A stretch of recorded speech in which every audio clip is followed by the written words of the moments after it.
outside is frightful. The weather outside is frightful. The weather outside is frightful. The weather outside is frightful. It snowed yesterday. It snowed. I'm gonna have to put on snow music. You have to put on... Hold on, I'm looking for music right now. Video game snow music. It's November 10th, and it snowed yesterday.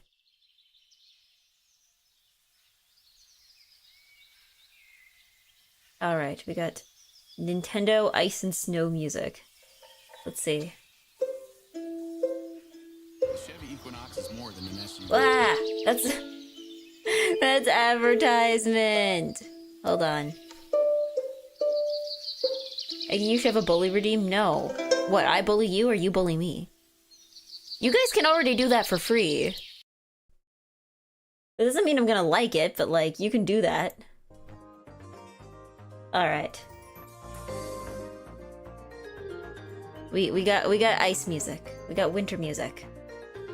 Yeah, I'm getting the first year snow of the year too. I think a lot of people did. I think a lot of people did yesterday. Cause like, I know for me the snow fell, but then I remember hearing from people like all over the States, like basically anywhere in like the upper half of the North American continent. Like everyone was like, oh yeah, we're first snow. Yeah, so nice. For one day I'll be ready for winter to be over tomorrow. Well, you see, at least winter is actually supposed to actually be over tomorrow. What's the weather today?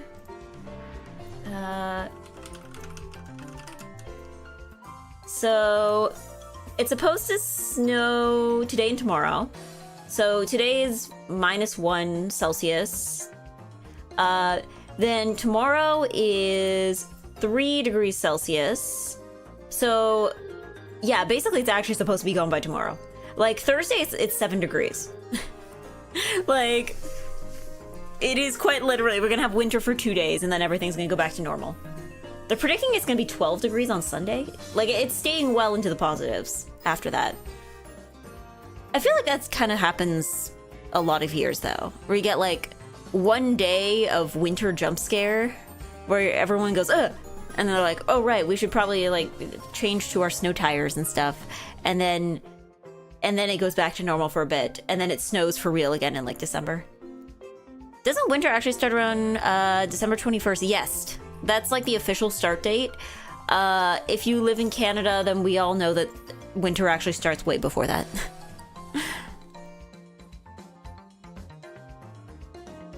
Yeah. Frozen egg. Yeah, frozen egg. I'm ready to go, ooh. You know what's even worse? You know what, actually, let's continue this conversation where you can see me. Otherwise, I'm just gonna yap on the waiting screen for 9,000 years.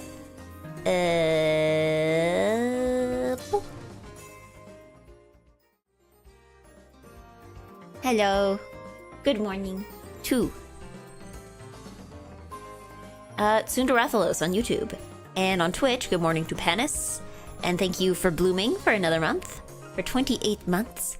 And hello to Kuro. And good morning to Penbu. And Tag Barrel Storage. And Jake. And Baxter Crook. And Robert. And Markler. And Deffins. And no TTS. Oh yeah, hold on.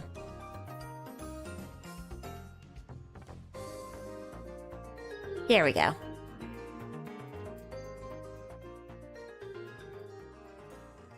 There we go. It should be working now. Well, actually, hold on. Give it a second. There we go. It should be working now. We're good. Oh, we should just transition to the normal screen as soon as you say something. No, I'd rather do it manually. Because even if I could set something up like that, I feel like I would keep triggering it by accident. I feel like, you know, I would like, I don't know, I would unmute and then like before I say anything, like there would be like some weird background noise that would trigger it. Or like I would sneeze or cough or like shift my chair or something and it would like mess up. Pretend I said something mean to the Eggy Fumo. How dare you? How dare you? Banned. Banned. Timed out for eternity.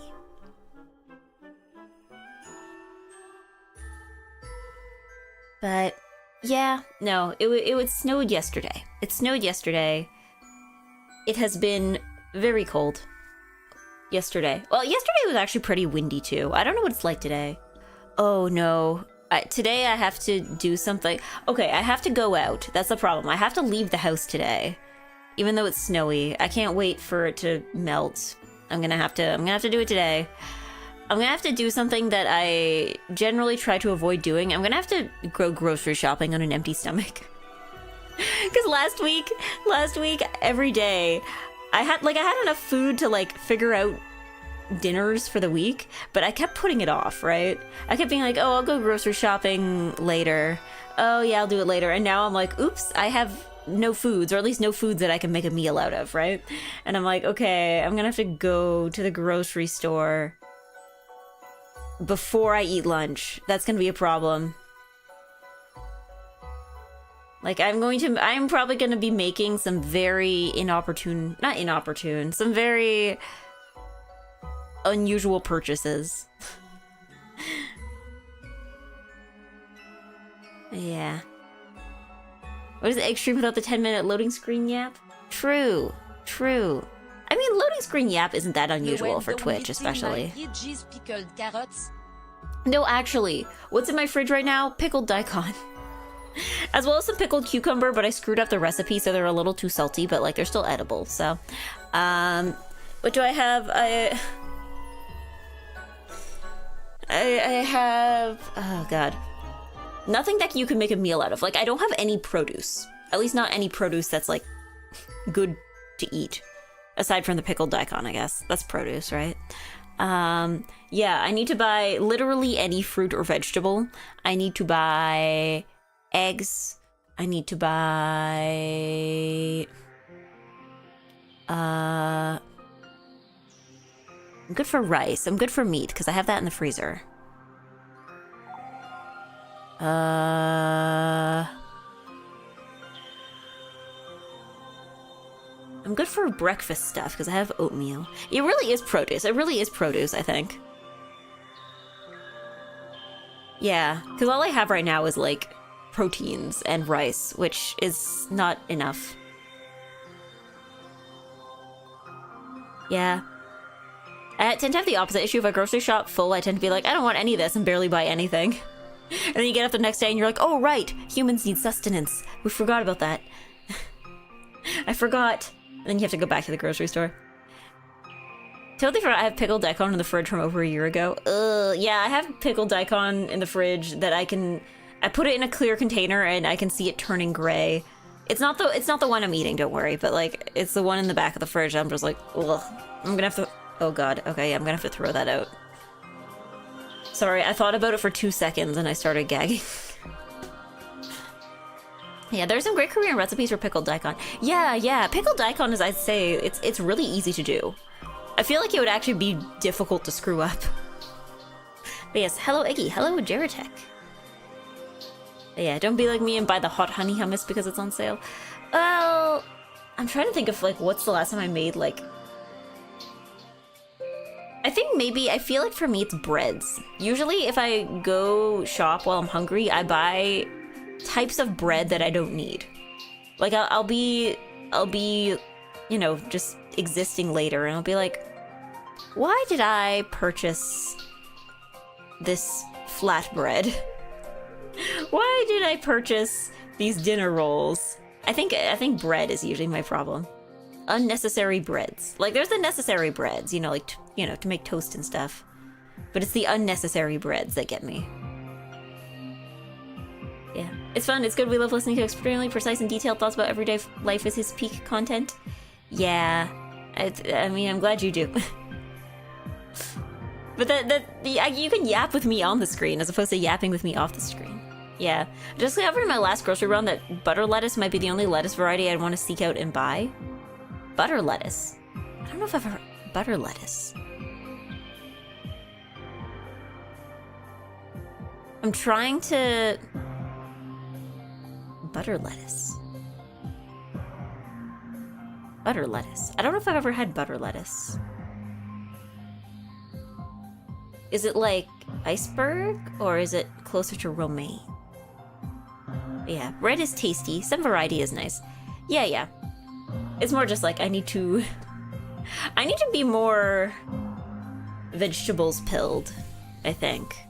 I need to be more vegetables. We need to get more vegetable. I need to be vegetables, I need to be fruits, I need to be produce. This is a terrible time to choose to do that. Oh my god, it's persimmon season. I need to get persimmons. It's persimmon season now.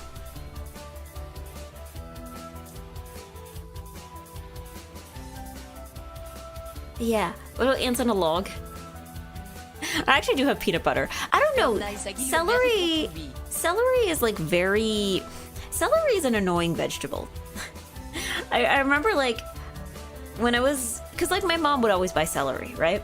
And I don't know. Celery is like... I feel it's a little more labor intensive. Even if you're just like buying it and chopping it up. I feel like... Maybe it's just the way my mom did it. I don't know if that's like the normal way to do it. But like when my mom, the way my mom would process celery, so you have the whole head of celery, right? You cut off the, you know, like the root end part, right? Then she would have me wash all the stalks individually. And then I would have to then divide them up because she said that like the ones that are less green, like the ones that are whiter are better for eating raw, and then the ones that are like greener are better for putting in like soups and stuff. So yeah, she would have me like sort the celery. It felt a little more labor intensive than it probably needed to be. Yeah. Persimmons. I'm sorry, I put the emphasis on the wrong syllable again. It's like halfway between iceberg and romaine. It has a much smoother taste. It's also small, which is important because I can't finish a whole head of other lettuces. Fair. I've stopped buying the tubs of lettuce because even the smallest ones I still can't finish. But yeah, nice persimmons, yes. It is persimmon season. Per season. Sorted celery? I don't know, is sorting your celery not like a normal thing to do? Is it not normal to sort your celery? But yeah, no, I don't know. I haven't bought celery since I've moved here. Like I've eaten celery, but like I haven't like bought it for myself. Like every time I've had celery, it's been when I'm at someone else's place. Because it's like, it's not like I don't like celery. It's just like I feel like the reward is not worth the journey it takes to get there, you know? Like celery. Although celery, to be fair, does stay pretty good for a few days. Like, that's a nice thing I remember with celery is that, like, it doesn't go super yucky fast. Like, I feel like cucumbers go faster than celery does.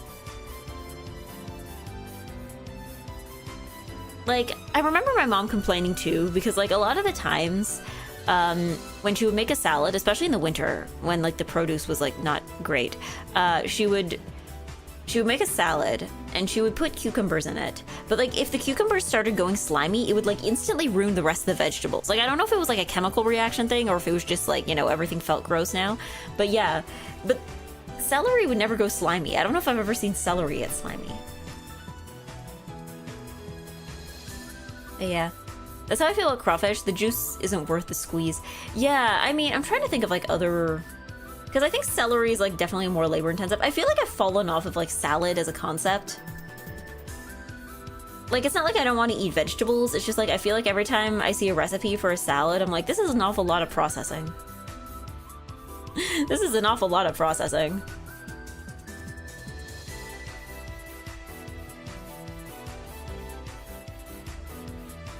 Yeah. I must have missed something because I think she said something about sorting celery. I was talking about sorting celery. Is this not a normal thing to sort your celery? I was saying how my mom would, because my mom's, at least what my mom said, I don't know, this is probably more of a subjective opinion, but my mom would always tell me when I was younger, like, Oh yeah, the whiter celery is better for eating raw, and the greener celery is better for like putting in soups and stuff. So yeah, my mom would have me like if I was making a salad, right? She'd be like, okay, chop up this celery, but only put the inner parts, I guess, like the whiter inner parts of the celery. Only put those in the salad, and then like keep the stalks, like the greener stalks, in a separate container. I'll make soup with it later. So yeah, I would technically, yeah, I'd have to sort the celery. I guess this is not a normal thing.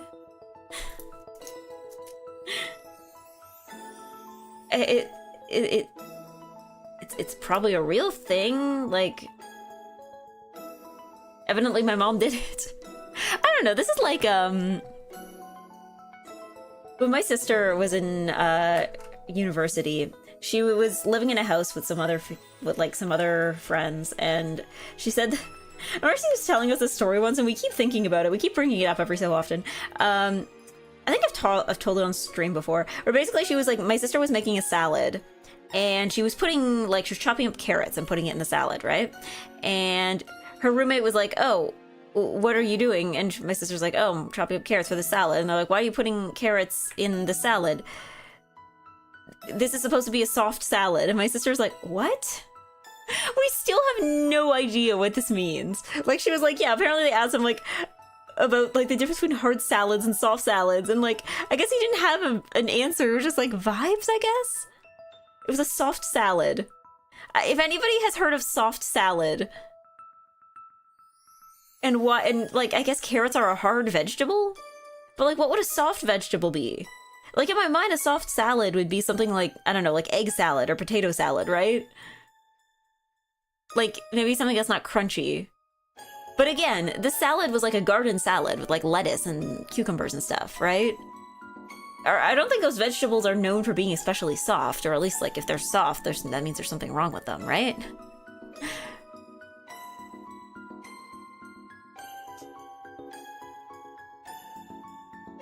Speaking of salad, he found out yesterday Caesar salad has nothing to do with Doromangi. Yeah. I thought that was common knowledge. Yeah. I didn't know this name of the guy it was named after, but I knew it wasn't named after, like, the Roman emperor. Like, I don't think they had Caesar salad in the Roman Empire. Like, I'm sure they had all the ingredients around to make it, but, like, they hadn't invented, I don't know if the concept of dressing. I don't know if the Romans had the concept of salad dressing yet. Unless they advance for soft foods to eat when you can't eat anything hard, that's not actually a thing. Yeah, again, to this day, we still have no idea what that guy was talking about. Like, a soft salad, but it's all made out of crunchy vegetables. Unless it's carrots. But then what would hard salad be? Like, just nothing but, like, carrots and celery and, like, I don't know, uncooked radishes? Like, what would a hard salad be?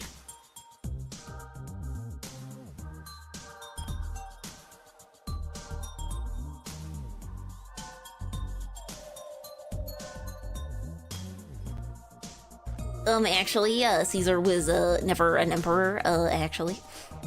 But yeah, the Romans dressed with salt, vinegar, and oil, perhaps. Yeah, but, like, that's not what Caesar dressing feels like, right? Caesar dressing is, like, creamy. And I don't know. I'm sure the Romans probably had dairy. But I don't know if they would have used it in that specific way, you know?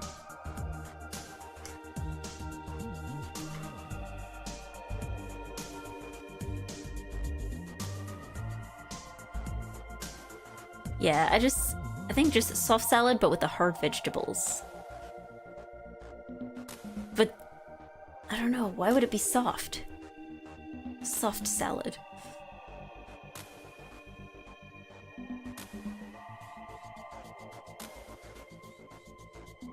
Yeah, I'm sorry for not being an expert on the Romans in Rome. Eggplants only think about the Roman Empire.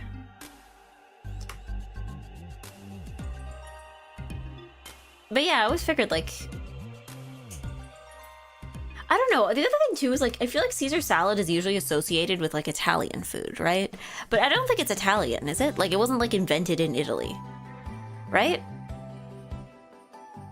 Like that's like an Italian American kind of invention, right? Is the impression I was under. It was invented in Mexico. Oh, huh? How did we get there? Because yeah, for Caesar salad, I don't know. I guess vibes wise, it didn't feel like something they actually had in Italy, right? Because the other thing too is like there's also a lot of Italian food that is served in the U.S. that's like the way they do pizza is in the U.S. is very different than how they do it in Italy, right? So, or like it's I remember hearing garlic bread is also not actually a thing in Italy. Like that's like also like an Italian American kind of thing. Yeah, it's only vaguely Italian, no real connection. I guess maybe because I call it Caesar salad, they're like, ah, Caesar, Rome, that's in Italy. I feel like that's like, I guess maybe it shares some ingredients too. Like the dressing probably has like a certain amount of like garlic and stuff in it, right? Yeah, the reason it got popular was probably people in Hollywood dining there and spreading the word. Yeah, I guess, but like how did we connect it to Italy specifically?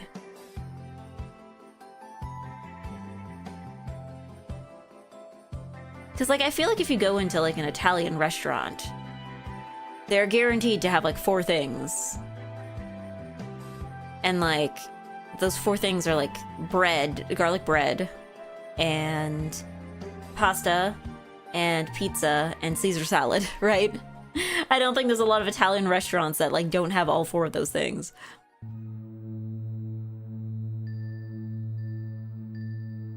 Yeah. I think more importantly, it's weird that those flavors came from Mexico. Yeah, are they? They're not like traditionally Mexican things either, right? Is this truly? Did we have like the first ever like dish from nowhere? I mean, it's from somewhere, obviously, but like it feels almost like independent of every single like culinary history that it could come from, you know?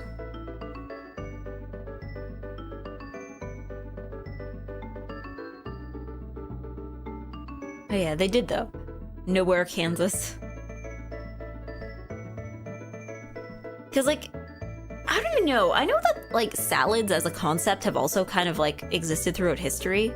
Like the idea of like, what if we cut up a bunch of vegetables and mix them together in a bowl? But like the idea of like salads as we have it now, where it's like, this is, you know, other vegetables on lettuce with, I guess for Caesar salad, you know, maybe with some like chicken or some kind of meat on top, with like a thick dressing. Like I'm not sure where that originated from specifically, or if it existed, you know, anywhere at all. Because I feel like there's probably also a lot of dishes, now that I think of it, that became salads in retrospect, right? Because I think about like I don't know, my mom recently got really into like wakame, like the like Japanese seaweed salad that's made out of like a thicker seaweed.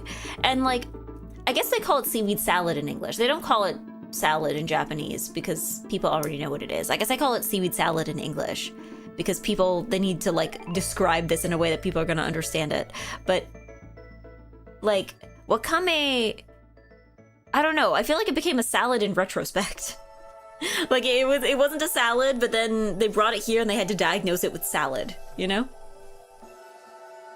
The famous Midwestern fruit salad. Let me guess, does it not actually have fruit in it? Or is it just like one fruit?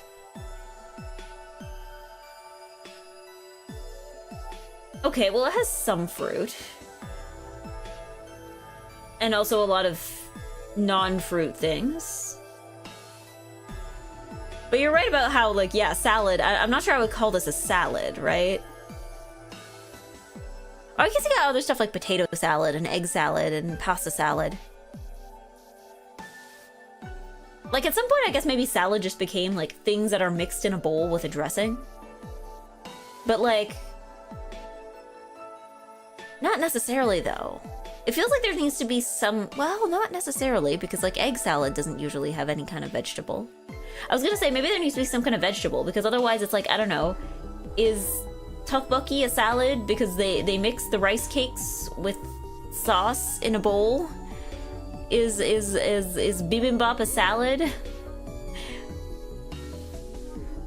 Is a poke bowl a salad? Is like, I think a salad is just things mixed with a dressing. Okay, but then explain again. Explain as was just posited as an example. Explain the Midwestern fruit salad that is made. Are we count? Is whipped cream a dressing now? Is whipped cream a dressing? Spicy rice cake salad. No, I don't think tteokbokki is a salad.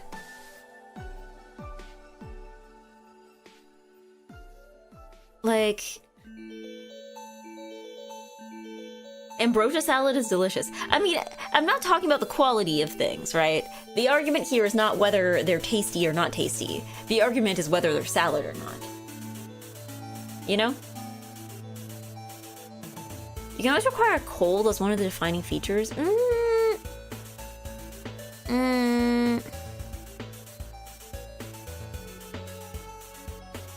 I'm trying to think. There's gotta be an example of a hot salad. I'm trying to think of a salad that isn't served cold. Because I've had warm pasta salads, though. Although, I don't know. Maybe those pasta salads weren't, like, warm on purpose. Maybe it's just that, like, the pasta was, like, freshly made. So it was still warm. So maybe it doesn't count. Maybe it doesn't count.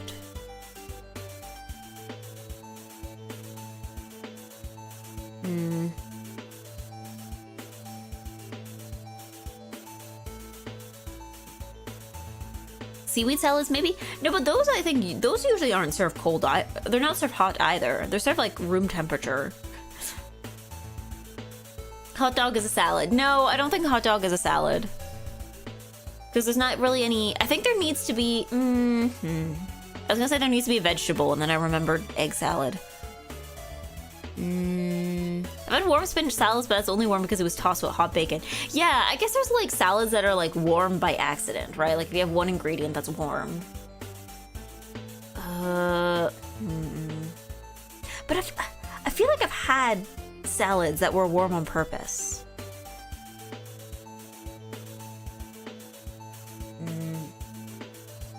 I don't know, is bibimbap a salad? Is bibimbap a salad? I guess only if you think rice is a vegetable.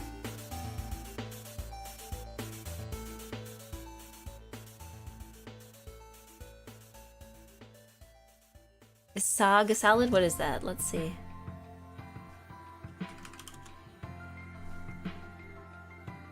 It is a popular leafy green vegetable dish originating from the Indian subcontinent. The word sag itself translates to leafy vegetables and refers to a curry or stew made with various greens, slow cooked with aromatic spices.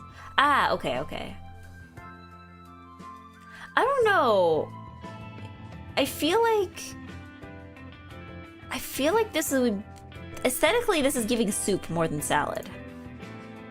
Because, like, everyone would probably agree. Like, if you make a vegetable soup, like, if you make, like, a creamy tomato soup, everyone would probably agree that's not a salad, right?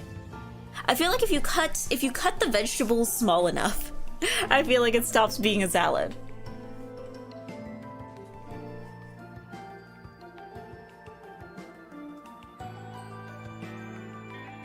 It's a curry with a ton of spinach. I feel like a curry is probably not a salad. I'm gonna say a curry is a stew. A curry is not a salad.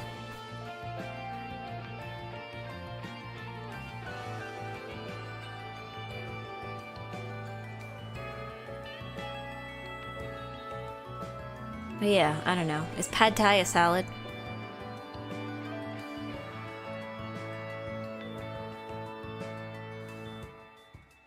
Soup. I should make more soup. It's soup season now. Now that it's snowed, it's soup season. I was somewhat ranch in my salads as a kid. They probably turned into curry. Ugh.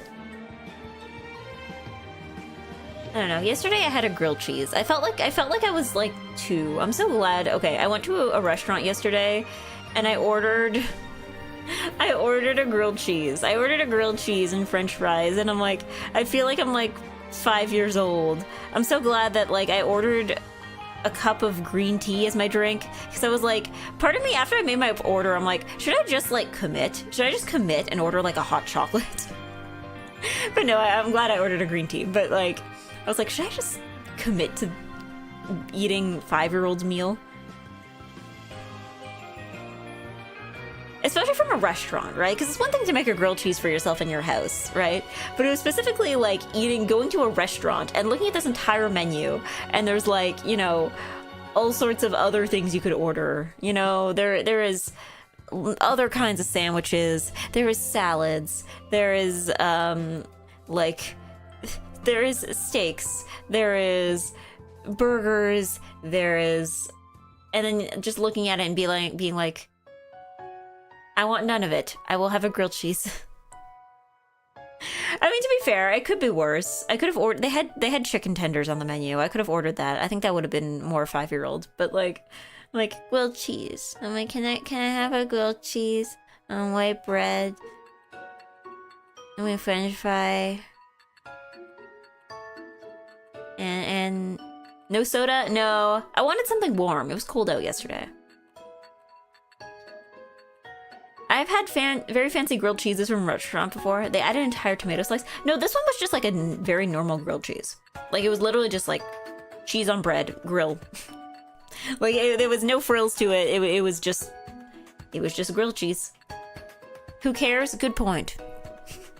Good point. No, I need to ask my mom, because, so when I was a kid, when we would visit my aunt, she had these like cast iron grilled cheese makers that she would use over like the gas stove, and it would always make really good grilled cheese. Like, essentially it was like a clamshell cast iron thing, and it would just make like this like really good, like, it essentially was just a pocket of cheese. Like, it would just turn the bread into, like, you could probably make like homemade hot pockets with this kind of thing. Like, it was very much just like you put cheese inside and it would just be a nice little pocket, and you would cut it open and it would just like spill right out, and it was tasty and yummy.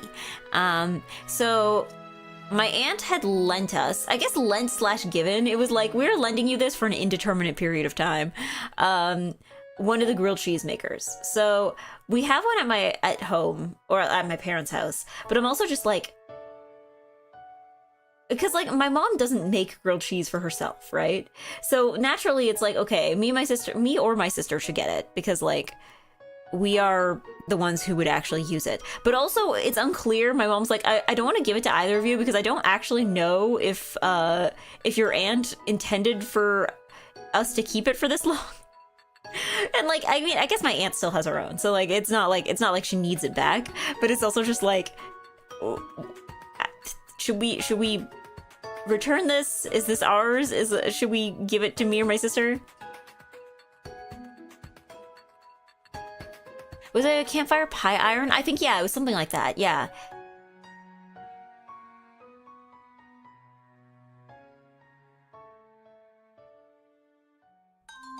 Yeah, something like that. They were very tasty. They were very tasty. It works best. It's actually one of those foods that actually works best if you use the cheaper stuff too. Because I found that like, if you do it with like processed cheese, like if you get the Kraft single slices, they melt perfectly for this. And then you can do it still with regular cheese, but if you do it with regular cheese, like when you cut it open, it just doesn't spill out quite the same way. It's not quite the same. You gotta use the processed stuff, and it works better.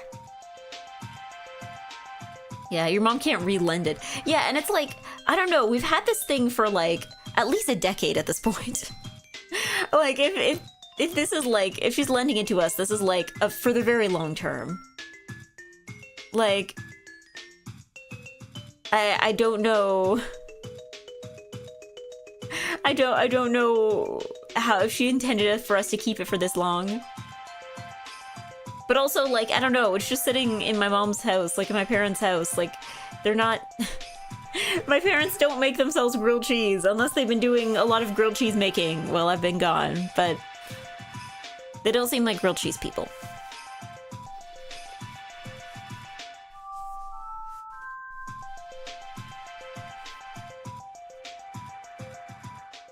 You gonna get my GameCube back someday? Oh, is it?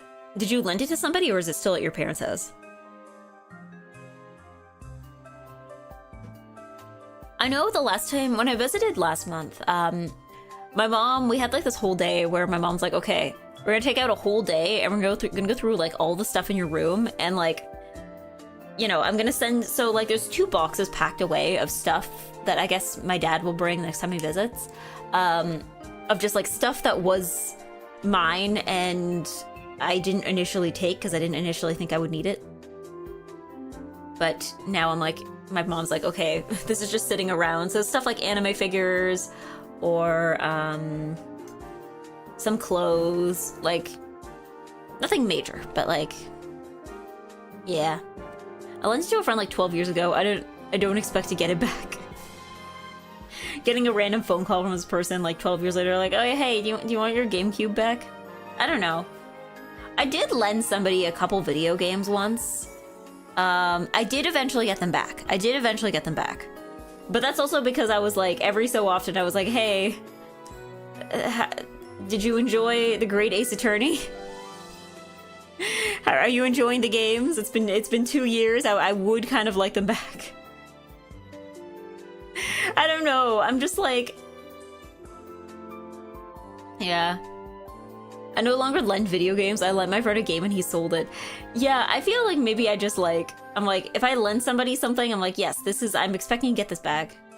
Video games, I guess, are too expensive nowadays. Well, I mean, not in terms of price, but like they're too expensive to like lend to somebody if you don't know if you're gonna get it back, right?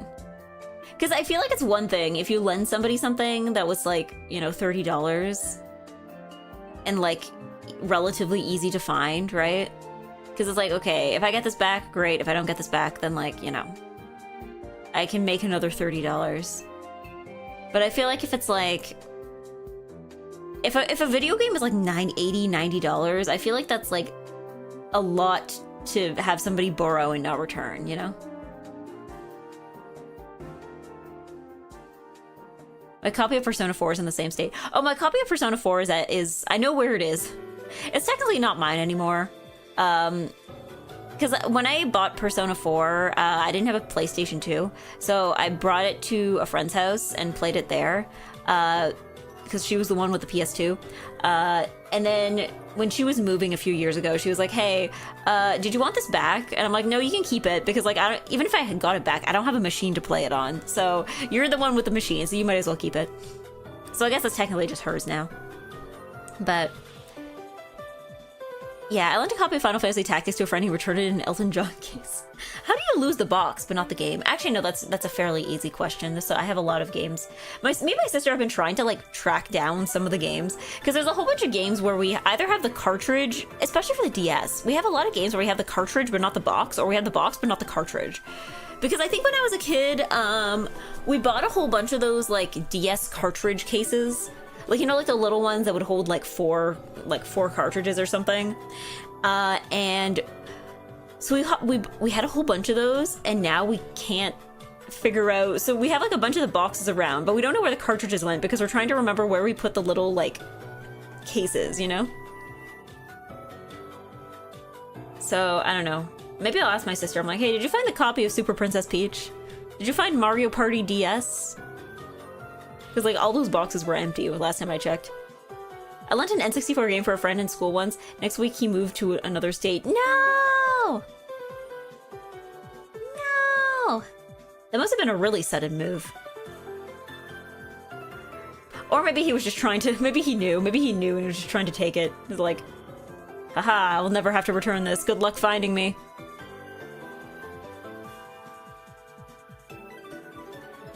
Yeah, the guy I lent you would give it back, but I just don't really care that much. Yeah. But yeah, no, I think video games are too expensive to lend nowadays. It's a risk.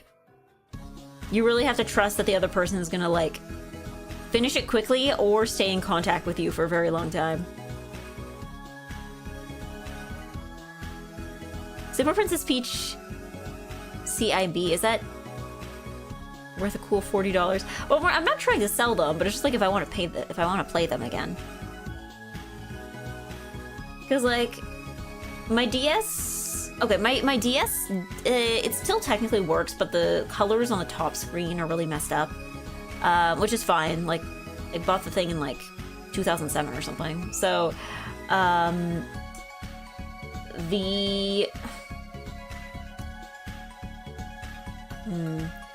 But I can play them on my 3DS, which still functions just fine. So I'm like, I do want to just... I do want to just have them, just in case. I'm like, hey, I'm in the mood to play Phantom Hourglass. Yeah. Oh, complete in box. Oh, games with cardboard boxes tend to be worth a lot. Not Super Princess Peach, yeah. I don't think anything I have is worth a lot. Because, like, I feel like a lot of what makes, like, a game...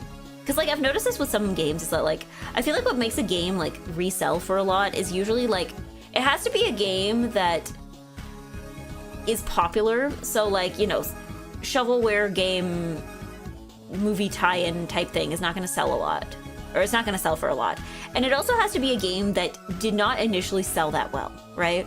Because I've noticed that for something like Ghost Trick, right? Where Ghost Trick became popular kind of down the line, right? And I remember until it got re-released for Steam, there wasn't really another way to play it. Like, for a while, for a solid while, it was like, it came out right at the end of DS's lifespan, did not sell that many copies, at least not compared to something like, you know, Zelda or Mario, and then got popular later. So there was a demand for it, but the supply was low. Whereas, like, I feel like for something like Mario Party, it's like everybody owned Mario Party, right? Everyone owns Mario Party DS is not like a rare game. Like, they sold tons of copies of that. So every individual copy is worth less, right? Not worthless, but like it is worth less than it could be. It was family had to move something with health of a family member. Ah, okay. So it was like very sudden. And not enough time to return a video game. Not enough time to return an N64 game. But I lost my copy of Phantom Hourglass at school. No! Did you at least finish it? I got mine for Christmas one year, and Phantom Hourglass is not a difficult game, I have to say. Phantom Hourglass, I beat it in like 2 days. Like, over the course of like 2 days. Because it was Christmas, and my parents were like, you can play on your DS for as long as you want, because we just got you a new game for it. So I finished it in like 2 days, and I was like, wait, that's it? So I played it again. I think I've beaten Phantom Hourglass like 2 or 3 times at this point. I think it was the first time I actually beat a game, I think, maybe even. Like, the first time I beat, like, an actual game that was, like, you know, not just, like, a little short thing. It was like, I beat it from start to finish. I saw the credits roll. I think that was the first time that happened on, like, an actual game. Spirit Tracks took me a lot longer, but also Spirit Tracks, I think it was more that, like, there'd be long gaps of time where, like, I would get stuck on a boss and then I would give up and I just wouldn't come back to it for a while. Like, Spirit Tracks technically took me, like, 5 years to beat because I played, like, I started it when I was, like, 10 or 11, and then I got stuck on a boss, so I gave up for 4 years, and then I came back to it when I was in high school. I was in like grade 10 or 11, and I'm like, maybe I should try this again. And then I did it, and I was like older and better at video games, and I beat the game. So technically it took me 5 years, but like there was like a good, you know, 4 years spent not doing anything.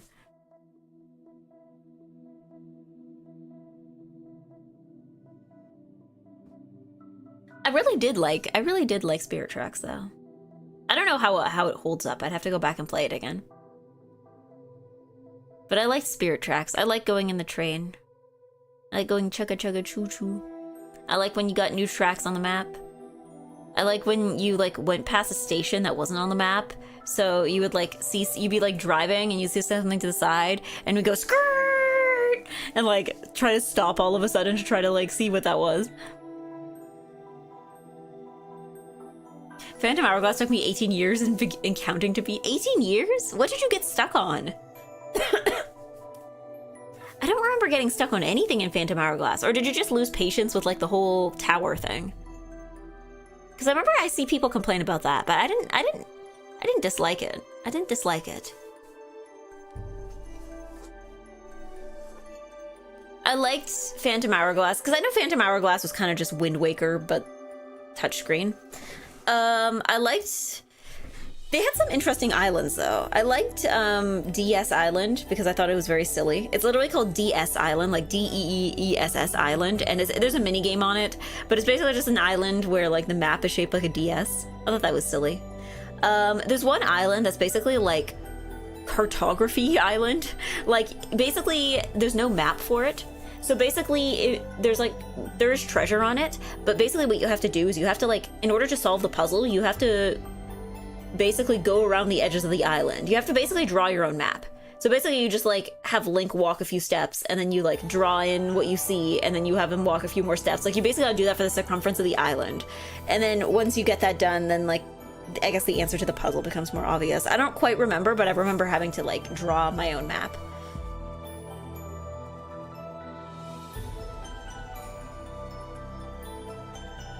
But yeah. She said basically like 20 times in 1 minute. Okay. As if you don't have words that you use frequently. I'm gonna go play Mahjong. I don't know what you're doing. I'm gonna go play Mahjong. Personally, I'm gonna go play Mahjong.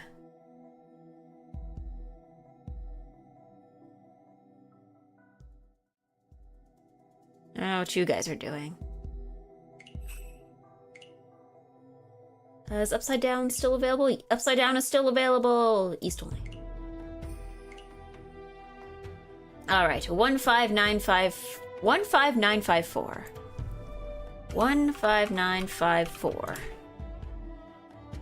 Let's select that. And let's put that on YouTube as well. I'm gonna pin that on YouTube. Can somebody pin that on the Twitch chat? If not, I'll do it if somebody else doesn't beat me to it.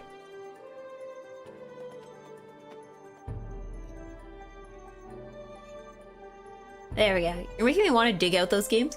I mean, they're fun. Well, they're probably fun. I might be wrong. I might be wrong. Maybe they're not fun, and maybe I was just like 10 years old and had never played a second video game before, but like, I remember them being very fun and cute and charming, and I like them.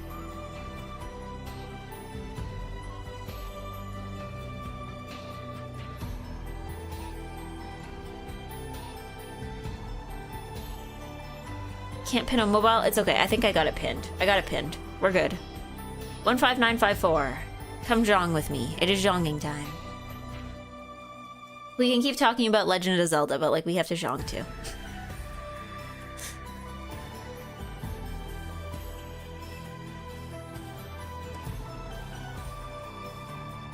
Yeah, I haven't played them in like 15 years. Yeah, I don't think I've touched them. I guess it's only been like 10 years because I went back to it in high school. But yeah, what did I... Yeah, I like the Game Boy Color games made by Capcom more. There were Zelda ones made by Capcom? Or are you just talking like Capcom Game Boy games in general? Because I actually never had... Like, the DS was my first video game machine of any kind. Like, I never had a Game Boy. I knew people who had Game Boys. Both like Color and Game Boy Advance. I never had either, though. That was like something that just like totally skipped, and I guess by the time I was old enough to video games, then they were kind of already on their way out. Oracle of Ages and Seasons. Oh, I didn't know those were made by Capcom. I thought those were just like regular Zelda titles, but for the DS. Yeah, Wind Waker's my favorite Zelda. I never actually finished it properly. I want to stream it. I'm a little annoyed because they were like, oh, we're gonna bring Wind Waker to the Switch, and I'm like, yippee, and they're like, Switch 2, and I'm like, oh no. If I get a Switch 2, mark my words, we are going to be wind waking. We're gonna be wind waking so hard. The wind's gonna be so a whack. Legend of Eggy the Wind Whacker. The Wind a Whacker.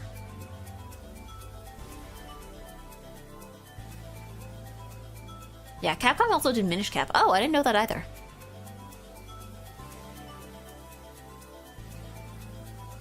Yeah. I read Wind Waker is the best. I was thinking about it the other day. I don't know. Toon Link is silly. He's very silly.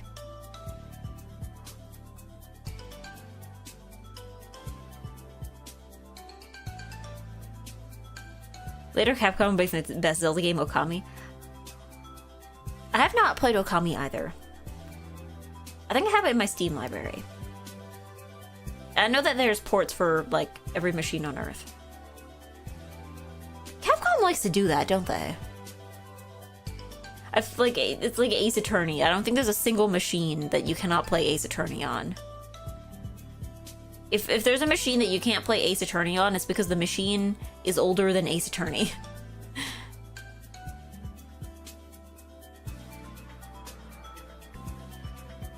Yeah, actually I think Twilight Princess is the best modern Zelda, but it might be a hot take. I don't know, I think Twilight Princess I never finished because I think I soft-locked myself. I like left a temple at the wrong time.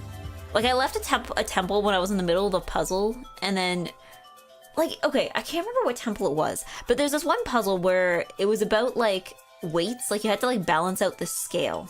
And you had to move weights back and forth between the two sides of the scale. And I think I was in the middle of the puzzle, and I'm like, I'm running out of health. I'm gonna, like, do the thing where you just, like, teleport out of the temple. And I'll come back and finish the puzzle later once I have, like, more potions or something. And then, I think that soft-locked me. Because basically it was, like, the pieces from one side were not accessible from the other side, and I just got stuck. So, yeah.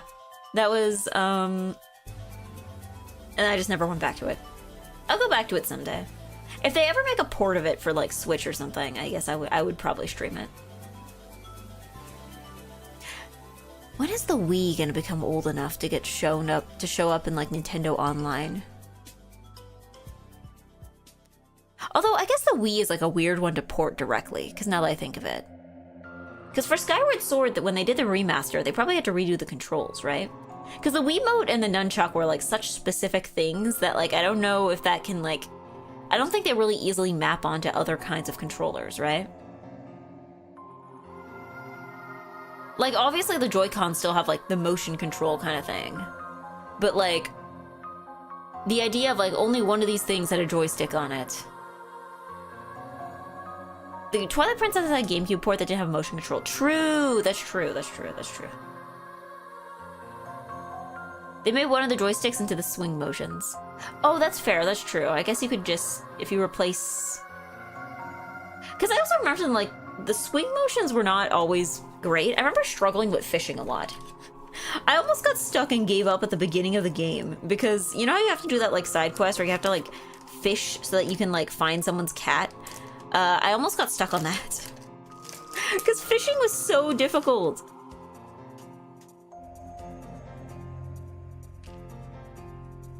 Like, feels a little bit awkward, but I think it was already awkward for people anyway. To be fair, like, I guess motion controls were not, like, common, right? It's not like they had, like, years to, like, refine this. I don't know if the Wii was the first, but I remember that was, like, something that kicked off, like, everything having motion controls.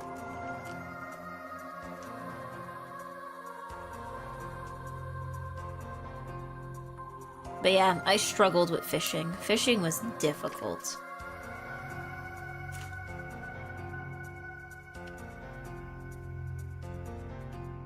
We're hearing, controversial... There's controversy going on here about, whether Skyward Sword's plot is good or not. I don't know, I didn't get far enough into Skyward Sword. I'd consider streaming, you know what, maybe... I guess if Zelda is just about to become, like, a mainstay of this channel, I might stream Skyward Sword, like, the remastered version. Because I never finished it as a kid.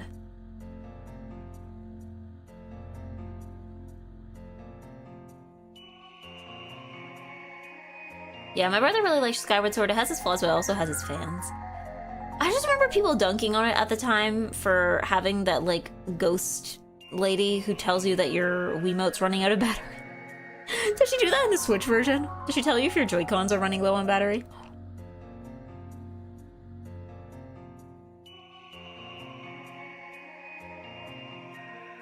Yeah, the art style is cute and the design isn't that bad. Yeah, like I remember it being very pretty. I also think it's kind of peak that you like skydive down and your bird catches you.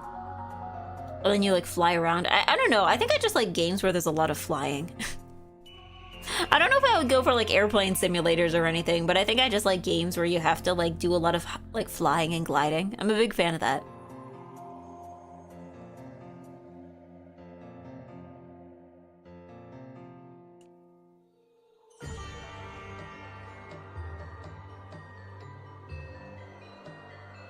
I hate fishing minigames.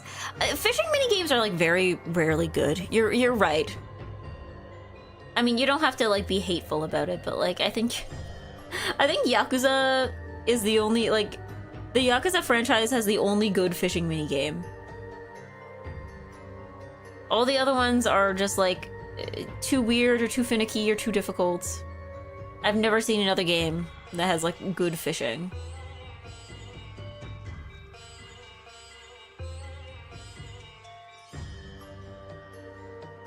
I think my brother liked the villain a lot. It's kind of nice to have someone besides Ganon or Ganondorf.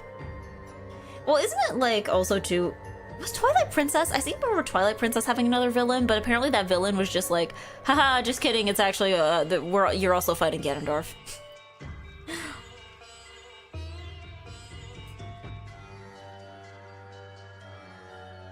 We're like contractually obligated or something to have Ganondorf in every single one of these.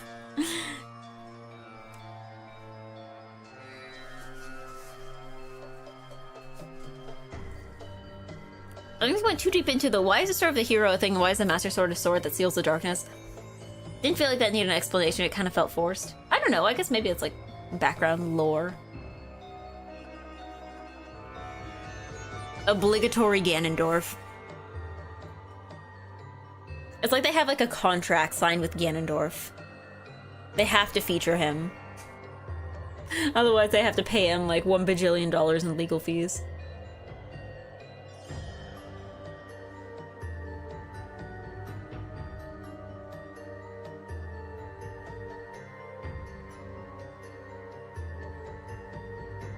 But yeah, I don't know. I consider once I finish Ocarina of Time, it's not Ocarina, it's Ocarina.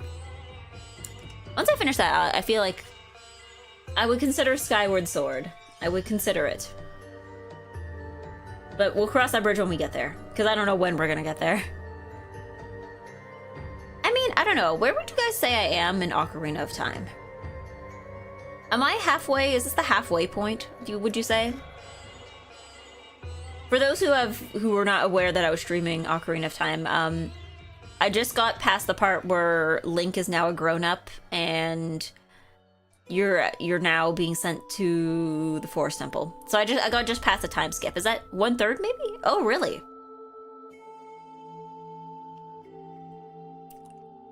One-fifth? Gotta get all those medallions as adult Link, so that should be a good show progress. That's true. I only have one. Are the temples longer when you're... Is Ocarina, because I feel like with Majora's Mask, there was only like...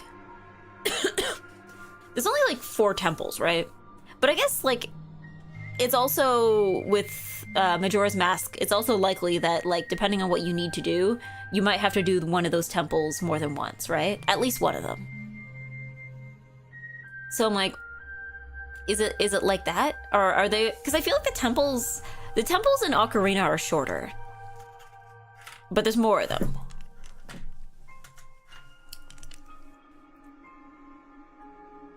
Like, I feel like I remember, I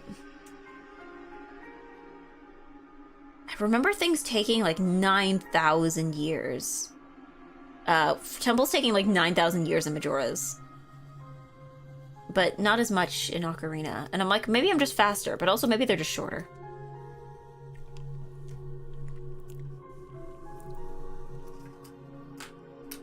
I got a long way to go. Okay. Yeah, the kid dungeons are like tutorials of the adult dungeons are pretty long. Okay, so the kid dungeons are just like shorter because they're shorter. I guess that makes sense.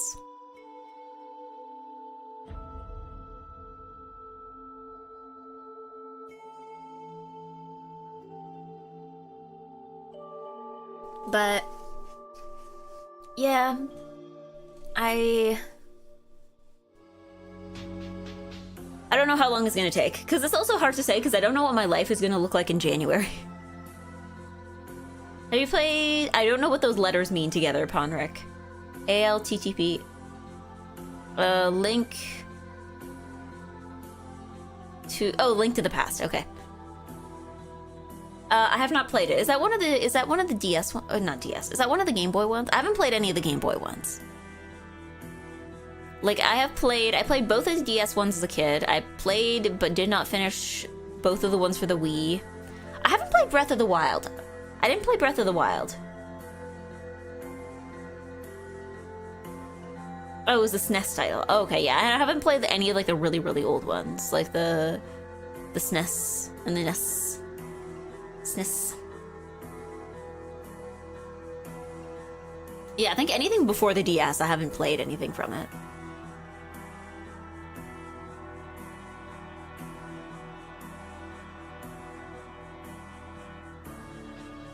It's also the one where it's easiest to put in your VTuber character as Link's sprite.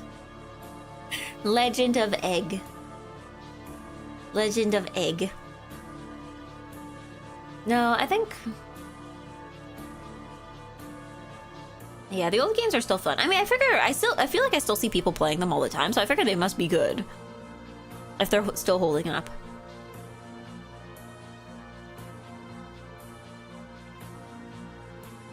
Actually, okay, some of them I know, actually. Because when I was a kid, I also read, like, all of the Legend... At least all the ones that existed at the time. Of the Legend of Zelda manga. So there's a whole bunch where, like, I have a vague idea of what the story is like. But I've never actually played the game. And also, whatever memory of the story I might have might be wrong, because I know some of the manga adaptations probably make some changes to the story, just to make it work better in manga. Because, like, I seem to remember the manga being good, but also maybe I was just 10 years old. I feel like that's another thing. I'm like, was this good or was I 10 years old?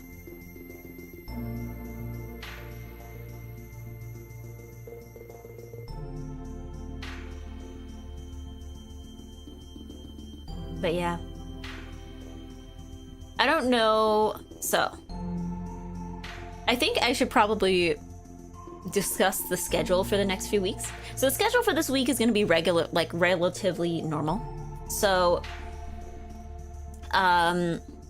this week, like, you know, you got Mahjong Monday. We'll probably do more Katamari tomorrow. Then I'll probably do Zelda either on Thursday or Friday. I'm not going to be on Wednesday, probably. So it's going to be, like, relatively normal. Next week, I will begin working. I only have my schedule for 1 week. But let me take a look. Let me take a closer look at the schedule for me. Because I'm probably going to have to figure out... Because I am off I'm off Sunday and Thursday, but that doesn't mean that I'm not going to have, like, other things to do on those days. Because, yeah, some of the shifts I have are evenings. Because, yeah, some of my shifts are, like, a 9 to 5 kind of thing. Or technically 9:45 to 5:45, but, like, you know, enough time that I could come home and do an evening stream and, you know, be able to go to bed and wake up the next day. But some of them are, like, noon until 8, which feels like a weird time, because, like, if it's noon until 8, I'm gonna get back, and it's gonna be, like, 9 p.m. Like, it's gonna be, like, 9:30 p.m., and I'm like, that feels a little late to start a stream, especially if, like... Especially if it's, like, you know, I have to get up early the next day. So, next week's schedule is gonna be a little wonky. As I try to figure out, like, what is going to be expected of me. But it looks like Thursdays. It seems I think I'll have Thursdays off consistently. So that, I think there will probably be streams Thursday.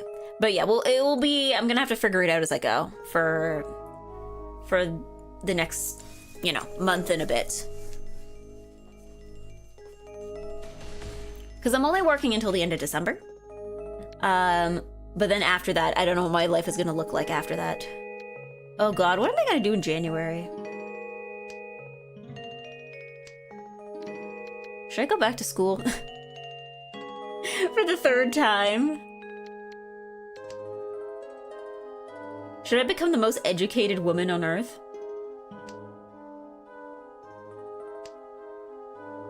Should I become... Should I have a mountain of various diplomas?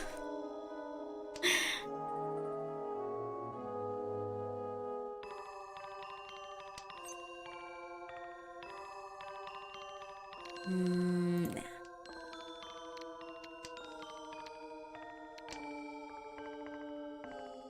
But yeah, January is its own thing. We'll cross that bridge when we get there.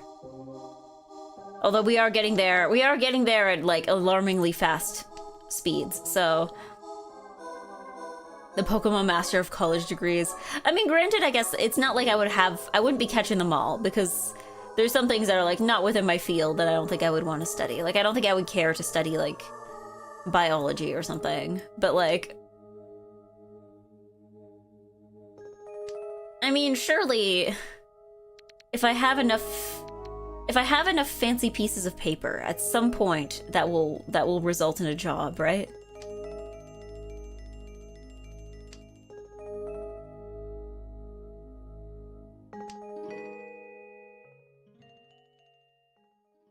Yeah, I'm trying this apprenticeship route before going back to school. Yeah, it's just more like the jobs that I would want are not really things that you can get apprenticeships for.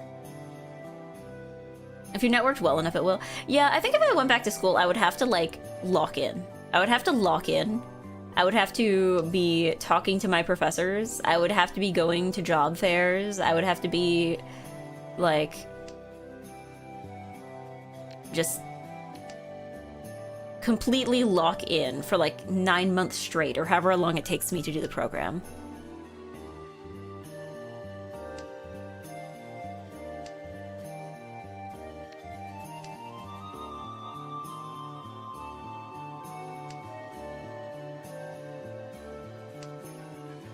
But yeah, at some point you'll have to be able to teach others how to get fancy pieces of paper. Oh right, yeah, eventually at some point you become like a professor or something. I don't know, I don't think I would be very good with teaching. It sounds very stressful.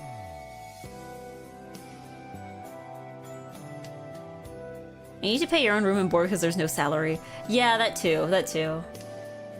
I mean, I'm earning money. I'm earning money this fall. But yeah, I don't know if I would want to... That's true.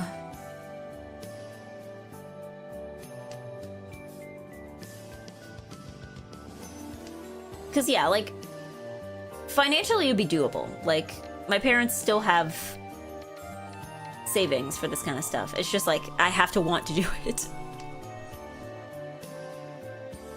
We playing Ricci? Yes, we are Zhongin. We're Zhongin. Hello, you can join.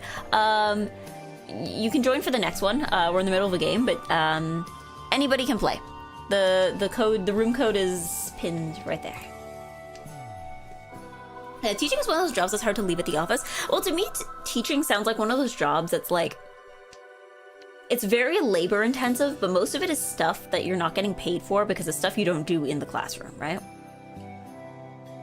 Because it's like, it seems that like actually teaching the class is like the easy part, is the vibe I get, right? Because it's like, okay, you know, once, twice a week, you know, assuming you only teach like one class. Most teachers teach multiple, but like, you know, you have your classes, you know, once, twice a week.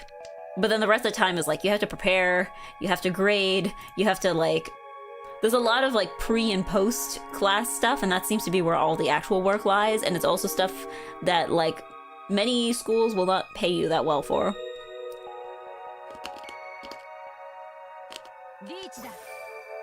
Yeah, this is a special event mode. Yeah. So we have multipliers. So the more points you have, the smaller your multiplier is, but The fewer points you have, the more multipliers you have. So if you're in last place, it's like Mario Kart. If you're in last place, then you get all the good items. Yeah, that's why I don't teach anymore. I don't know, I feel like I've heard of a lot of people, like, who are leaving teaching. Like, even people who, like, studied specifically to become teachers are, like, leaving teaching even after only a couple of years.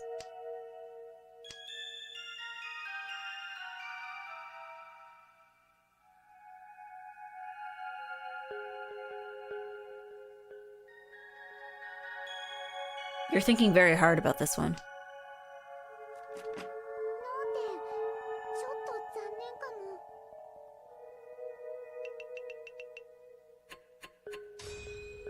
Okay. So no one hit 30k, so the balance has not been upset yet.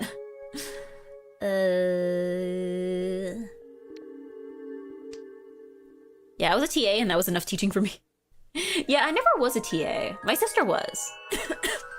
I never TA'd for anything. I don't know. I feel like I was just like largely somebody who was like very nervous when it came to actually talking to professors. Because that was a thing for me. I was like a good student in the sense that like I tried to make sure I got my stuff in on time and stuff, but like I was like so awkward when it came to talking to the teachers that I would just like try to do everything in my power to never have to have a one-on-one conversation with the professor.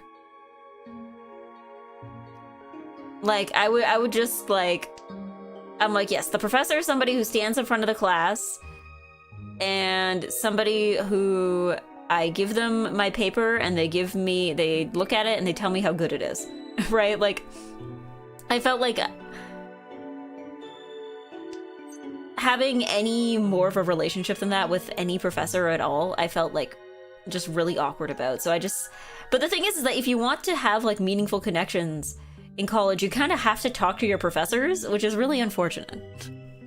Unfortunately, you do need to talk to the teachers. Do you play a lot of Mahjong? I do. I Mahjong every single Monday. Well, I mean, except for all the Mondays where I forgot, or like where I slept in, or was too sleepy, or was busy with something. I try to Mahjong every Monday. In an ideal world, I would be Mahjonging every Monday. But it is Monday and we're Mahjonging, so at least I succeeded this week.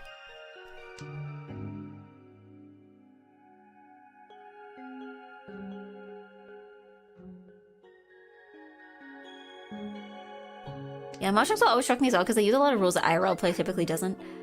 Well, you can like customize some of the rules. Like some of the rule sets. I do know that when I played Mahjong in real life for the first time though, the most stressful part was actually not like playing it itself, but it was like setting up in between rounds felt like it took a long time. I got some water.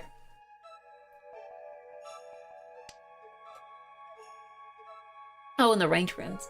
I haven't actually touched ranked in a really long time. Every time I go in, I like lose horribly, so I just never touch it.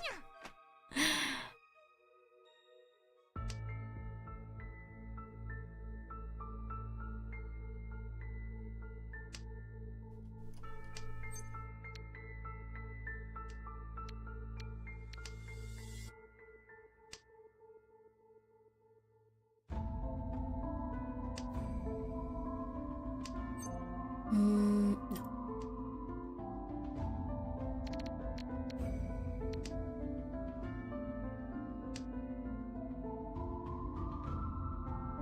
I like ladder climbing, but a lot of IRL play doesn't play with a board of draws. Yeah, I wonder if this is like maybe like a difference in rule sets between like regions. Maybe there's stuff that's like more common in Japan, but then like a lot of overseas players don't play it the same way. Shermie like said the stream was gonna be late and it's at the normal hour. It was late. I started at like 11:30 something. It was like 11:35. It was late, just like not late enough for you, I guess. It was late. I did actually start late. Personally, I consider like, how many tiles do we have left? Okay. Desperation time. Personally, I consider if the game has, if the stream starts more than like, if it's later than 11, I consider that late.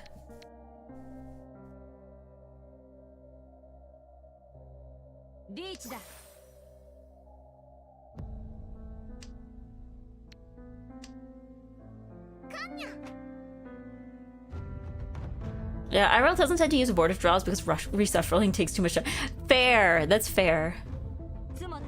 I want to play with. I still never played with an auto table. I want to play with like an automatic, like, you know, the one that like shuffles the tiles for you.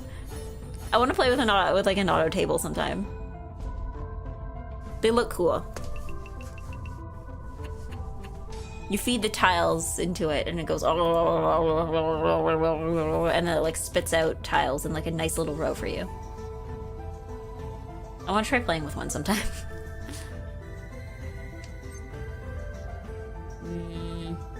Nah. Yeah, I play on auto tables like 75% of the time when I play IRL. Yeah, there is somewhere in EGGY City. There is somewhere in EGGY City that has auto tables, but I also, whenever I go, I'm like usually by myself or I'm with like one person, so there's not enough to like actually. I know they have a system for like arranging games, so like if you don't have a full group, then you can like go in with other people, but like I don't know, whenever I go in, there's just like nobody waiting to play, so I'm just like, okay, I guess I'll just peek through the curtain at the auto table and go, whoa, an auto table, and then just like never play on it.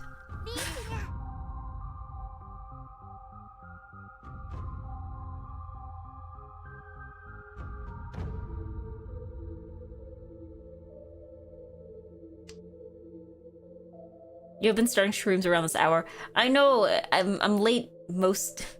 I guess by my own standards, I am late for most of my streams. I guess also too because before I used to start at like 10 or 10:30, and then I started streaming at 11 instead. So technically, I've been late for like every stream since like partway through last year. I think I've been on time for a stream since like 2023.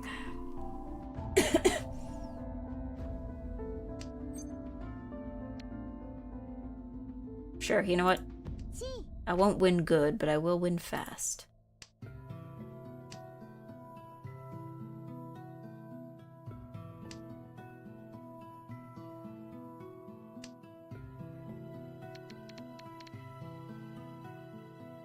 Yeah, very lucky my friends bought them. Oh, they bought an auto table? Oh wait, no, I just screwed myself over. Oh, it doesn't matter now. I just realized I'm like, oh, I'm in Foodie 10. I would be. I would be in Foodie 10. But it's okay. You just made me more powerful. It's all over for you. The moment I get literally any Yaku, it's over for all of you.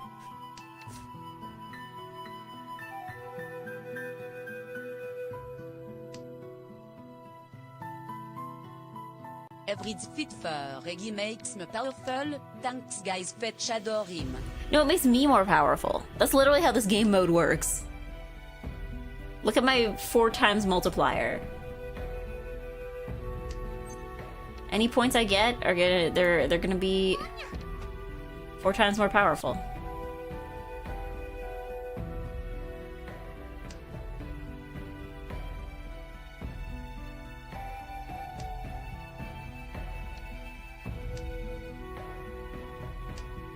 Ugh. Ugh. Ugh. I woke up this morning and was old. I guess I did walk around quite a bit yesterday. I don't know why. I need to go back to the gym this week. That's another thing I need to do this week before before I start working. I have to go back to the gym now that I'm not like dying of disease as much anymore.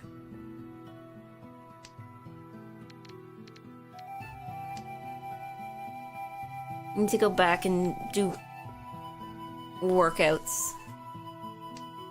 Do my EGGY workouts. Should I go to the gym in winter? I have to. I have to get used to doing it, otherwise I'm gonna fall off completely. Like, it is actually quite difficult to, like, convince myself to go to the gym in the winter. exercise is a thing I do because I know it's good for me. It's not really a thing I do because I enjoy it. So it's like one of those things where it's like, to convince yourself to go out when the weather is really unpleasant and do something that you don't even enjoy is like, it's doubly difficult, right? You need to learn to enjoy walking into the snow. It's not the snow that's the problem. I think you're it's the cold weather that's the problem. And I think you're underestimating how cold it can get here. Associate snow with something beautiful. The thing is I can associate snow with something beautiful when I'm not outside. It's very easy to look out the window and be like, oh, snow. But then when you actually have to like go outside in it and like be cold and, you know, that's when it stops being fun.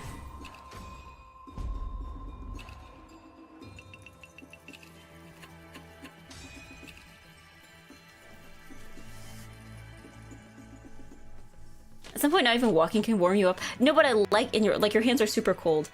Faye, have you ever not been able to feel your hands because it was too cold? This happens constantly. This happens very commonly here. It gets cold enough that, like, if you don't wear gloves, then you just stop being able to feel your fingers. I don't like that. Because then your fingers hurt. It, like, hurts when they thaw out. It hurts when they thaw back out. Yeah, I don't like driving in it too often when it becomes just a bunch of brown slush. Yeah, that too. Like, first snow is nice. Freshly fallen snow is nice. But, like, I think that's why, like, March is such a gross month. Like, I just also don't care for the month of March. Because, like, March is such a gross month because it's like, okay, spring is coming, but, like, nothing green has sprouted yet. And it's all just, like, a bunch of snow. It's, like, snow with, like, you know, 2-3 months worth of dirt piled up into it, and it's really, like, gross and yucky. When you bundle up tight, go outside, and you're outside long enough to get your clothes sweaty, when you take your jacket off, you feel and you chill and you get soggy. Yeah! Or even when you're, like, still out there, right? Have you ever had your breath, like, you know, you put, like, a scarf or something over your face and you have your breath, like, freeze inside your scarf, so then you're like, cool. Now I have ice that's, like, right against my face. Love that. Love that.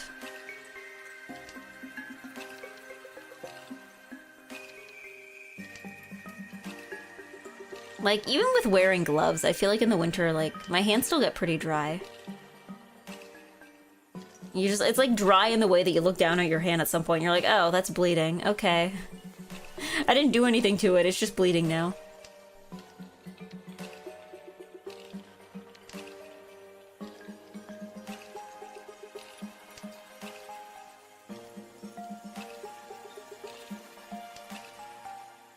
Weak Europeans warmed up by the Gulf Stream. Spring and March. Spring and March. I don't know. I remember when I was in Japan, I was like, why do I feel so good in March? And it's like, oh, well, it's probably because I'm experiencing actual spring for the first time, where it actually warms up significantly in March. Instead of just being told that it's spring, and then just looking outside and it's still just like a foot of snow.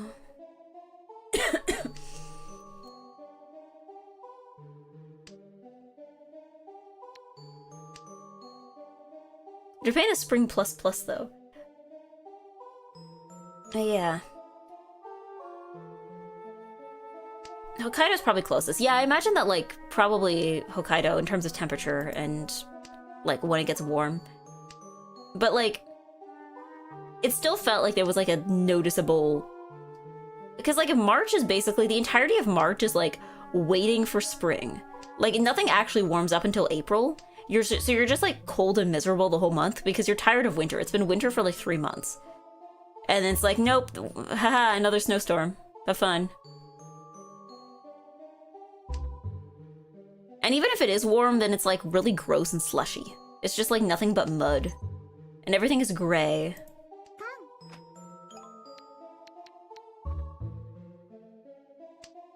It's yucky. Have you ever been to Hokkaido? I didn't get to go. I'm sure I'll go someday. I know some other people went on, like, ski trips. Because a lot of the people, when I was in Japan, like a lot of the students who were from countries that didn't get snow, they all like really wanted to go to Hokkaido. But I was like, well, I have snow at home. I've lived my whole life with it, so I'm good. So I didn't end up going to Hokkaido. Have you ever played a Janso? No, I did not. I did not. I actually didn't play much Zhong. I didn't play any IRL Zhong when I was in Japan, actually.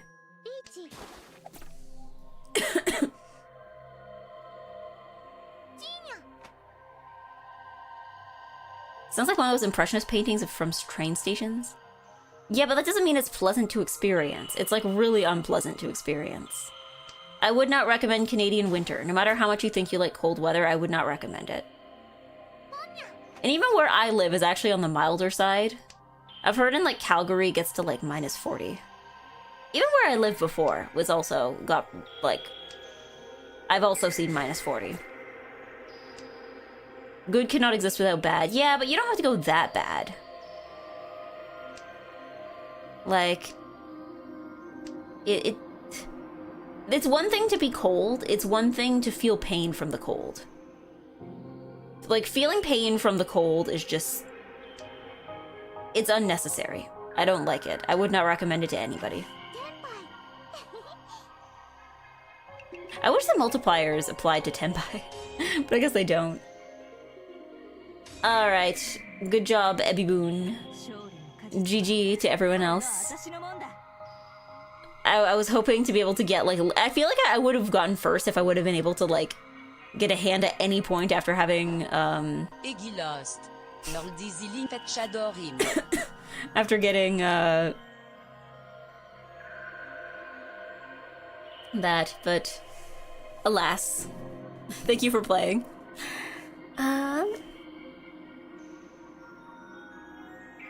Yes, hello Boothberry. It is Eggy stream. It is Eggy stream. It is Eggy stream. It's Eggy stream. Eggy stream. That was a rough match for me. I only had one decent hand. Imagine how it feels. Imagine how it feels.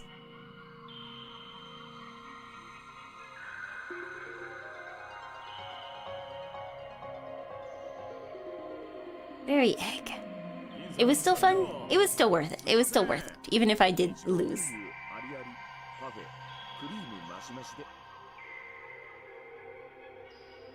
Wow, wow, wow. Also, is this the OC for Metroid Prime? I put on a playlist of snow music. So I think that's where this is from. Unless it switched to a different playlist when I wasn't looking. Let me check. Yeah, it's still the same playlist. We're still in snow. I might switch to a different snow playlist at some point once this one's done. Because this is snow, but it's not quite the snow vibe I was going for. I was trying to go for like comfortable Christmas, whereas this is getting very much not that, you know?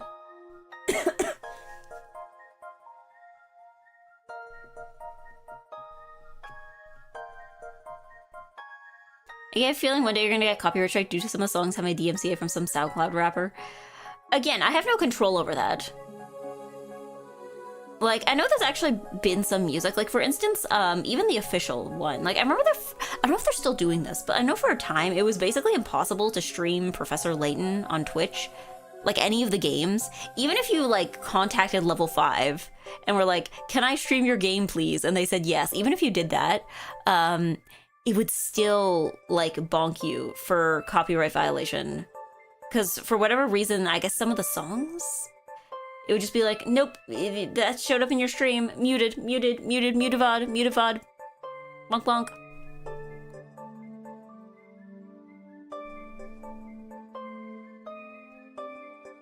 But yeah, that's why you now need the VOD song. But yeah, no, it's... I have no control over that. Because often, too, like, companies will just, like, randomly start enforcing it. I don't get a say in that. So I don't worry about it too much.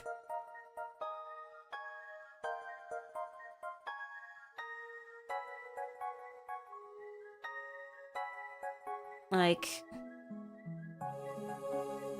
I should probably save that brain space for something I have more control over, you know?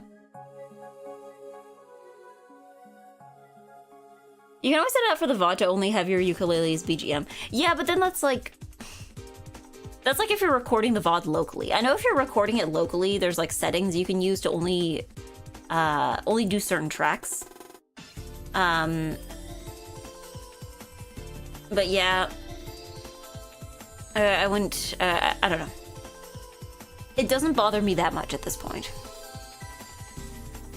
Yeah, if only song licensing wasn't so extremely expensive. Yeah. Sorry, I don't have Wheelchair Girl, that's okay.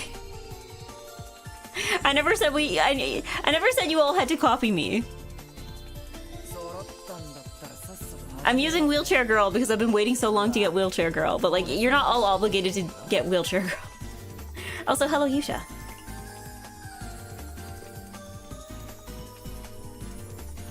But yeah, if the VOD gets muted, we'll blame the SoundCloud rapper. But no, I mean, I know that there's also been like issues where like somebody, like, wasn't there an issue a little while back with like somebody suddenly like copyright striking all like Undertale Deltarune music? And it was like on the behalf of Toby Fox, but then Toby Fox was like, no, I didn't ask them to do that. Like, please try to, you know, dispute the copyright claims. And I think there was also another issue recently with Flavorfully, like the Vocaloid producer team. I think they also had an issue too with like suddenly like if people uploaded like videos or something with their songs, which usually they're like, yeah, you can monetize that, that's allowed. We're suddenly getting like bonked. So I think sometimes like just like random stuff happens, and even the people involved don't even seem to know why it happens.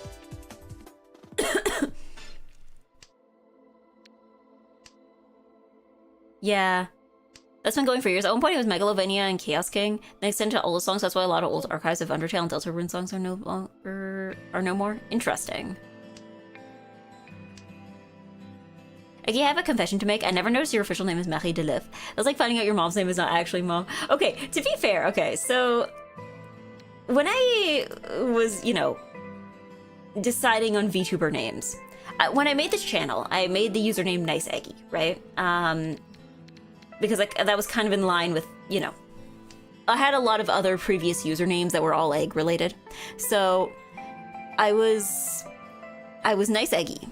But this was 2020, 2021, right? So this was at a time where it felt almost obligatory, because I feel like it's less of a thing now. Because I think now people are a little more freeform with their names, but it was, you know, everyone was kind of taking from the like Hololive Niji-sanji model of naming your VTubers. So everyone had to have like a full name. Like you had to have a first name, last name, right? You couldn't just be one word.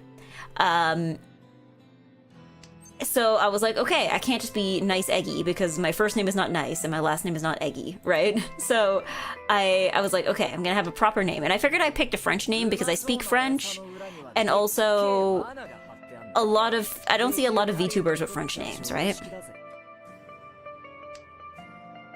So I was like, okay, Marie de l'œuf.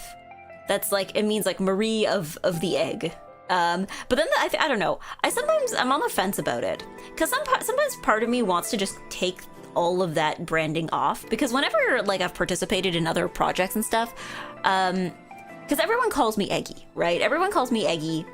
When I've participated in projects, I've almost always asked to be credited as NiceEggy instead of as Marie de l'œuf, because the thing is, what I quickly realized after debut is people get really scared. People who don't speak French get really scared when they see more than two vowels next to each other.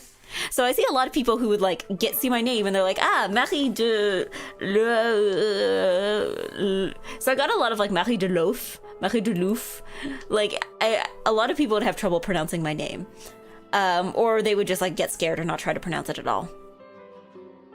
So, I don't know. Part of me wants to take that away. Wants to like completely take it out of the branding and just be nothing but NiceEggy. Because that's what everyone's calling me anyway, right? And we're at a point in time, right? Like, it's not like, you know, it's not like before where it was less common to not have like first name, last name. Like now you have a lot of channels like, you know, Doobie, Doki Bird. A lot of like, even like Iron Mouse. Like, I feel like a lot of it's becoming more popular now, I think, for like English indies to just have one name, you know? As opposed to like, I mean, I guess they still got Nimmy Nightmare, I guess. Iron D Mouse, Doki D Bird. Doki de Bird. Doki Von Bird. Iron Mouse. 2 words. First name Iron, last name Mouse. Yeah, you can keep it because it doesn't hurt. Yeah, it's just that it feels weird to have a name all over all my stuff that nobody actually calls me, you know? Oh, wait, what? Huh? Okay.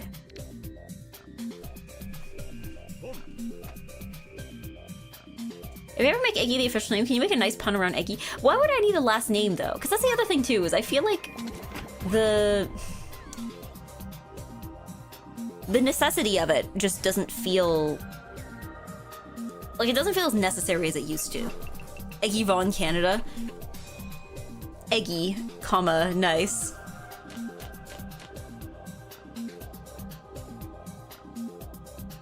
Oh. I'm not being Eggy Potato. Why don't you become Faye Potato? You like a potato so much, why don't you marry him and take their last name? Jane Eggy, like John Elden Ring. Well, I think somebody else has already laid claim to John VTuber, so... I can't even do that.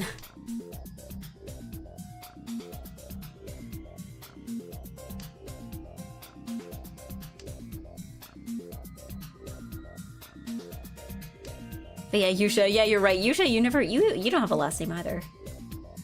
First name Yusha, last name Kun.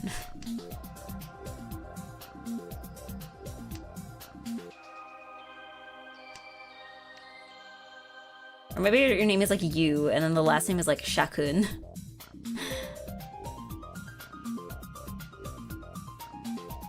Yeah, I also don't have a last name. Yeah, there's plenty of VTubers now that, like, don't have last names.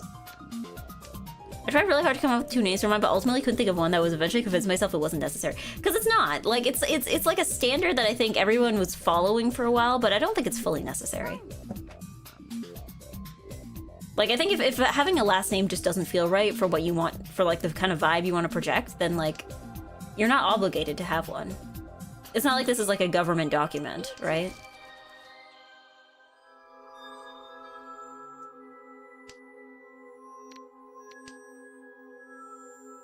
If I had a VTuber persona, his last name would be Stromberg because I like the way it sounds. Would he have a first name, though? I do have one. Technically, it's Chama. Oh, right, that's true. Or I guess here, Faye Channel. First name Faye, last name Channel. Welcome, Mr. Channel.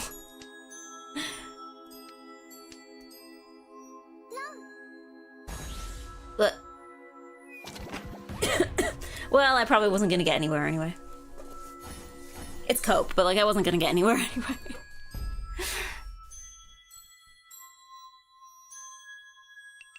Oh, would you have a last name? Oh, what's your first name? Don't have one. Oh, would your guy be, like, a military commander or something? She gets more powerful with defeat BTW. Because now I think of it, actually, wasn't Giga's name originally, like, General Giga or something? I guess maybe if your first name is like a title, I guess that could work.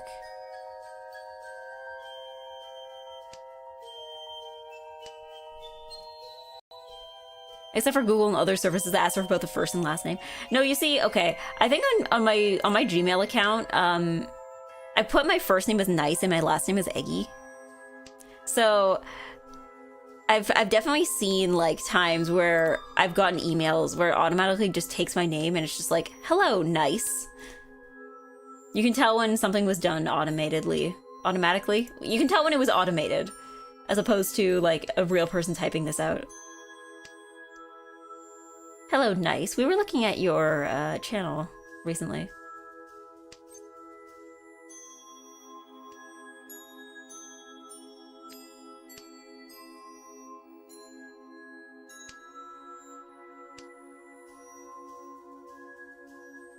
Could you get away with just having a last name, no first name if you're like a sole possessor of the last name? Like you have no family, nobody else has the last kind of last name, you're completely unique? No, I think you'd still need a first name.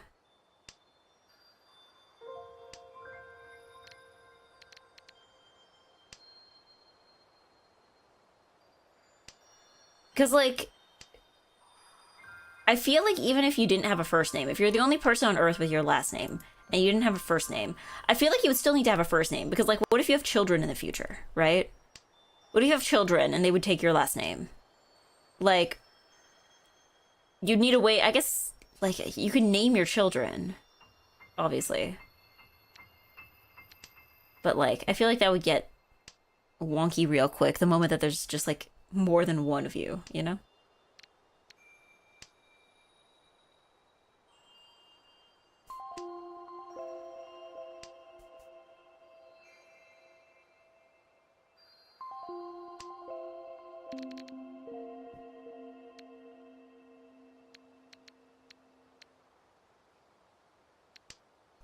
Name them last name, the first, the second. So if, like, your last name is Eggy, then you're just, like, naming Eggy the first. Eggy the second. Eggy the third. No, I still don't think that would work.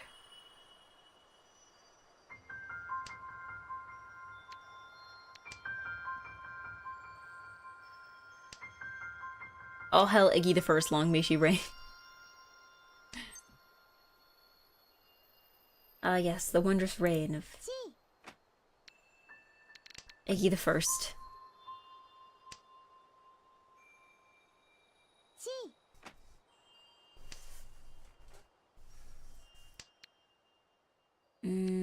Can I make a better hand than this? Yes, I can. Okay.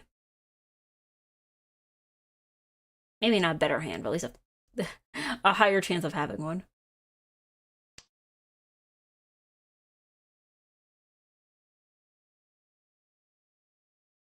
Eggy the first, the forgetful. Eggy the forgetful. She forgore. She forgore. I forgore. Oh, I think we hit the end of the music. Hold on. We're doing Crimus.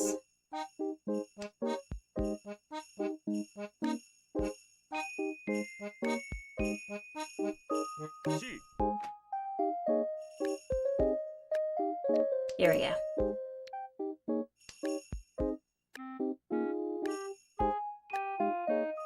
She also behaves like royalty despite not being one. I don't know. You say that like it's a bad thing. Maybe I do need to lean into that more. Maybe I need to be more Ojo-sama. I need to be more oh ha ha.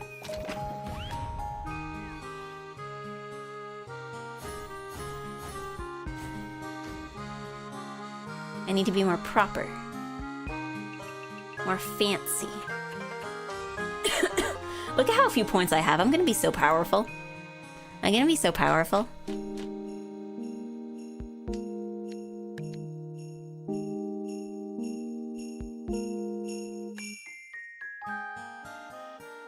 I don't know, rebranding to become some kind of princess, I guess. Oh god, okay, I just realized, what am I working that day? Just realized on...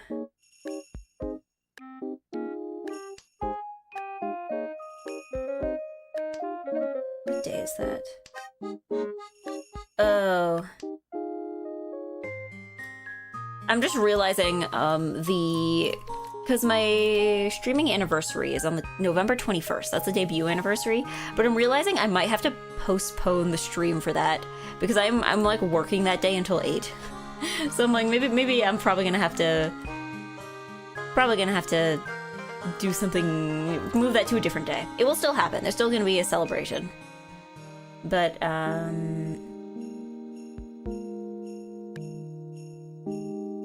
yeah.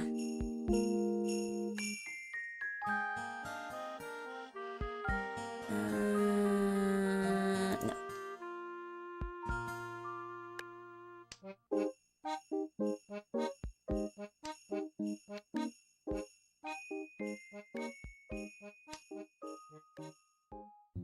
Regal, but Regal instead. You'll be able to pay for new PC parts. No, I'm not gonna buy new PC parts instantly, but I will make a couple $1,000s, I guess, over the course of the few weeks. It's only a few weeks of work. But yeah, I'm just gonna have to the stream might end up being like, I will have to keep that in mind for the sake of. Speaking of which, whatever happened to your laptop battery anyway? I still haven't gotten around to getting it fixed. I'm gonna have to go to the store and like ask them to get it, just replace it themselves. Like for them to order in one and have it be replaced at the store, because I'm like, I'm done trying. I gave up. I've just been plugging in my computer for the past few weeks. No! That's how it's felt. I've had enough on my plate for the past few weeks.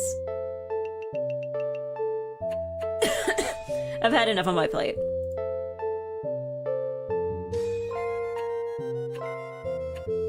Alright. Good job, longing. Eggy loses again, but that's okay. It is okay. Thank you all for playing. Thank you for being better at Mahjong than me.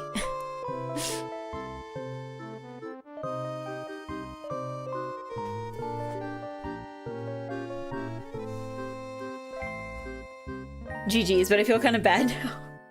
This is friendlies. This is friendlies. This doesn't change anything. You know, it's not like you didn't like knock me down. This isn't ranked. That was fun, and in second, didn't give up any points. That's always fun when you get like second. Hold on.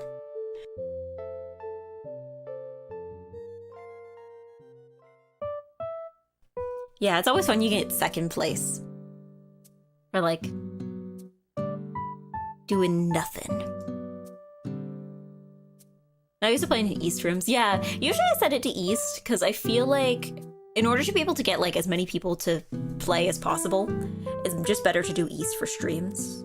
Because I feel like whenever I've done South games, I feel like it takes a really long time. So what keeps happening is that like I will start a game and then somebody will come in and be like, hi, I would like to play. And I'm like, okay, I hope you're willing to wait, you know, 30, 40 minutes for this.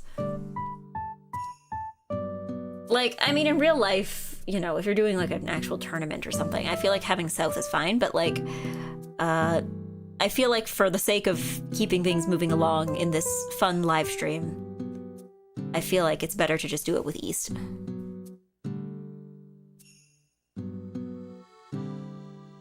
Yeah, showed up, did nothing, got paid. No, I'm gonna have to do something. It's gonna be the most something I'm gonna have to have had done in months.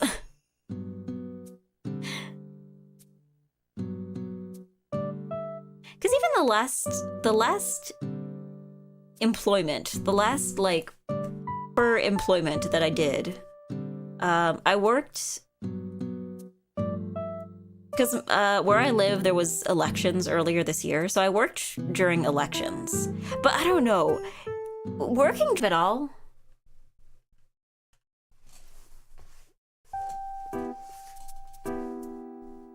We're still live, right? What happened there? Oh, I think I know what happened. I think I probably like kicked the Wi-Fi antenna things on my computer with my leg. This is why I can't even put my legs down when I stream. I like sit on my chair with crossed legs and I cannot put them down, otherwise that happens. I'm back. I should be back. Press F to pay respect. No, don't press F. I'm literally right here. I'm not dead. I'm literally alive. Literally alive. Let me pin this. I'm literally alive and breathing and stuff. I hope it didn't kick me out of the room. Okay, we're good. Literally alive and breathing and stuff. Back, had to refresh. Yeah, everyone please refresh if the Eggy. Although I guess maybe if you can't hear me, then I can't tell you to refresh because you can't hear me. Maybe I can write in chat. Be like, I am back. Please refresh stream if it is not working. There we go.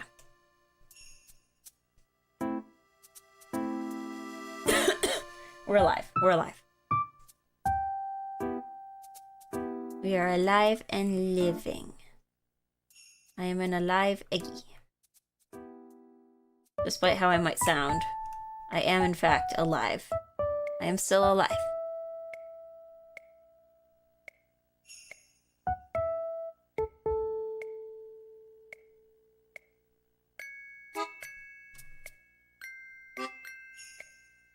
Let me have some water. Hold on. I don't even have snacks around the house. I'm like, I need to have a snack. But, like, I don't have snacks. Like, last week, I had popcorn. I ran out of popcorn. I had crackers and hummus. I ran out of crackers and hummus. I got nothing. I got nothing.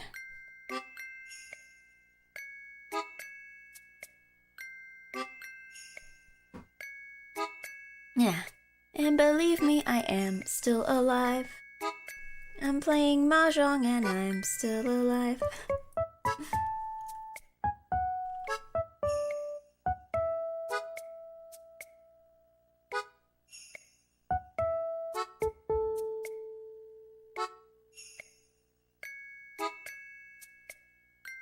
But yeah, that's what I mean when I say I have to do groceries. I have to do so much groceries.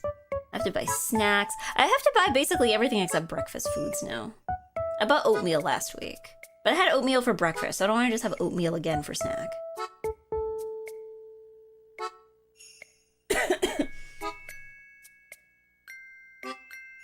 Oatmeal. Oatmeal.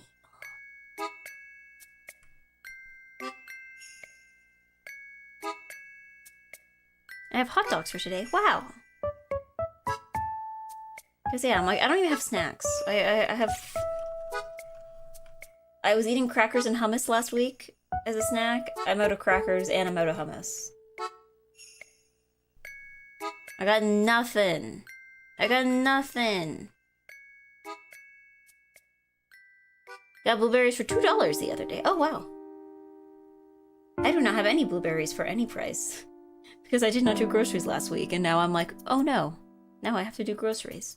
I mean, okay, that's a lie. Technically, I did do groceries last week, but it wasn't for, like, stuff that was, like, edible, I guess. Well, I mean, it's edible, but it was for stuff that's, like, ingredients, right? Like, it was, like, something that, you know, like,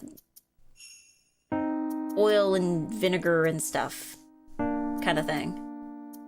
Okay, my computer screen just went black. That's very cool. I hope you can all still hear me. There we go. We're good. Am I still there? Am I still there?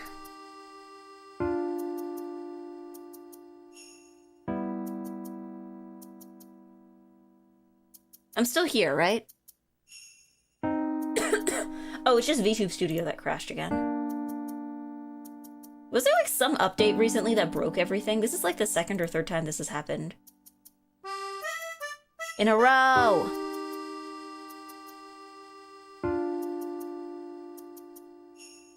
VTube Studio, please respond. Or I'm gonna have to end your process. Okay, let me start that up again.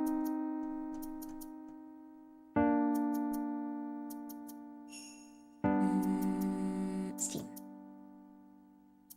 Steam. Steam.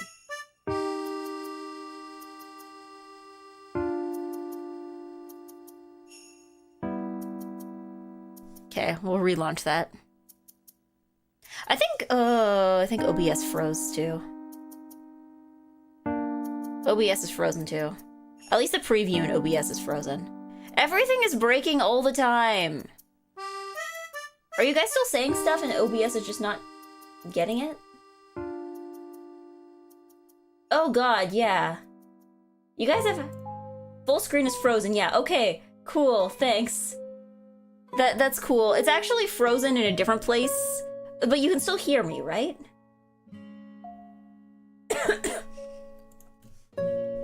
This is peculiar, and I don't know if I can fix this without having to stop the stream again. Because, oh, okay, that's weird. That's weird. Okay, that's really weird. Because I can see myself moving in the Twitch preview, but I don't see myself moving in OBS.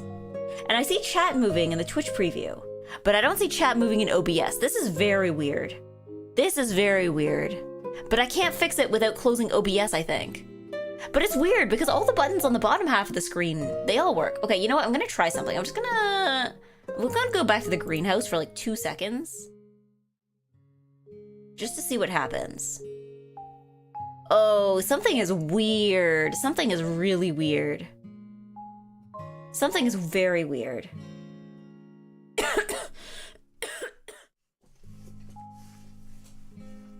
Cause yeah, I pressed this. I can see what's going on Twitch. You know what? I'm gonna have to like move. I'm sorry, YouTube chat. You're getting completely shafted because I have no way of looking at you right now. Okay. Oh, and very cool. Mahjong Soul just crashed. Very cool. Thank you. What happened? I'm sorry. I just ignored everyone who's been in chat just now. What happened? Something weird just happened. Like my entire computer went ugh, and then suddenly nothing is working.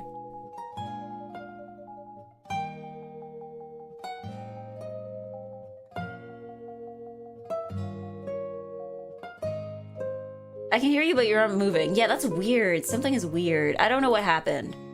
I don't know what happened.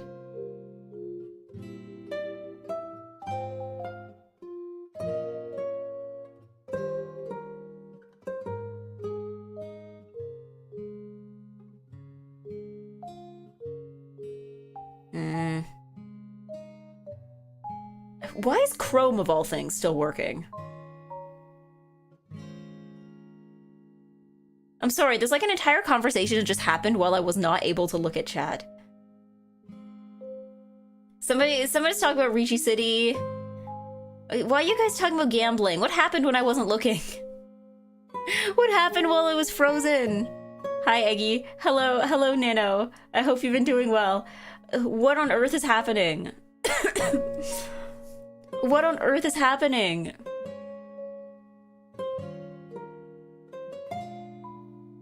Chrome, okay, I'm gonna keep talking. I'm confused.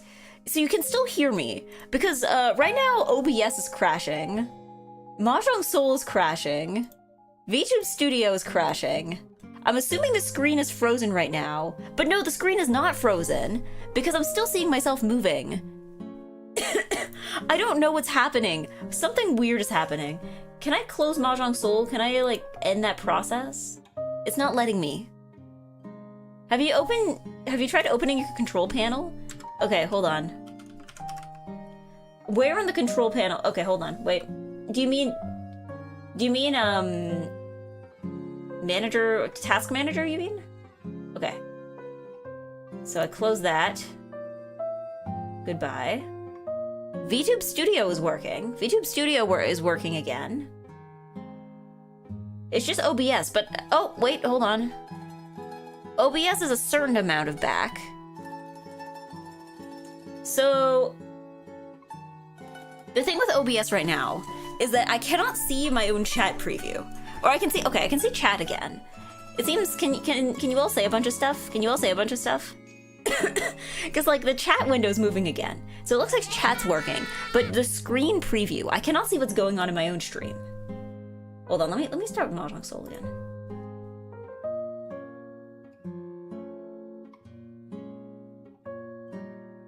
Mahjong Soul. Okay. Is your OBS fully updated?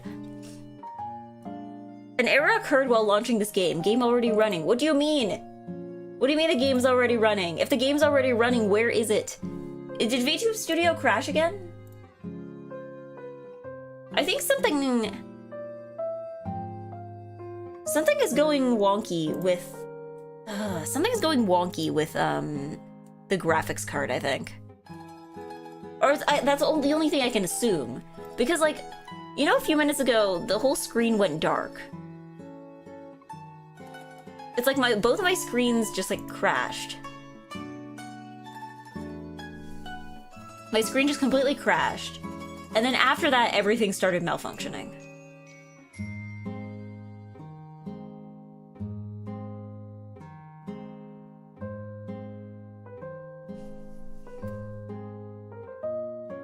Eggy Egg Day, you too, I hope it's working. Okay, Mahjong Soul's back.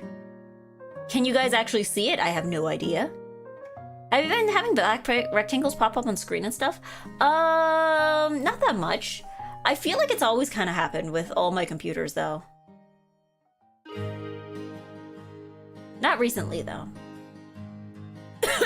Visible Mahjong Soul. Okay, we're back. We see it? Okay. Alright, well, I'll start up a third room. Hold on. Let me...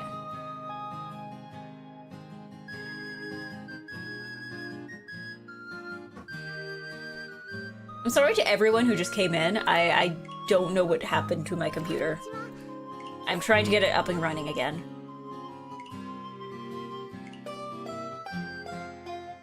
Alright, 19274. It's unfortunate because this is like a less symmetrical...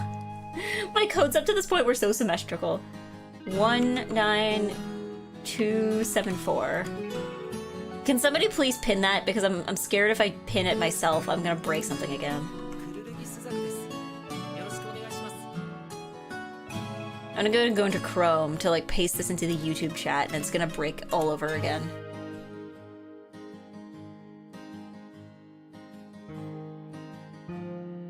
Oh! Oh wait, no, never mind.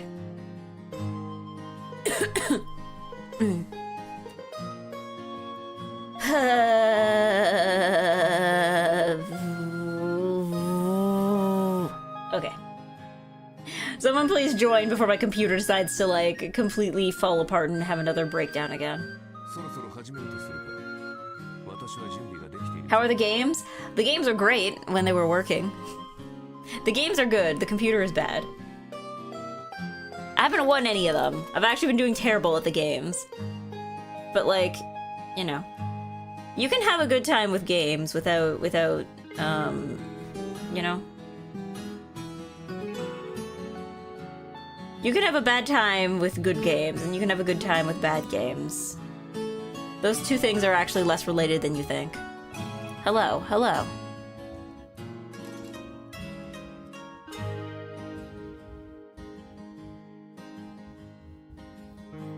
But yes, feel free to join. Anybody is allowed to join. You can join. If you have a Mahjong Soul account and have, you know, enough time on your hands. You are allowed to join. Unfortunate, Eggy. I'm in training for a January tourney and must play like an assassin today. Join to come get killed by Nano, I guess.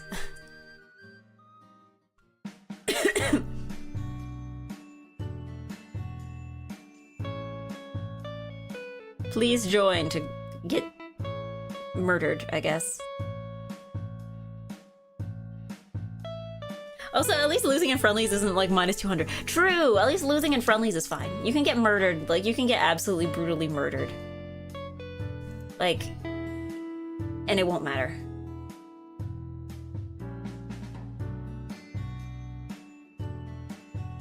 It's so much worse in Ricci City. I remember reading somewhere, like in one of the Steam reviews for Ricci City, because somebody was complaining about how they distribute points at the end.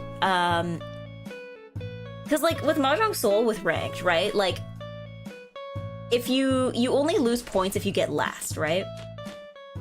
If you get first, you get to move up. If you get second, you get to move up, but like a little less. But then like if you get third, I guess. Basically, it was like no incentive to try to get anything other than first or something. Oh, we're playing upside down. Yeah. All right, what are you gonna do? Strategize to lose so that you can get the big multipliers? I almost called them mults, like this is Balatro.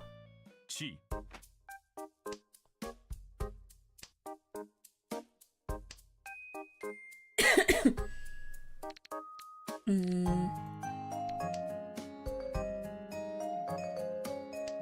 go silly mode. There we go. We disarmed him. Got disarmed. Marcel's 4th avoidance. Richie said he's 3rd, 4th avoidance. Yeah, basically I saw somebody just being like, the incentive to, like, if you're in 4th, it's like the incentive to try to get out of 4th is like lower because you're also still losing a lot of stuff anyway. Something like that. People had complaints about it.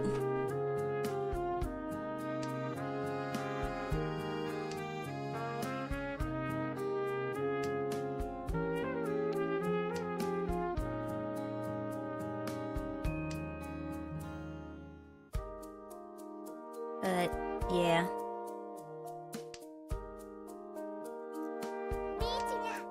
I haven't touched Ricci City in a while. Maybe one of these days we'll do a Mahjong Soul, because Ricci City I think gets better. It gets good collabs. It gets good collabs. But I don't play it very often because I keep forgetting it's there. Mahjong Soul is just my default now.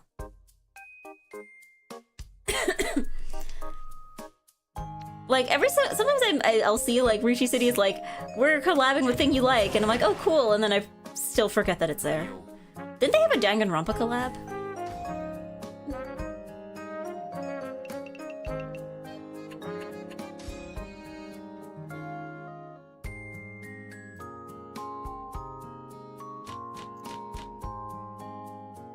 Like, we got back-to-back. I wish it wasn't so Gunnar. It should get more Gunnar. The history of Mahjong is found in Mahjong Eroge. That's true. To be fair, that's true.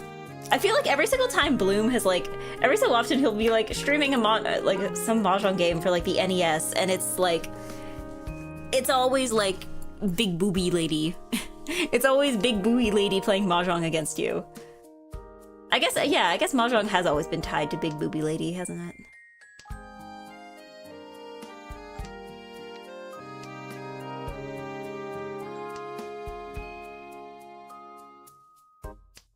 Should go more towards the direction of stuff good Mahjong with announcers or Tenho with pure Ricci. There was like a Mahjong arcade game I played when I was in Japan, and I lost. Presumably because it was like the loudest thing on earth. I don't know what it was. There was just like effects flying around the screen. I could not keep track of what was going on. I was like trying to look at my hand, and it was like everything was like flying in my face. It was like, I don't know, it's just like, what if Mahjong was really, really loud? I don't remember what it was called.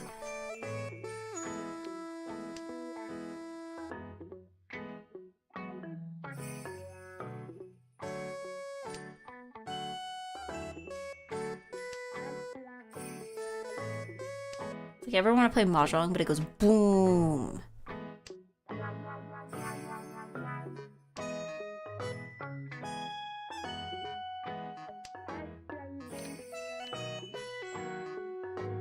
But yeah, I don't know. I think I'm good with Mahjong Soul. Mahjong Soul is fine and acceptable.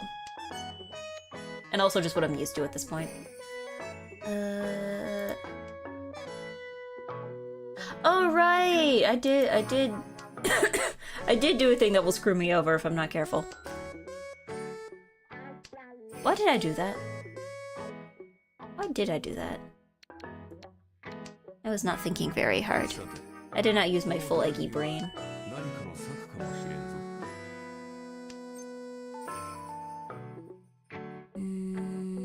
No.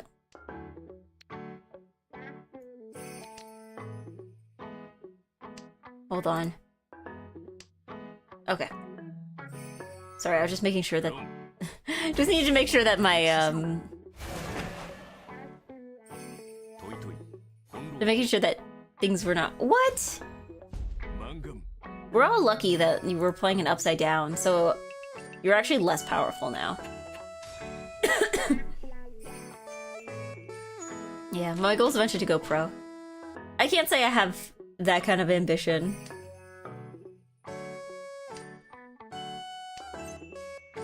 But, no. And also, I don't know.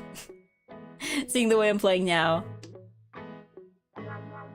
probably shouldn't have that kind of ambition.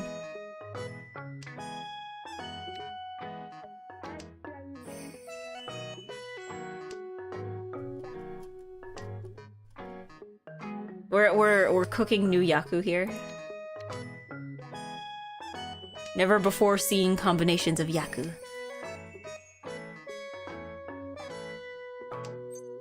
Yeah, not sure I want to go JPML or Psycho since they're both in the US, I know.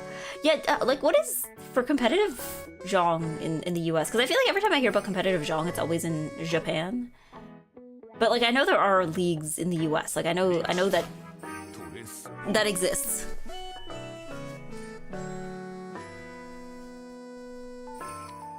Psycho-san has a pro circuit for it now in the US. Oh, okay. So, like, all the tournaments are, like, held in the US? Yeah, they're debuting the US exam soon. Oh, is there, like, a test you have to take to get in?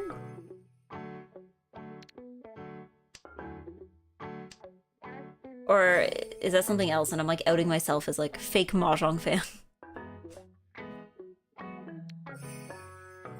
Fake... You like Mahjong? Name every Yaku.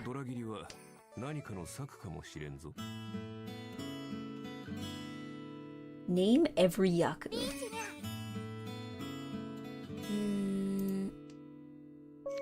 Okay. There's one nice bit of winter here. There's a Japanese restaurant run by an elderly Japanese immigrant couple near me. I always get beef udon ramen, and in the winter it slaps so hard. Yeah. You know what I miss? That I can't seem to get here? Is, Yaki Imo. I miss having Yaki Imo. That was like... Because in Japan, like, again, I got there, it was like right the end of summer. Then they started having the sweet potatoes in the konbinis because it was now winter. I miss having a sweet potato. I miss Yaki Imo.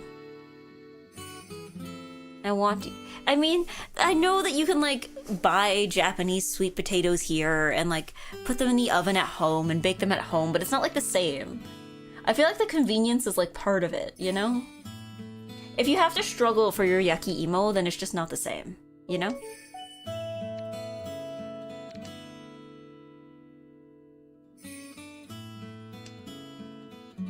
You need to pass an exam to Jonah Pro Org. Every time they name to the Yaku score of certain hands. Oh, okay, so there is like an actual test. Like it's like a written test. Like you have to get your like zhonging license to be let in.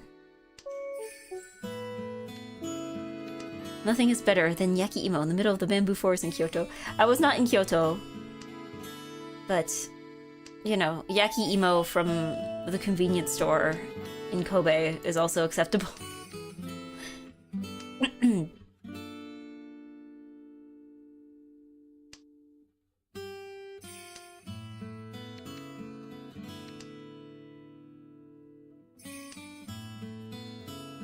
They always have baseball on the TV, very big baseball fans, it seemed. Oh no, not surprising. If you know anything about Japan.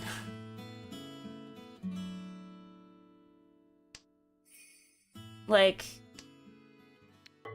did you know in Japanese that, like, they don't have a lone, like, because most, like, American sports that have been brought to Japan, like basketball or golf, like, they use the, like, they just transfer it phonetically, right? Like, the basketball in Japanese is basketball, right?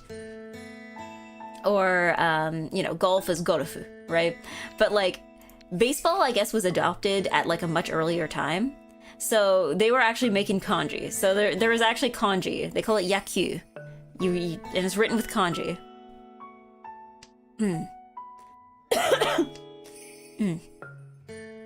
Did your dad cry when the Blue Jays lost? I don't know how my dad felt. My grandma has not mentioned the Jays since. But, see, I keep thinking about this because my grandma had this running joke because whenever it seems that, like, if we're watching a game and I'm in the living room, then the Jays would lose. So my grandma started joking around that I was like, I was jinxing it. I was bad luck. So I was realizing that, like, on the day of the, okay, it's unlikely, but why not?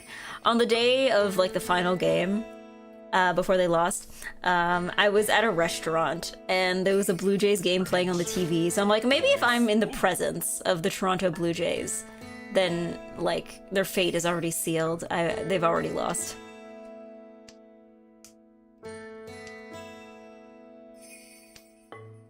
Sorry, it's my fault. I was sitting in a restaurant and there was a Blue Jays game playing on the TV. I had no control. Couldn't just tell the restaurant to, like, stop playing it while I'm there.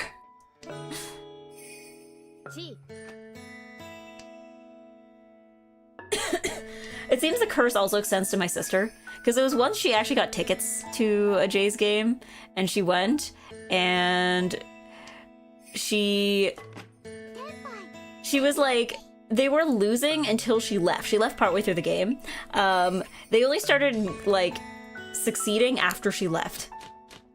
So, yeah, maybe it is hereditary. Maybe this applies to both of us. But yes, I'm sorry, everybody. I was in a restaurant where the Jays game was playing. Bro gave up his 13 orphans opportunity. LMAO.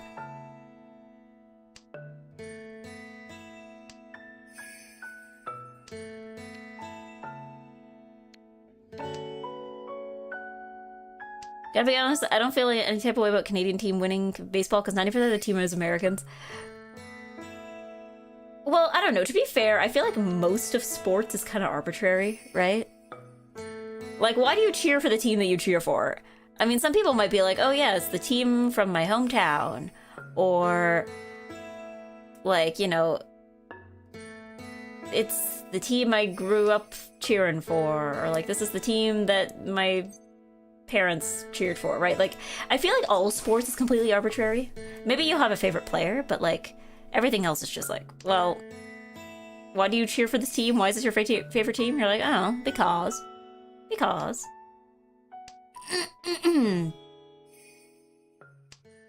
Yeah, I'm in Los Angeles. I cheer for LA. Buffalo fan, born and bred, despite everything. Well, I mean, because the thing is, okay, if you live in a city that has a sports team, right, you're probably going to cheer for the team from that city, right? But, like, because, like, I grew up in a city, like, when I was born, I grew up in a city that did not have a major sports team. So, when you get to, like, smaller cities, then kind of everything's fair game. I guess some people might go for whatever city is, like, the closest, you know? But, like, kind of everything's fair game.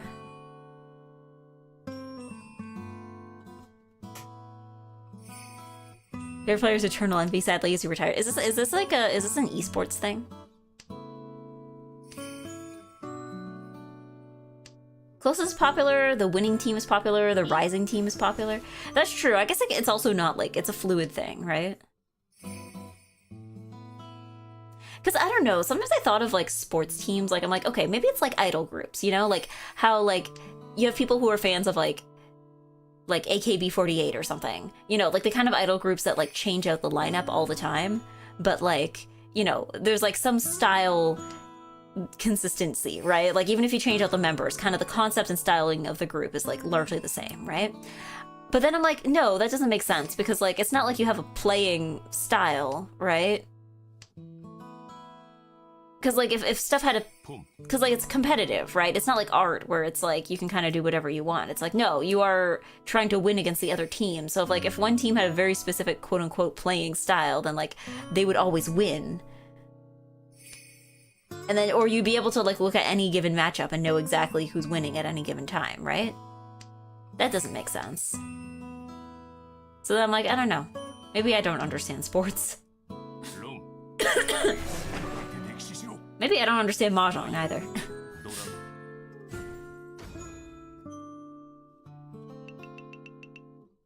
I do not know how I did that, I'm so sorry. I mean, if you did it, somebody else would have. There was only like 17 tiles left.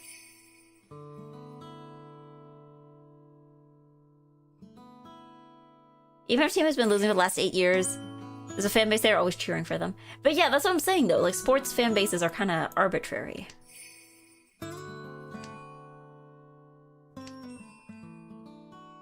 Like it's not like, you know, something like music where you're like, I like this band because I like the way their, you know, their music sounds. I like the way their lead vocalist's voice, or like the members are attractive or something. Like I feel like with sports teams it's a lot more arbitrary. There's the social fans, the deep fans, the committed fans, the bandwagon fans, amongst others. I mean, I guess, yeah, there is also like a social element to it, right? Where you like pick a team, so you can, someone asks you like, what are your thoughts on sports lately? You can be like, oh, my team's doing well, or my team's doing badly, right? Yeah, it's more similar to Idol fans than you think. I guess that's true. Like, I guess having an Oshi is kind of arbitrary too, right? Like, I feel like somebody who can't describe, like, I don't know. Sometimes I've had the feeling that, like, somebody who can't describe exactly why they like their Oshi probably likes their Oshi more than somebody who can. Because, like, it's not like you, like... I mean, I guess maybe some people are, but, like, it's not like you try to, like, optimize your Oshi preferences. Like, you're like, oh, I'm trying to like the person who is the best at singing. Like, you're not, like... You can be like, oh, my Oshi is good at singing, and I like her voice, but, like... You're not trying to, like, optimize... trying to, like, optimize, or, like, trying to, like, narrow down. You're like, I am in search of an Oshi. I am in search of an Oshi, and you're, like, trying to, like... You know, like... Okay, it's a bad win, but at least it will be quick. You know?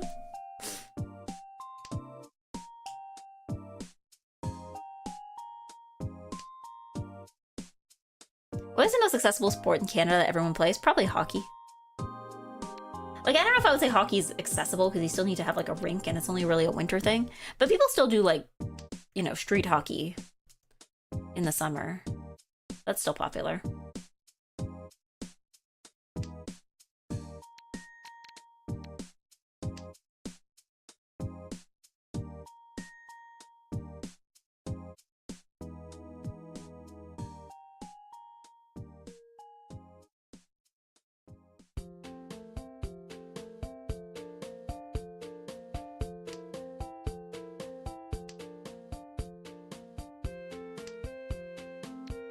Yeah, I thought the league would be bigger. Turns out hockey's limited by stadiums with ice, and those are pricey. Yeah, you need to have an arena.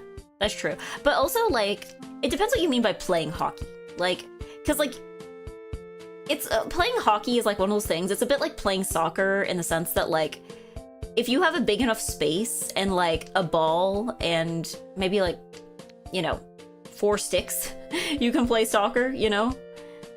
In the same way, I think with hockey is, like, if you have any amount of ice space, like, if you have enough space for, like, 2 or 3 people to skate in a circle, you're probably, you can play hockey. Or at the very least, you can, like, shoot the puck at a net, right? And you can make the net out of anything.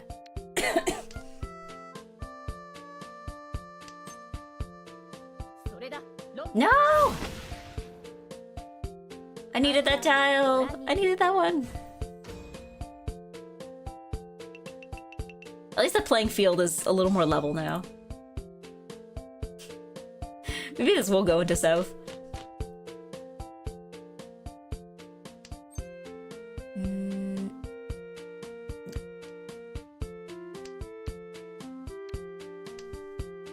Kind of works with inline skates too, kind of, and on lawn. Usually not on lawn. What's popular this summer is what they call, like, street hockey, or, like, road hockey, which is basically, like, exactly what it sounds like. It's you play hockey on the road. It's usually done with a ball.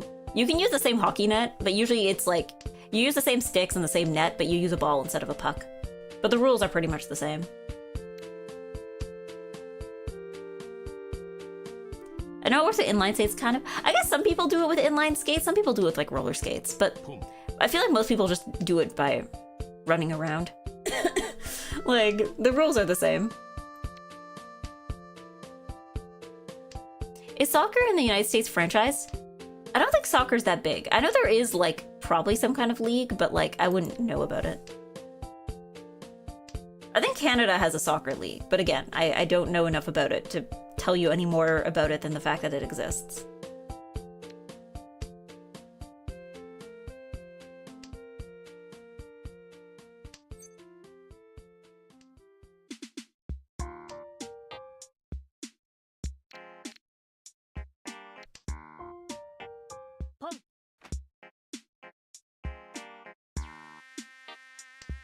Yeah, soccer in the United States or Canada can safely be ignored. I don't know, soccer is kind of a weird one. I think it's interesting because, like,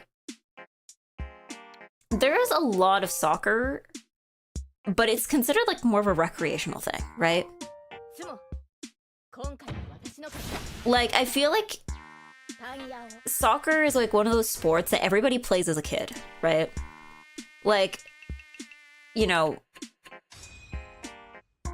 even I, who did not like any sports at all, still played soccer as a kid. I didn't like doing it. I did it because my parents signed me up for it. And I was too polite to tell them until later that I did not like it. But, like, even I played soccer. And, like, you know, you go to school. What do you do during phys ed? What do you do when the teacher doesn't know what to do with the class right now because everybody has too much energy? You make them play soccer. Like, soccer is, like, a thing that is, like... It's so weird because it exists as almost entirely as a thing for children. So it's weird because you think that, like, with all these kids who are learning to play soccer, you'd be able to assemble some kind of soccer team. But for some reason, no. When it comes to, like, professional leagues, it just, like, is a lot less prominent. It's really more of a recreational thing.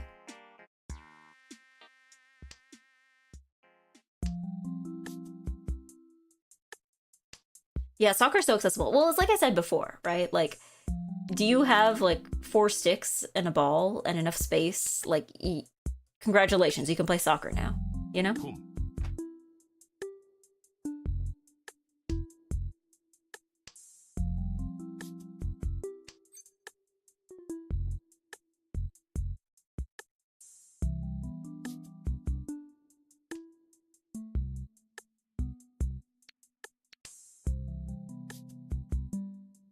Yeah, I think with the football in the US as a rich... I'm assuming you meant rich kid sport. A lot of the players got there because their parents paid a lot of money for them to get into the national team. I guess kind of, because, like, I guess it would be competitive. I think... Because, like, I knew a lot of kids at my school that played competitive sports as a kid. Just, like, in general. And for a lot of them, it was soccer. Like, a lot of kids were doing, like, you know, waking up early in the morning to go to soccer practice. And I know that that stuff is expensive, right? I don't know. I'm of two minds about certain things when it comes to, like, kid sports. Because I'm like, on one hand, it's like, you know, parents are paying a lot of money for their kids to take, like, classes that aren't really necessary. It might not even be beneficial in the future. But also, as a kid, I was like, I wish I was really, really good at something. I wish I was good enough at something to do it competitively. So I'm like, yeah.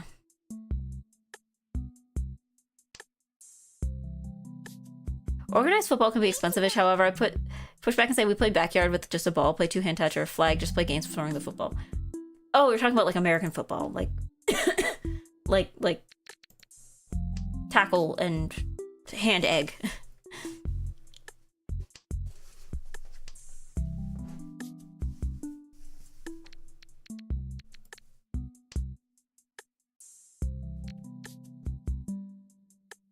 Because, yeah, I don't know. When I was a kid, what did I know? I knew a lot of people who did competitive gymnastics. I knew a lot of people who did competitive soccer. There was a couple people I knew who did competitive swimming. What else was popular?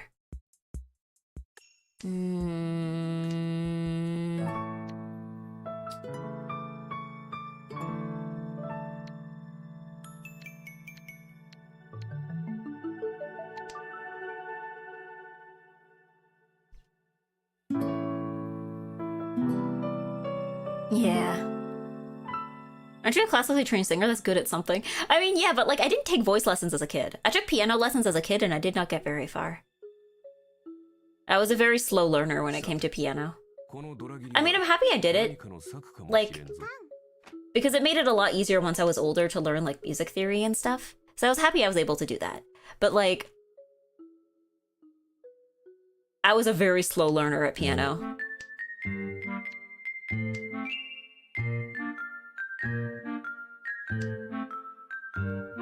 But, like, I don't know. I guess maybe it's one of those, like, grass is greener kind of things. Because I feel like everybody who didn't get to do this stuff as a kid is like, man, it would have been nice if I was, like, super good at, you know, an instrument or a sport or something as a kid. And then you have, like, kids who actually did it and they're like, oh, my spare time, I did not have time to play. I spent all the days practicing my violin. So I guess it is kind of a grass is greener situation, you know?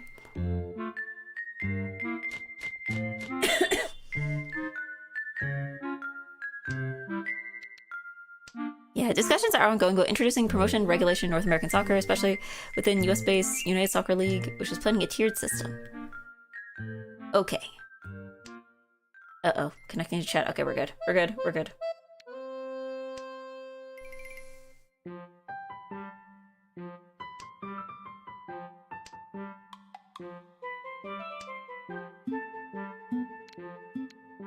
Ooh.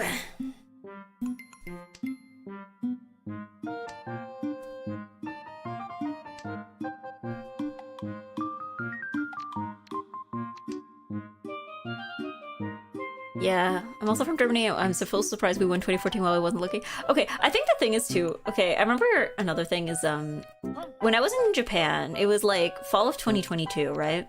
So it was when the World Cup was happening, and it was a very awkward time to be somebody from a country that does not have a team that was playing, to my knowledge. Like, because the thing is, Japan was doing really well, right? Japan was doing really well in the World Cup. But also, like, a lot of the other international students that I was in the building with are all from Europe, right? So everybody had teams that were participating. And then I'm like the one Canadian here where it's like, cool, everyone's using this as like a bonding experience. And I'm out here just like, I don't have any horse in this race whatsoever.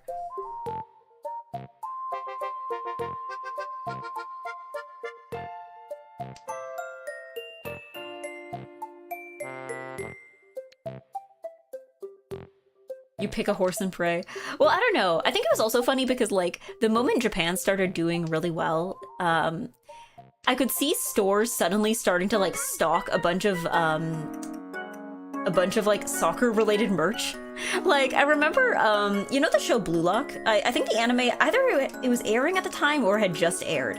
But I remember suddenly, like, stores were stocking a bunch of Blue Lock merch, and I don't know if it was, I guess Blue Lock was sort of popular, but I feel like it was mostly just because they were like, okay, there's suddenly, like, an interest in soccer because we're doing really well in soccer, so we need to have, like, we need to just find, like, any soccer-related anime, you know? Any soccer-related anime that we can get our hands on, we're just gonna sell merch of that.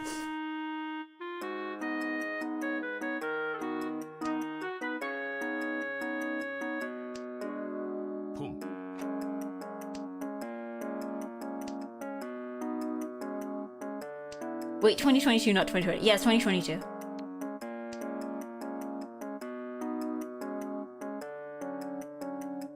Yeah, Captain Tsubasa made football really popular in Japan. Yeah, I think there was, I was seeing merch of that. Like, again, I was going to Daiso and suddenly there was just like aisles and aisles of just like, again, soccer anime and manga that, again, I hadn't even heard of. Some of them looked quite old, but they're just like, okay, we're pulling this out. We're winning, so we need to take advantage of this.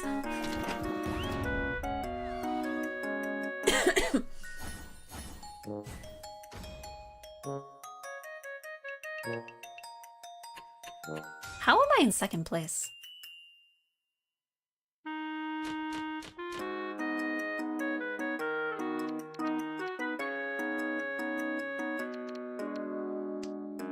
Yeah. No, Captain Tsubasa was big in the Middle East. It's always weird, because, like, I know people talk a lot about, like, anime that got exported to, like, America, but it's also weird. Like, I remember hearing about how, Candy Candy was, like, a huge thing in Latin America, and it just, like, never touched the States. Or if it did, then it didn't make, like, any meaningful impact. But, like, it's like, or, like, I remember, I was talking to somebody once who grew up in Germany, and they were also telling me about this, like, volleyball anime that they watched as a kid. And they said, like, even at the time it looked old, so it was probably, like, reruns from earlier on. But it was, like, an anime about a girl who plays volleyball, and they showed me a picture, and I had not seen this before. If anybody from Germany knows what I might be talking about, please let me know.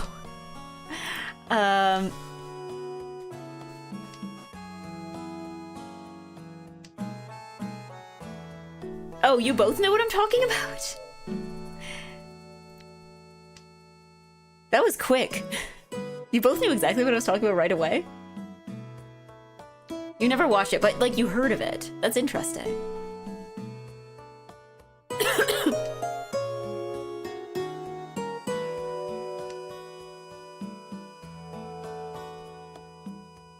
I didn't know of it, but I heard the name. That's what I mean. You heard of it. Like, you knew, Like, this is a show that people watched.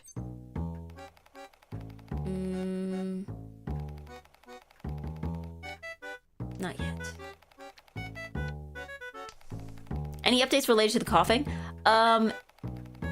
It's actually a lot better than it was before. Unironically, talking makes it worse. Unfortunately, I'm a yapper, is the problem. Unironically, talking makes it worse. Once I shut up, it's going to go away again.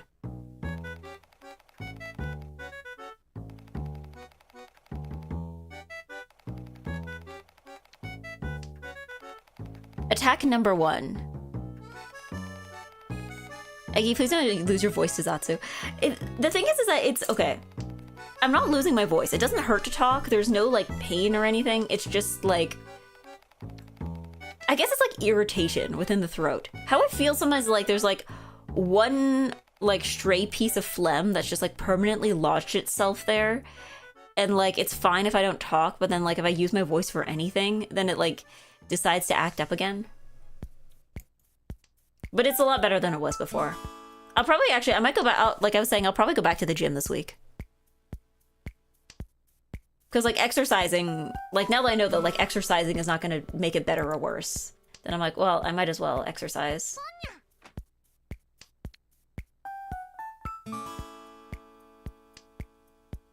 Got so mad I started doing sports again.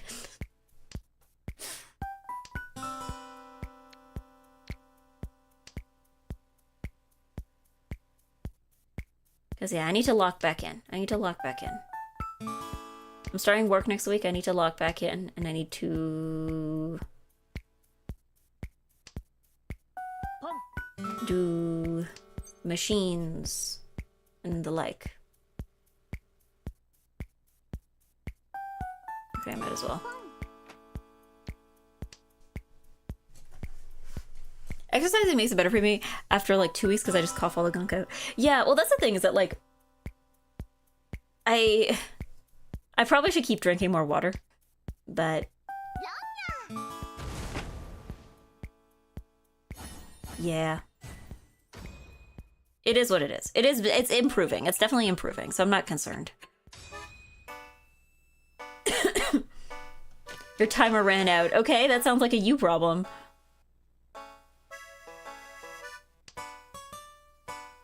There we go. I'm having water. In fact, I can probably pour myself more water. Take your cough pills.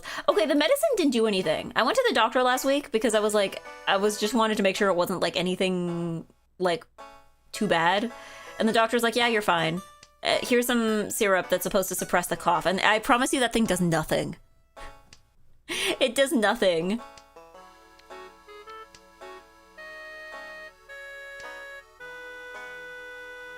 It does nothing. True, it does nothing. Yeah, I'm just like, I mean, I'm so glad that I live somewhere where it's like, medicine isn't too expensive. Because I'm glad that I did not waste any more money than I did on it. It was only like, I think it was like $20. I think it was like $22 or something. And I'm glad it was not a single cent more expensive. Reach. Torres on.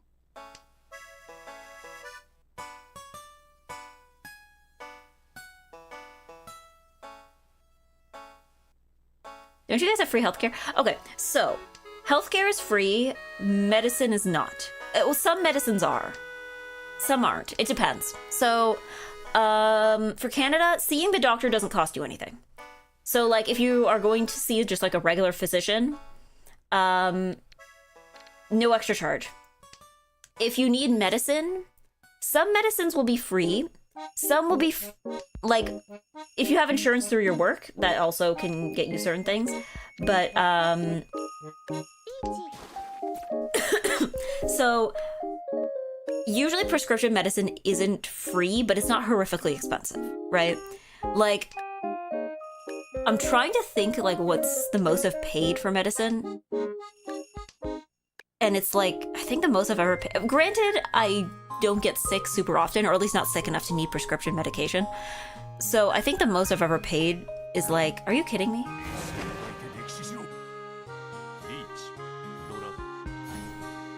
The most I've ever paid is apparently 3,900 points. Sure, why not?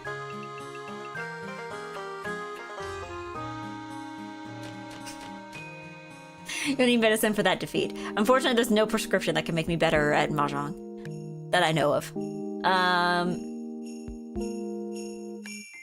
So, I think the most I've ever paid was like, I think I had like, I was prescribed something for like foot fungus or something once, and I think that was like $100. And I think that's the most I've paid for any medication at all. And even then, I think I could have submitted that to insurance. I just forgot. Or like I wasn't sure if I could. Yeah, it's not free, it's just taxpayer funded, so jobless bugs like Iggy don't. Yeah, it's not free, it's just not. I also think like if you want extra things. So like for instance, a few years ago, my mom broke her wrist and she went to the hospital and she had different options for the cast she could get. So you could, if you did not have any money at all, you could get the regular plaster cast, you know. It's heavy, it's inconvenient, but at least it will be like, you know, your arm will heal if you use it, right? But she also had an option where I think if she paid, she said it was only like $35 or something. But if you paid a little bit of money, then you could get a fiberglass cast, which is like, you know, it's lighter, it's more comfortable. You can get it in fun colors. So that's what she went with. But, you know, that's like an extra, right? Like, they will still make sure your arm is no longer broken for free, you know?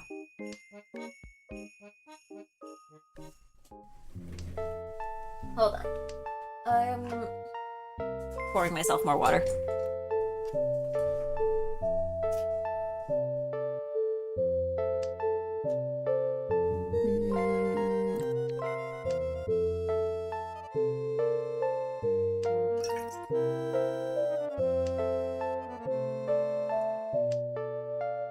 But yeah, most medicine isn't free. I think there's some medicine that's free. But I think it depends. I think it depends on what it is.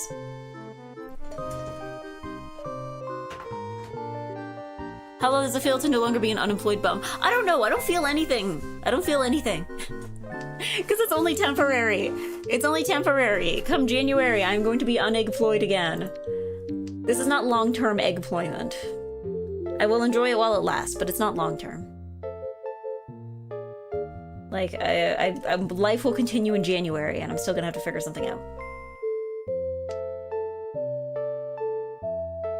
Granted, I haven't really been applying for many more positions lately because I'm just like, I don't want to apply for something, and they're like, cool, can you start like next week? And I'm like, no, I cannot.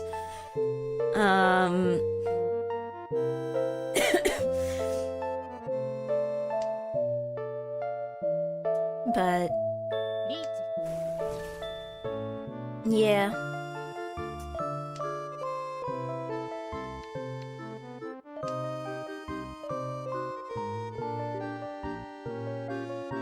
I will have to go back to job hunting and go, ooh.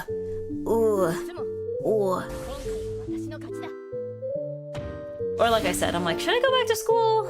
I mean, there's still time to decide, right? I don't know when the deadlines for signing up for this kind of stuff are, but oh goodness. Oh goodness. And somehow I'm still in second place. How did that happen?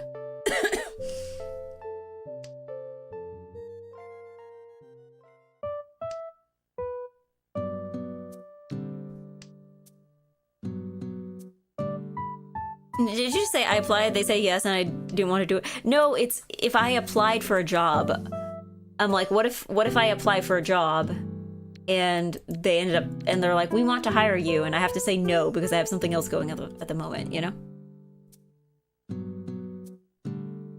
That's upside down. Yeah, it is what it is. But now if any of us even like even if we scrape them a little bit, if any of us do it, then like we win.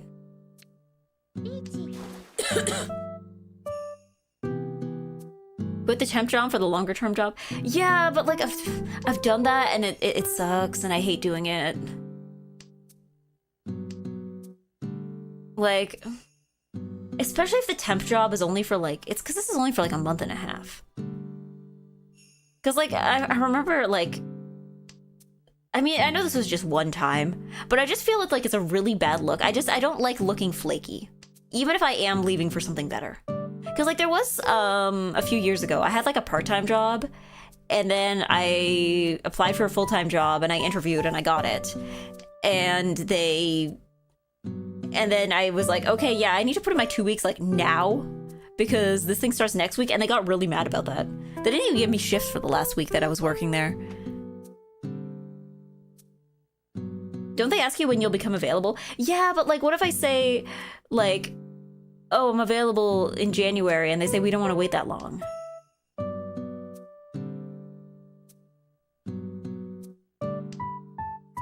Like, I know you can't apply for everything, but in my experience, if you are not exactly what they are looking for in that exact moment, you're not going to get it. That's the takeaway I've come to after a year of unemployment.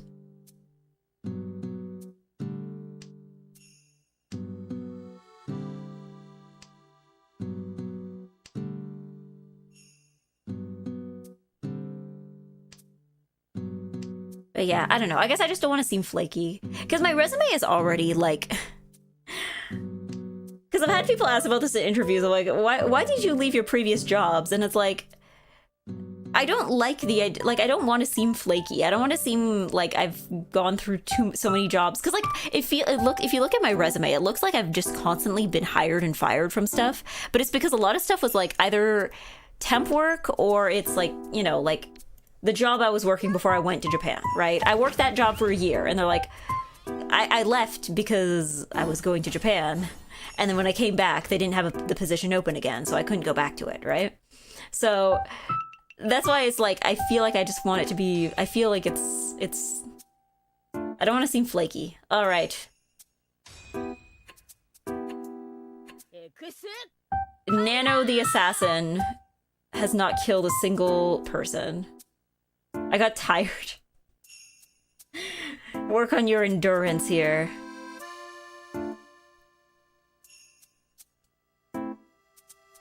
Yeah, this is a temp job in a way as well. Yeah, but like...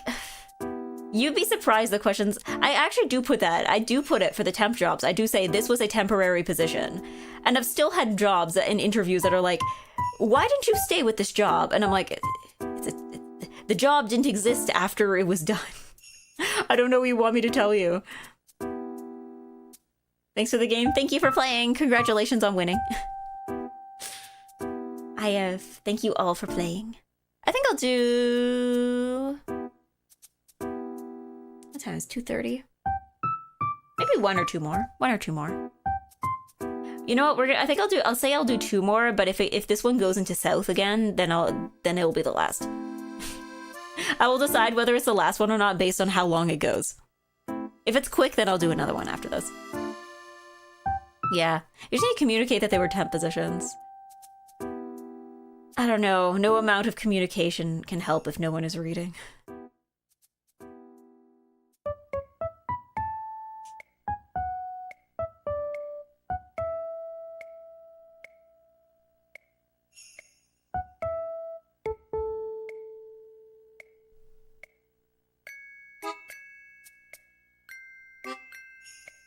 If she has 2 wins set. Oh, is that why it went into South? Oh, right, because when I started up the... Oh, right, when I started up the other room. That's why. That's why. That's why it went into South. Okay, so I guess this is the last one then. This will be the last one. Because I don't want to make a new room. I'm so tired of making new rooms. I don't want to make a new room. So this is just going to go into South. It's fine. It's fine. It's fine. I'm not playing South. I'm sorry. You want me to make a new room? This is gonna be the 5th new room, and I'm kind of tired of making new rooms.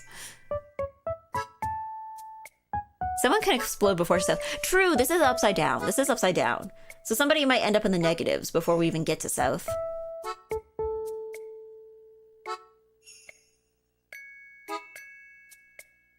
Yeah, it's upside down. Yeah, that's true. That's true. It's pretty high likelihood that... Are we just purple now? Whoever joins, can you be purple as well? We're all purple. Nano, can you make yourself purple? 全て抜かりないな。 Can you make yourself purple? これから私の独り勝ちです。 Yay, we're purple. I mean, you're a different shade of purple. It'll do. It'll do. Everybody is purple. We're purple.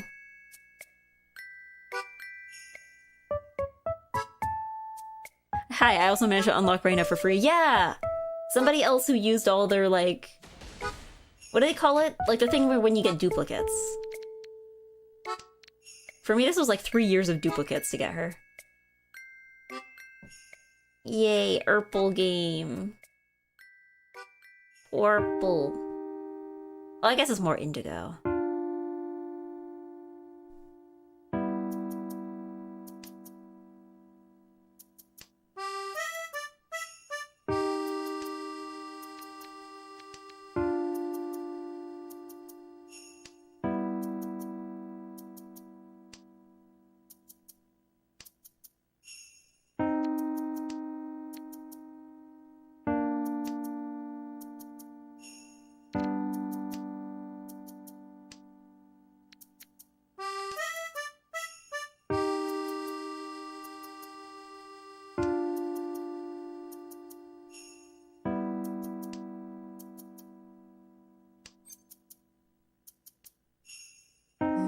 Okay. ポン。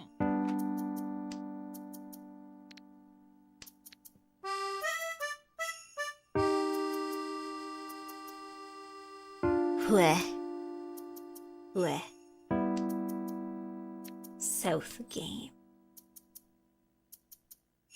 Well, I guess we'll see how long this one goes.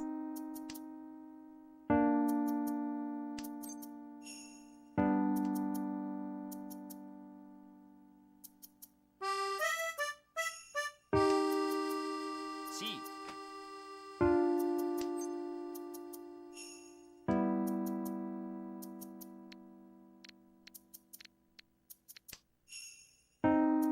I have a sip of water.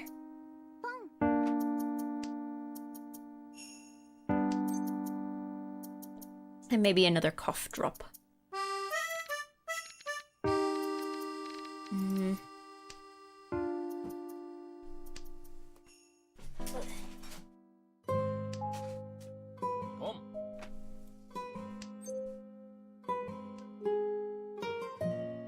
Mm. Oh, no, this is possible. Okay. Having another Ricola.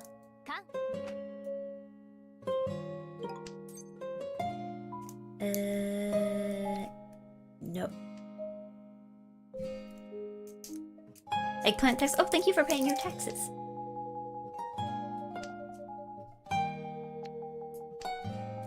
Sore throat egg.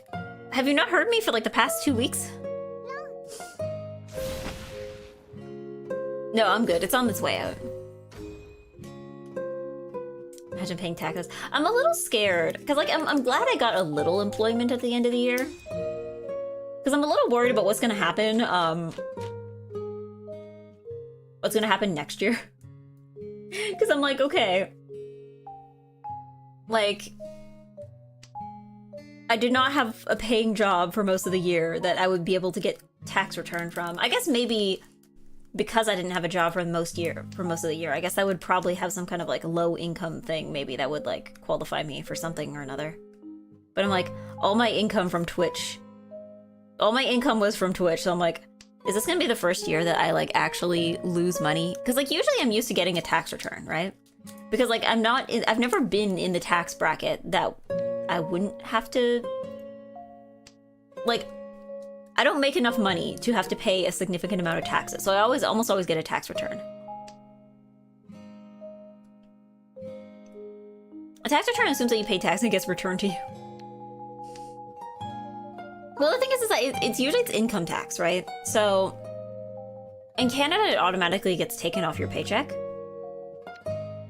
I don't know if it works that way in other places, but It's usually point write full-time streamer on your resume. I don't know, is it embarrassing to put VTubing on your resume? Because I considered it, because there has been some jobs where they're like, where I mention, like, I know how to use these programs.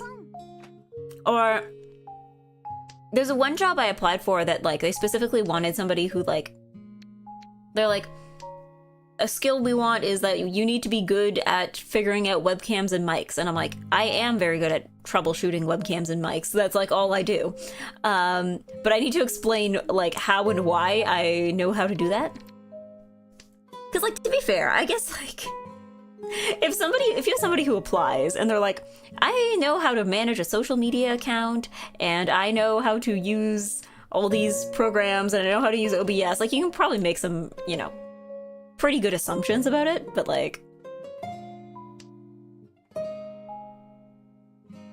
But Twitch withholds tax if you don't enter your tax information. Actually, for Twitch, they do send me a form. They do have my tax info. But for Twitch, it's a little more complicated because it's an American company. It's a little more complicated. They've also changed in Canada. I think they changed some of the rules regarding like how you have to log your taxes if you're like a streamer or an influencer or something. Basically, they had to like reshuffle some stuff, I guess, just to like account for like, you know, the way the world is now. Because like I think the first year that I had to log Twitch taxes, I put them in as like foreign income because they're like, this is coming from the States and it's paid to me in USD. But I think after that they changed it. So now I would like log it as something else. They changed it at some point. I think they changed the way it's done.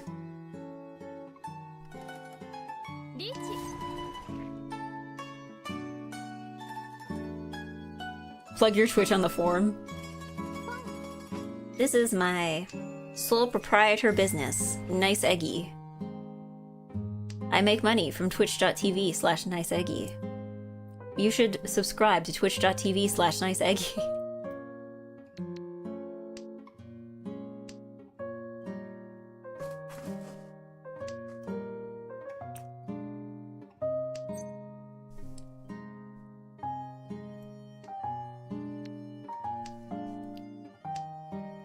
Yeah. Also, only experience at a company is probably a primary interest. Others might be a little harder to argue. Yeah, because, like, I mean, the thing is that it's one of those things. I've seen people who have managed to make their hobbies, like, resume-friendly. Like, I've seen people, because, like, there are, like, skills that carry over. I've seen people who have managed to make, like, D&D or, like, tabletop RPGs into, like, something they can put on their resume. Which is kind of impressive. But it makes sense, because, like, I feel like, you know, DMing a campaign is kind of not a full-time job, but like, you know, you have to be able to coordinate people and arrange a time and plan things out. Like, it's a lot of planning. So I feel like that's something that's like, yeah, you could definitely carry that over into your job. But like, I guess if you word it right, you can put that on your resume. Where? No 10. Not a single 10. 10-less. 10-less. Absolutely 10-less.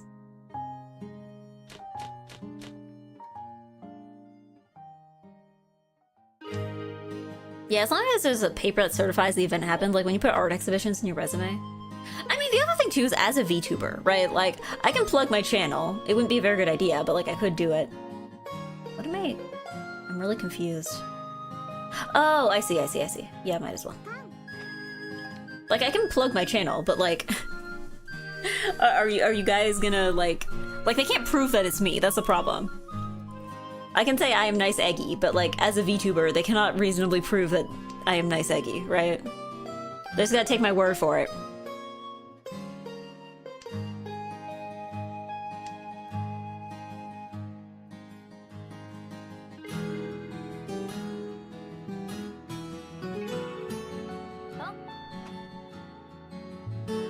They can hear your voice. Yeah, but like that's not proof, you know? People have been wrong about these things before, right?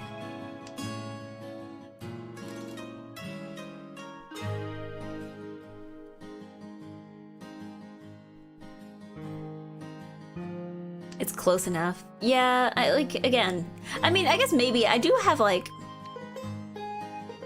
because like I've posted pictures of outfits and stuff, right, on Twitter. So I guess like someone could look at my body and be like, yeah, close enough. That's probably about right. You do have the same haircut. But like my face isn't in any of the pictures, and it's not going to be in any of the pictures, so it's like, yeah, well, like, that's still not like proof, you know?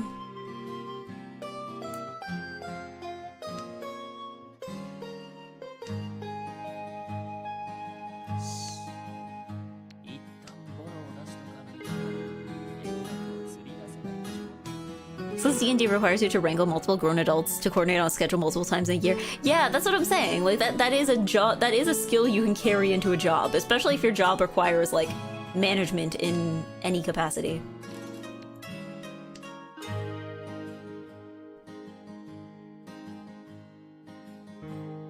I remember once, I think I was in a Discord server that a whole bunch of my friends were in, and they had a channel specifically like dedicated to like planning when they were gonna do like their tabletop games. And I was like, I think I once sent a message where I'm like, do you guys ever actually play, or do you just talk about playing? And they were like, yes. Do you just talk about playing and just like say no because not everyone's available? Can I say your fashion sense because I refuse to use X? That's fair. I used to post them to Blue Sky and then I forgot. No, yak. Oh wait, no. Okay, yeah, that makes sense. No, Yaku. It's not the wisest way to go about this. Try with Blue Sky like everyone else. I don't know. I want to like Blue Sky, but I'm struggling to like Blue Sky. I think maybe I need to be like 10 years older. And then maybe I'll enjoy Blue Sky, but then by then I think everybody else will have like moved to something else. Like, I don't know. Cause like I know some people really like it. You should get off Discover feed. No, I went to following feed on Blue Sky, and that still didn't fix it. Granted, there was a couple people I think I needed to unfollow because I just like didn't like what they were reposting, but like, I don't know. I think my thing with Blue Sky is that like, I think Blue Sky, I complained about this on my other thing on well, I guess on my other Twitter account of all things, but like, I think my thing with Blue Sky is just like, I never thought I would see the day where I feel the need to complain about this, but the youth are not on Blue Sky, which some people might see as a good thing. Ooh, hold on. Let me win. I'll continue my point as soon as I take an infinitesimal amount of points from Zully.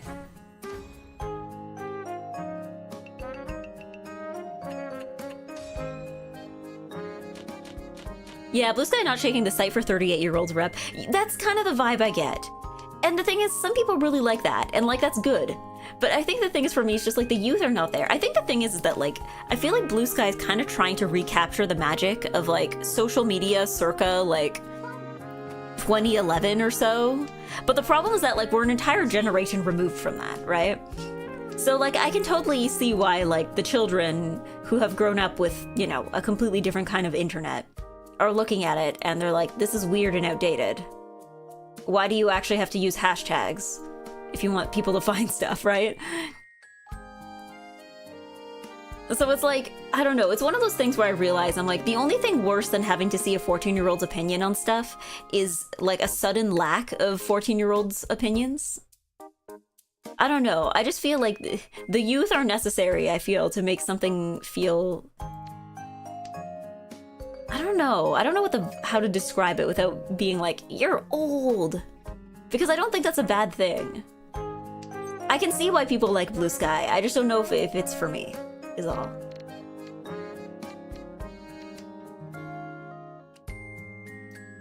How does Tumblr do search again? Tumblr also uses tags, but I think Tumblr, when you use tags on Tumblr, they're not part of the body of the text, so they're a little less intrusive. And also the way people use tags on Tumblr is totally different, because some people use them as a way of like actually like categorizing stuff, but a lot of people also use tags to just like yap. So like it's basically a way that you can use tags to just like yap and give your thoughts without having to like have it fully attached to the main post. So it's not like Blue Sky where it's like the hashtags are part of the body of the main post. It's like something that's kind of off to the side, right?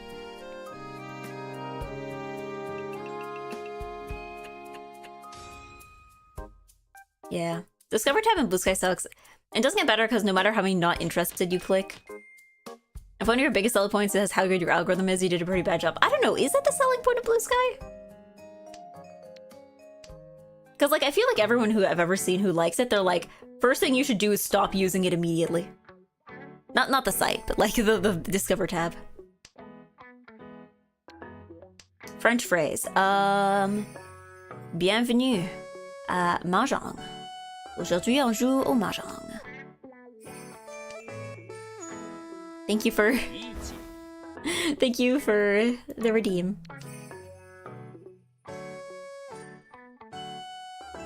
Yeah, tags are basically a quote retweet on reblogs, right? Kind of, yeah. Because like tags, I guess, are basically just like, I have thoughts on this thing, but I don't feel the need to put it in the main body of text. Like, again, I just think that the way tags are used on Tumblr is just very different. Also, Tumblr doesn't really, I mean, I'm pretty sure there is a character limit on tags, but like, it's not a very, like, it's a very high one. So you can essentially write sentences and sentences into your tags. It's not like there's like a character limit before it stops acknowledging them.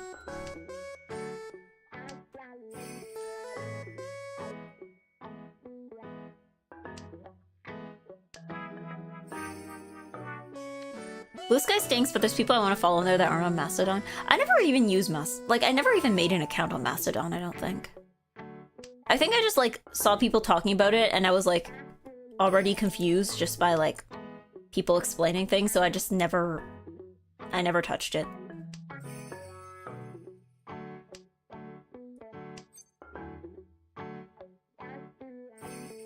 You and everyone else. Well, I just feel like when Blue Sky came about, all the people who were on Mastodon just moved, like they just immediately moved to Blue Sky. You apparently have a Miski account, which counts as Fediverse. I did make a Miski account, because I remember, like, I think it was in Japan when that started becoming a thing. But I think the other thing I think with Blue Sky is that, like, a lot of, I think, and like I've seen other people complain about this too, is that like the people who, like the audience that moved from Twitter to Blue Sky, it wasn't 100% English speaking, but a lot of it was English speaking. So a lot of people are like there are Japanese people on Blue Sky, but like overall, like Japan hasn't really had the max exodus from Twitter that like other countries might have. So for a lot of people who are like into like anime or were like following Japanese artists or VTubers or singers and stuff, like it's like they're not here. Yeah. Blue Sky just ain't alive enough to warrant the effort, yeah. I mean, I don't know. I have had one post that blew up on Blue Sky and did not on Twitter, but yeah, it's just kind of, I don't know. I think it also depends too. Because I think that like what we use the internet for is different than before, right? Like I think maybe I would have had an easier time moving to Blue Sky if I was not VTubing. Because like as a VTuber, as a streamer, or like anyone who's, you know, any kind of niche internet micro-celebrity, we're not using the internet for its originally intended purpose, right? Maybe not intended, but like, you know, there's a difference between I'm using the internet for, you know, being a personality versus I'm using the internet to socialize, right? So I feel like it's one of those things where it's like, Blue Sky, I feel, doesn't lend itself very well to that, which for some people is a bug and for some people is a feature, right?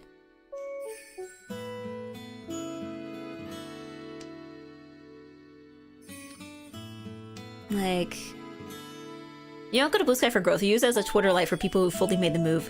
Yeah, I still post my Slepa Wax. I just have trouble remembering to post anything except Slepa Wax and my, and like, going live tweets. But yeah.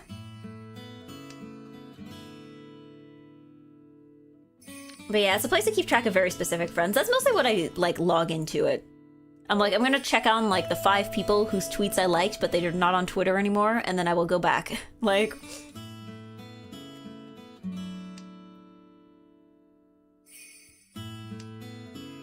But... yeah, it lends itself well to socializing. Yeah, I guess I just, like... I guess it is social media. I guess maybe that's why it kind of feels a little old-fashioned to me, because it is designed more for, like, you know, being social media, I guess. But yeah, it's one of those things where it's like, I don't like Twitter either, but it feels like, at the very least, it, like, most people I know are still there, right? You care about branding yourself a lot. Well, like, as a VTuber, I think that's kind of what I'm supposed to do, right? And, like, that's why I have side accounts for stuff, right? Where it's like, you know, this is the side Eggy account for things that I'm not going to put on main because they're not relevant to me as a VTuber, even if they are things I think about, right?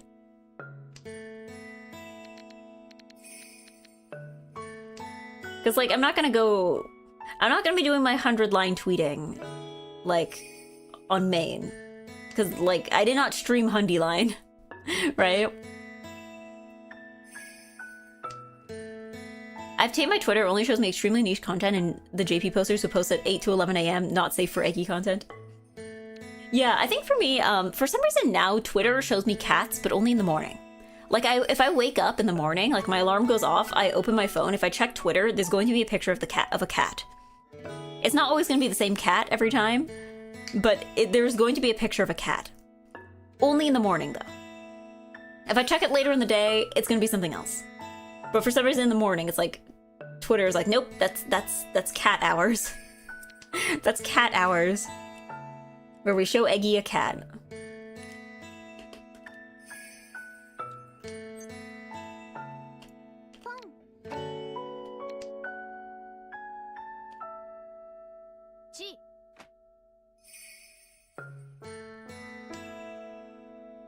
Yeah.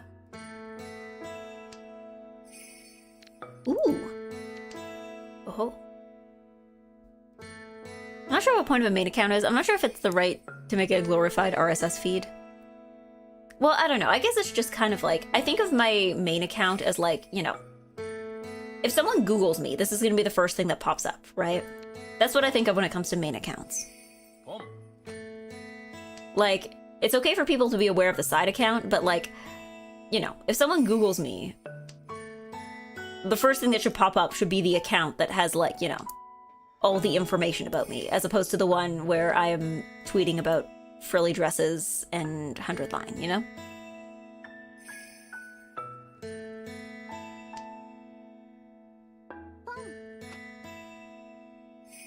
Like, your main account is just a wax and slap, that's fair.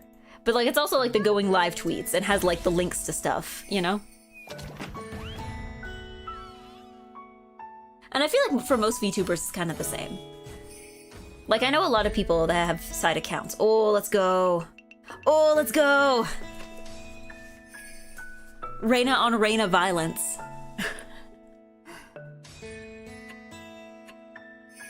Let's go. Eggy win. Eggy win. Eggy win. All the people I follow don't have them. You just haven't found them yet. Alright, I think that one would be the last one. That one would be the last one. Yeah. There's absolutely a line between hobby and interest posting and just being sure to the account. You want to have some kind of brand to uphold. Yeah, yeah. Because, yeah, I know... And, like, I know some people who, like, tweet more from their side account than their main account. Like... Most of the time, like, if I open my, like, my side account... I follow Takako's side account on my side account, and it's like, it's all just Takako posts. It's like, I think Takako posts more than like anybody else I know that I follow on any side account. But yeah. Be careful not to sanitize your brain too much because there's no personality there, no appeal. Yeah, I guess it's just like judgment, right? Because for me, it's like, I consider my second account to be more my hobbies and interests account. Because I'm a little more careful with who I follow on the second account as well, because I wanted it to be more curated. So like the first account, I follow like VTubers, right? Because that's a VTuber account. Like if people need to DM me, that's the one they're gonna find. Like if someone is like, hey, Eggy, collab with me, that's the account for that, right? But the second account is more like, please show me pictures of cats and frilly dresses and, you know, the video games I'm interested in. And I follow some VTubers. But I feel like when I try to follow VTubers on that account, I'm following them as like, I'm a fan of you, not as like, hello fellow VTuber, you know? That's the other reason I have the side account, kind of.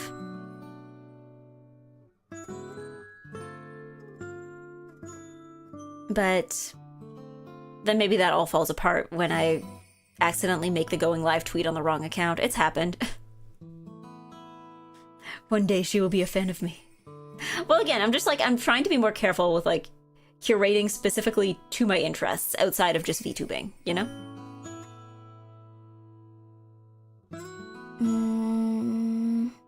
Does the Slap a Whack have any draw from your followers in terms of regular interactions? Here's the thing. The average Slap a Whack tweet does not get a lot of likes. However, if I stopped, people would ask me why I stopped. So I think it's one of those things where people they're not necessarily interacting with it, but like it is something that I am known for. It is something that like people will, when they meet me in person, they will say a whack. Like, it is a thing I think people know me for, even if they're not interacting with it. Stopping your post will give you more interaction. I think if I said I'm gonna stop doing Slepa-Whacks, I think people would assume that I'm like graduating or something. You know? And if I actually did graduate, I feel like the status of Slepa-Whacks would be like a thing that I would bring up of like, okay, I will be Slepa-Whacking until this date, after which the Slepa-Whacks will stop.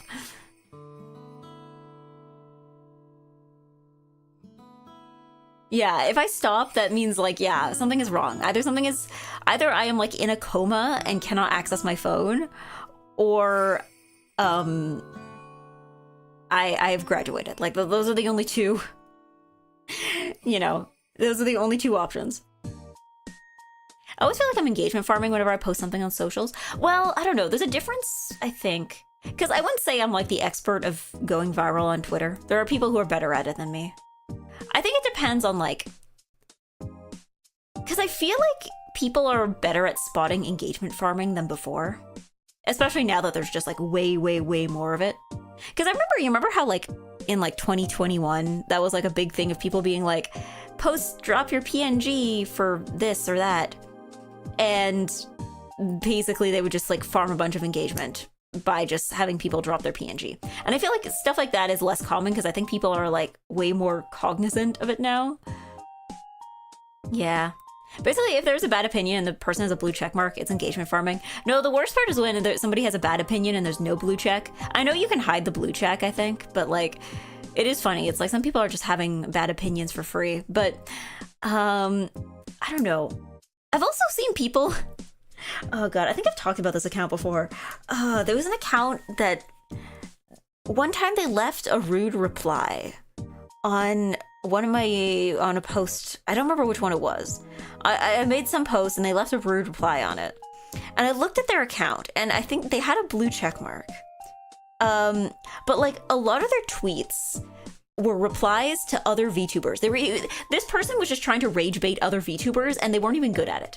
Like, all the replies were just them being rude, and it was like such a broad range of VTubers too. Like it was mostly girls, like it was mostly women, but it was like there was like Hololive, there was like big corpo VTubers, there's big indies, small corpos. Like they were just like across the board just being rude to VTubers, and they were getting like no likes for it. Like most of their posts did not have like any likes, presumably because all the VTubers just blocked them. It's like, you're trying to rage bait and you're not even good at it. Like, because I guess maybe it's like you gotta be rude. I guess if you really want to engagement bait, you have to be rude in a way that makes people want to reply. Because if you're just rude in a way that people can ignore, then like they're gonna ignore it, right? I would not block that kind of person. Maybe he was genuine. No, he had a blue check, which makes me think that I'm like, he cannot possibly be genuine. There was someone who was a mutual friend of a friend who kept doing that constantly. And when I unfollowed, she messaged me like, why did you unfollow? Ugh. That's what the mute button is for, though. That's what the mute button is for. Like, I don't know. I remember there was somebody I followed a while back that I didn't unfollow them. I think I just muted them because they were the kind of person that would get into a lot of arguments. But you know when you do the thing where there's like, someone has a bad post and you see the bad post and you're like, I don't like that post. I'm gonna reply to that post. But by replying to that post, you have now exposed everyone around you to the bad post, right? So I had somebody who tended to do that a lot. So I just muted them because I was like, you are doing nothing but just like in your misguided attempts to, you know, argue and engage with people, you have made my timeline worse. Yeah. You can notice if you're muted though, can you? Like, is there a thing that says like, oh, this person's muted you? Because I think the whole point of muted was just like, you know, I don't want to unfollow you. I'm just tired of seeing your posts. I thought that was the point of muting. But yeah. Yeah. I don't know. I wouldn't say I'm good. I think it's more just like, I think, you know, posting something normal and not getting likes for it is not anything to be ashamed of. I think rage baiting and not getting likes for it is shameful because not only did you go and make people mad, but like you couldn't even do that successfully. But, you know, I think there's no shame in just like having normal tweets, I think is what I'm saying. Even if it feels like you're just like shilling yourself, as long as you're not like spamming people or you're not like in people's replies trying to like get some attention, I think that it's nothing to be ashamed of.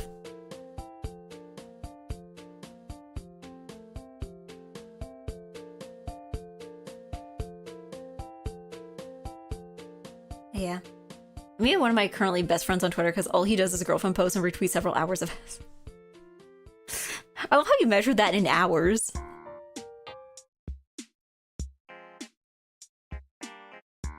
Yeah, it should be gradations of muting for some time. I don't know. I think there's also some people where it's like, I wish there was a setting where it's like, I could only mute your replies.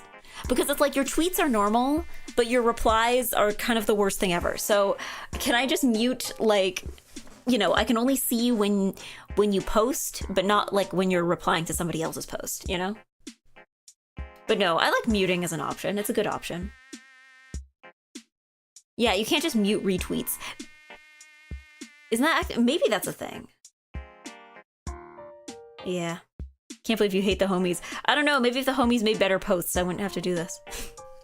Admittedly, I've had to do this like very few times. Like, out of the number of people, like even blocking people on Twitter, like out of the non-bots that I have blocked on Twitter, I think that maybe it's definitely not even a double digit. I feel like I don't block people unless they are like actively hurting me or unless there's somebody that I like really, really, really don't want to be associated with. Like, that's the only time that I think I've ever blocked people. Like, you'd have to do something pretty bad for me to block you. You don't have to do much for me to mute you, but you have to do something pretty bad to get blocked.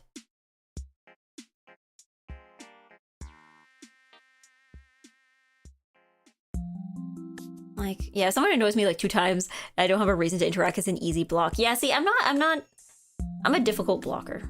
I don't like blocking people. It feels so, like, grandiose to do so when they haven't, like, I don't know, when they haven't committed, like, a great sin. That's what mute is for. That's what mute is for. That's for, like, you know, minor sins. Blocking is for when you leave a rude drama, like a rude rage baiting comment reply on my post, and then I block you for that, even though you weren't even doing it successfully. Yeah. Summon the guards on them. No, I mean, I have no trouble doing that with Twitch chat, but that's because it's happening in real time, right? It's different. Like, if someone comes in and is bad and annoying, then I'm like, that's different, because it's happening in real time.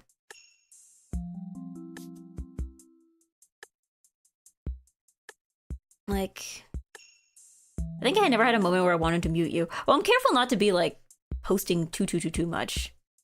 Like, I'm trying not to spam people, but also, I don't know, I don't think I try not to be very controversial, because I think the point of Eggy is to be nice.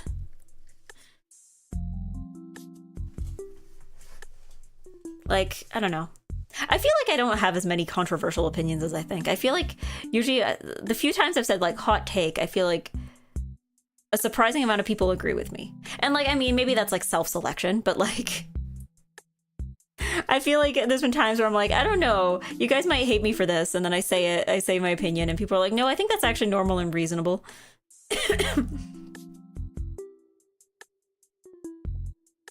I use the term bronzer and blush are interchangeable, and it's nothing you can do to stop me. Okay, well, that's your problem if you're spreading misinformation on the internet.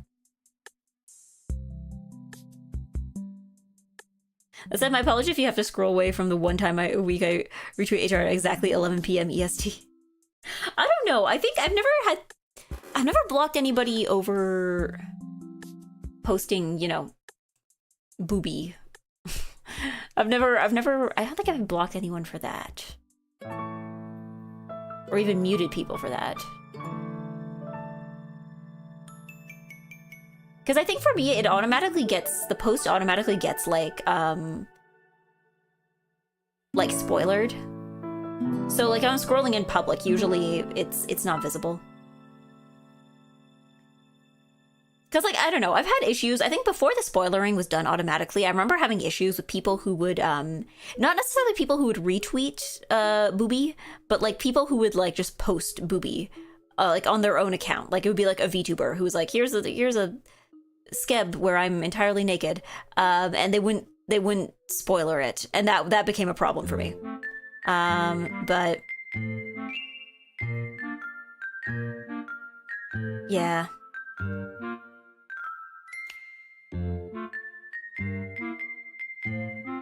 I didn't see Slept in a Whack like 9 hours after the tweet.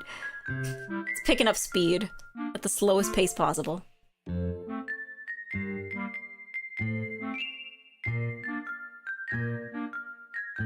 But yeah, usually, I don't know, I'm trying to think of like what...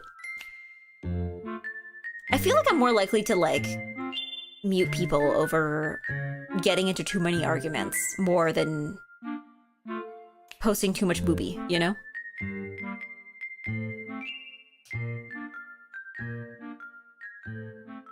Because, like, I'm not gonna tell somebody else what to do with their Twitter, but also, like, I can do what I want with my Twitter. Yeah, I mute rage baiting too. Yeah, I don't know. I think the problem is that I'm very susceptible to rage baiting. Like, what's that one picture that's like, your rage bait works? It worked. Now I'm crying. Look at what you've done. It was like a post like that, and I'm like, yeah, no, that's me. I am extremely easily rage baited, unfortunately. And even though it's one of those things where it's like, I know that people are doing this to get, you know, engagement. Like, I can look at a rage bait post and be like, yes, I know this is like probably not a real opinion they hold. I know that they are doing this because I know it's going to make people mad and it's going to make people like, you know, click and reply and stuff. And I fall for it every time anyway. Hey, Eggy, Baumkuchen sucks. I don't have strong opinions on it. I don't have strong opinions. I don't know. What do I get rage baited about?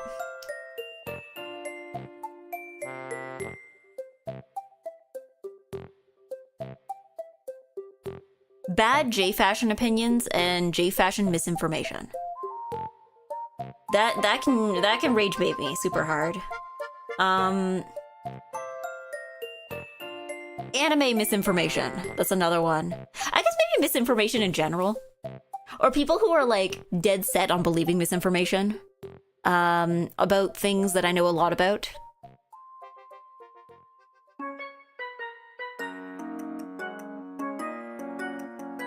Goron. Goron racing. Okay. Goron racing is only rage bait if you're in chat. I don't get rage baited on Twitter from Goron racing. You know, if I'm not streaming, if I'm not playing video games, I am free. Why are Goron races censored? Because I was playing Majora's Mask and I did not care for the Goron racing segments. I was struggling a lot with them, and everyone kept telling me to do them again. I'm not going back to the Goron races. I refuse. LinkedIn is also censored. You also cannot. You're also gonna get like auto-modded if you type in LinkedIn. But again, I only get rage baited by Goron racing on stream. If you just go into Twitter, if you're like, hey, @NiceEggy, Goron racing, I'm not gonna get mad about that. I'm gonna be like, okay.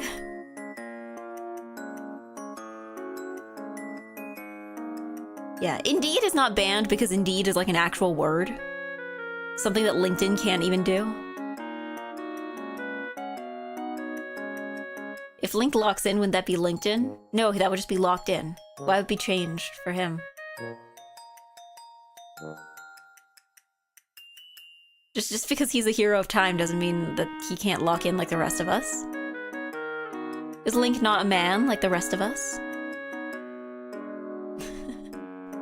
Indubitably. Indeed. Absolutely. Indeed could be banned. Yeah, it's just like a thing that, because it's a word that people actually use in a sentence. Like, you can say the word indeed without, like, even talking about jobs or job hunting. Whereas I feel like you cannot say LinkedIn. Like, there is no context in which you would say the word LinkedIn aside from jobs and job hunting, you know?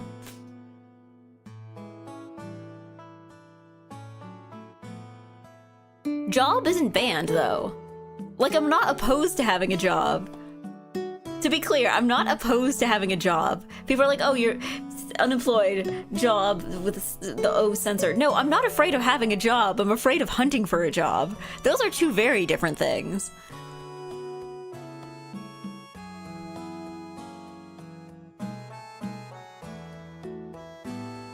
Like...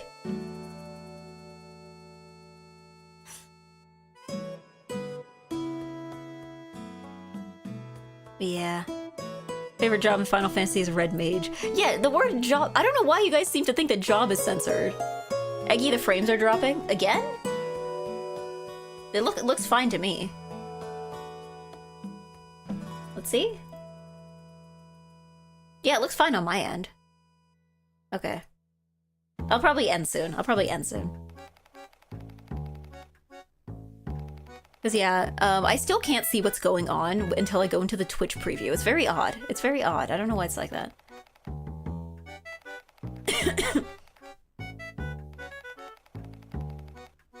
Your frames are dropping. You should put them back on. Are your frames dropping? Better pick them up.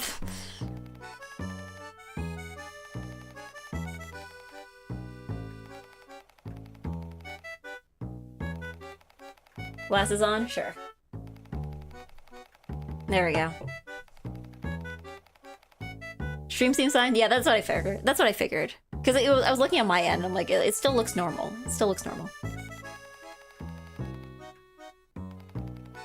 Yeah, I have opinions if we're talking about them personally. I mean, that's the way to do it, right?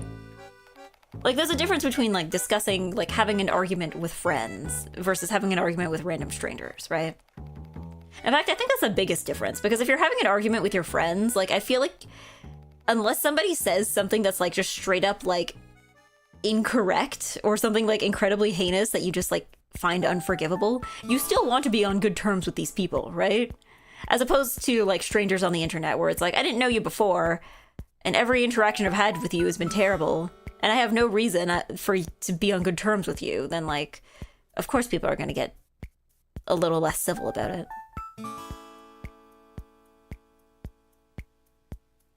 Thank you. During that last Mahjong game, I got on the elliptical at work and got pleasantly damp. Sweaty? I don't know. I should go back on the elliptical.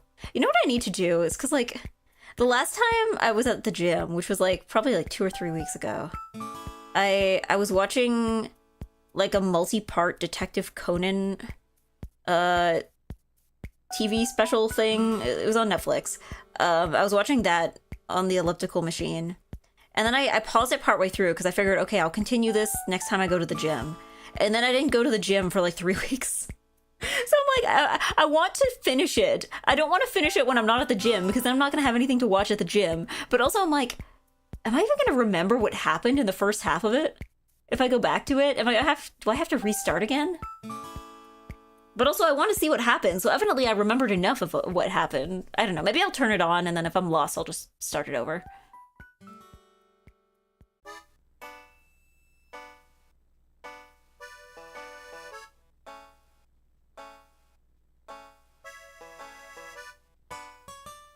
Dear NiceEggy, could have doing an Eggy diary every time I like have to leave an anime episode partway.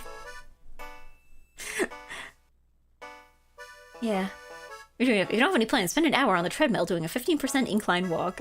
Yeah, I guess. Well, I don't know. That's if I make it out of the house today. It's snowy. I do have to go to the grocery store, though. I'm gonna have to go to the grocery store without eating lunch. I was complaining about this earlier. I'm not gonna eat lunch. Unbelievable. What type of music motivated you at the gym? I don't know. I don't like listening to music at the gym. Because here's the thing about the gym that you have to keep in mind is I don't actually like exercising. I like the effects of exercising. I don't like the act of exercising. So I usually don't put on music at the gym, partly because I don't find it like engaging enough. Because usually I like to watch anime. If I'm on like a machine or a treadmill or something.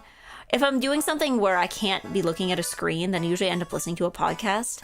Because I feel like if I'm listening to music, I feel like I just end up associating that music with exercising. It's a bit like how, you know, if you set like a song as your alarm in the morning, then you start to hate that song because you associate it with being woken up. So I feel it's the same thing for me, but it's like with, when it comes to, you know, exercising. It's like, I don't want to associate this song with being at the gym if it's a song I already like, you know?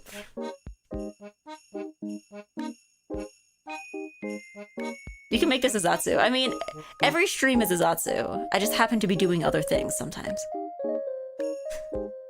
I'm probably going to stream Katamari tomorrow.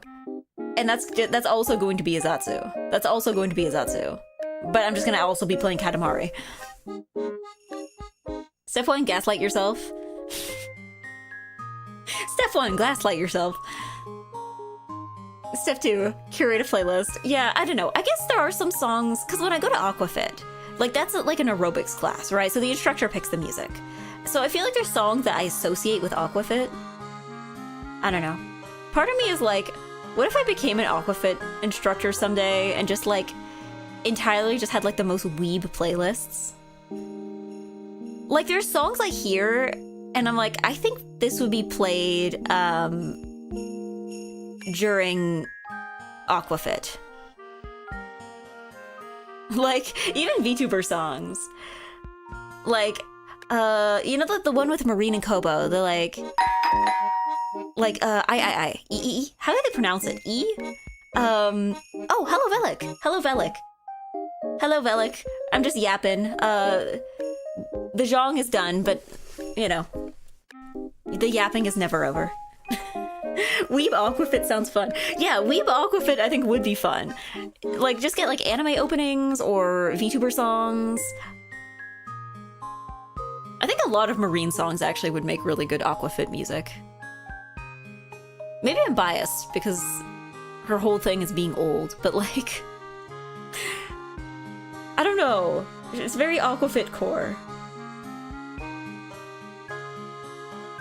Eggy, what is your biggest pet peeve? Ah, you're trying to rage bait me, but like in a roundabout way.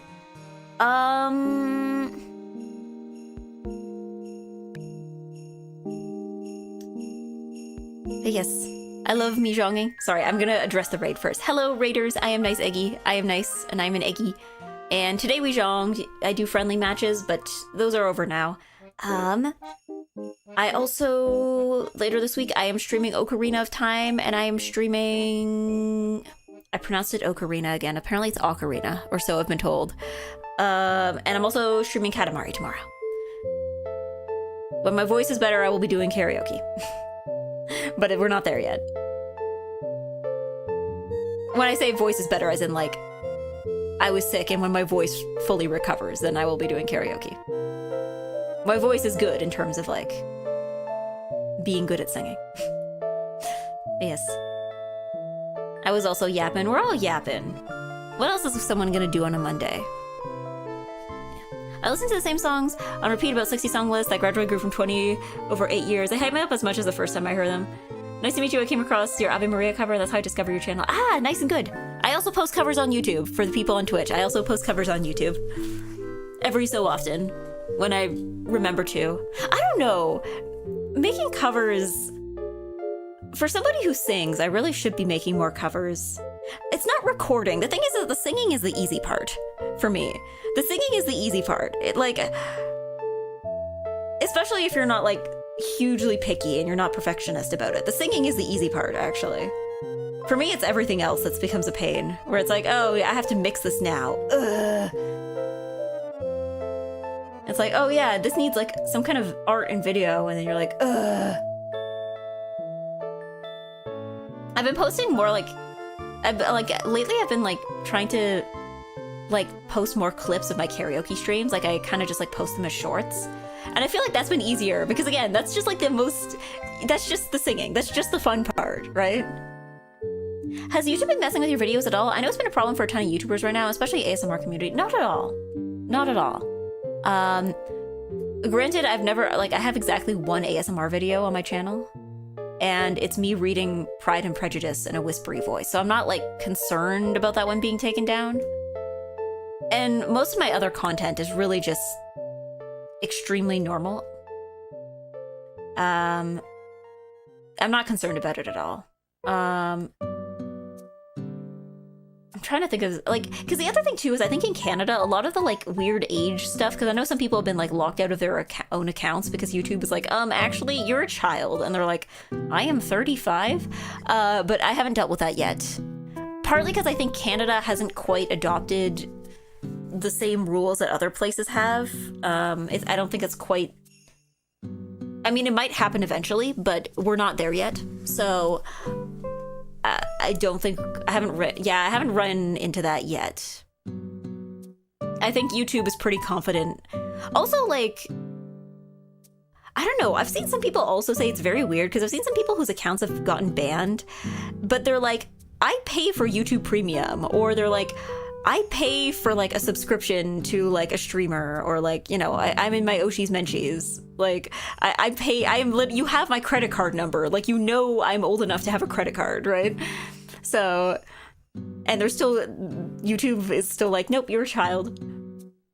Yeah, paid status does not grant immunity. Yeah, but that's what's weird, is that like if it's a credit card under your own name, then you must be old enough to have a credit card, are you not?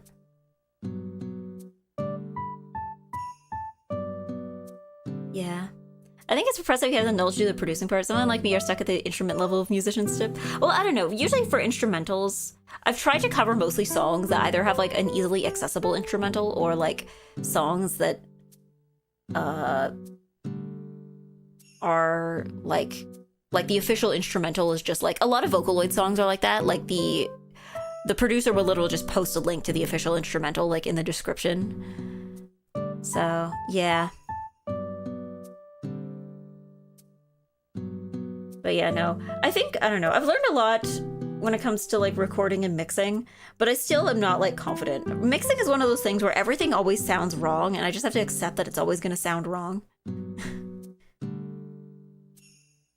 Like, it always, I don't know. It's one of those things, maybe it's like cooking, you know? You know how, like, you'll go to a restaurant and you'll have a certain dish and you'll be like, oh, this is the best thing ever. And then you go to a different restaurant and you have the same dish and somebody else makes it, you're like, oh, this is the best thing ever. And then you try to make it for yourself at home and you're like, you follow the instructions to the letter and you're still just like, something's not quite right, you know? I feel like it's like that. Where it's like, if I listen to, if somebody else mixes my voice, I'm like, oh yeah, this is the best thing ever. But then when I try to mix my own voice, then I'm just like, oh no, I hate this actually. When you bring into some professional sound engineering, Grammy Award winner EGGY.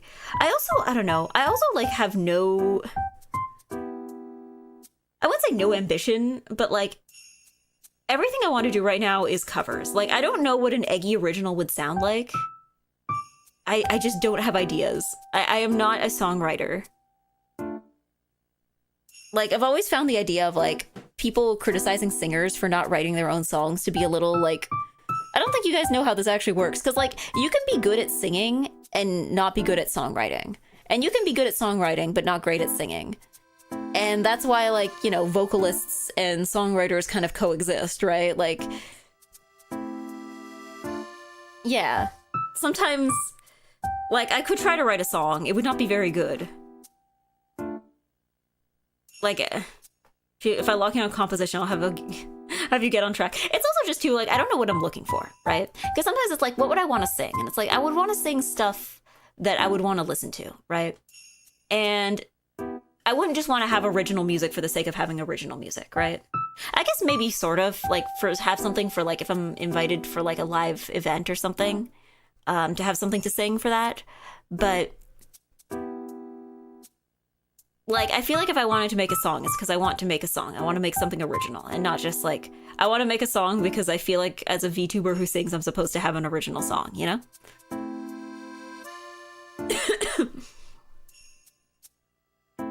Does an English-speaking song about Riichi Mahjong exist? Does a Japanese song about Riichi Mahjong exist? I don't know if a lot of people are writing songs about Zhang.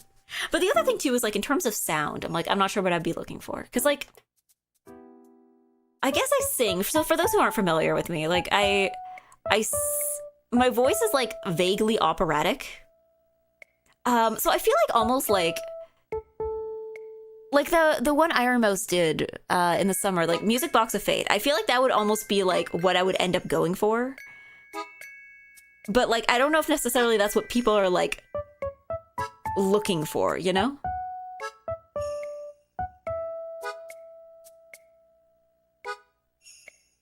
Kasane Teto parody song by Jamie Page. Oh, that's true. I remember seeing the tweet that's like, hey, somebody please make a Mahjong, a song, like any Flavor Fully song, but make it about Mahjong. Yeah, if you put your mind to it and your audience would also support you making... Well, that's the thing. I think people would be supportive if I made an original. It's just that, like, I don't know. I want to make an original that, like, people like as a song and not just because it's attached to me, you know?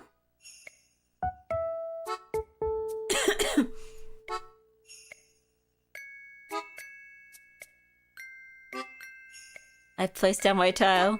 I place it twice. I place my tile. It's not an honor. It's a two.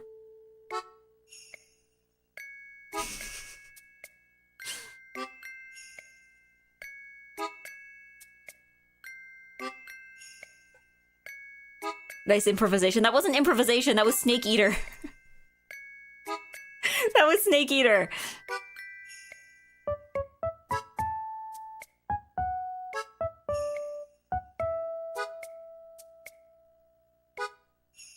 I don't know, is my voice so dead? Parody cover time. Time to make every song about Mahjong now.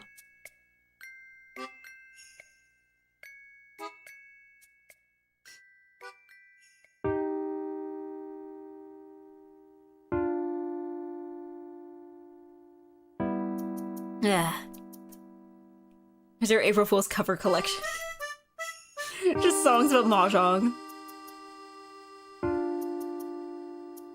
A dozen or so songs about Mahjong. Oops, this is zhonging time. Yeah. That's that half on Victor, Goddess of Victor Nikkei. They just dropped in Belly has been playing in my head for the last 12 hours. Wasn't that the one that had the one song that the jazzy one? Or no, that was Blue Archive that had the jazzy song that like everyone was using for stuff.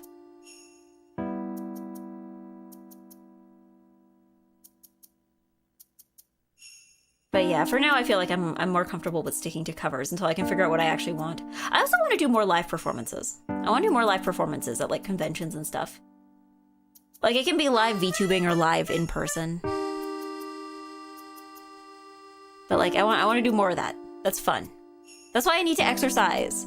Actually, if I do it live in person, that's why I need to exercise so that I can actually do stuff. Like I was looking at my like Oshi Konbini performance from back in April, and I'm like, you know, if I would have like I think that was before I started going to the gym, and I'm like, I feel like I could do it better now. If you asked me to just like go back and do it better, I feel like my vocals would have been steadier, my dance would have been maybe not better. Like going to the gym doesn't make me any more coordinated. But at the very least, it's like I would be able to move around a bit more without like getting out of breath.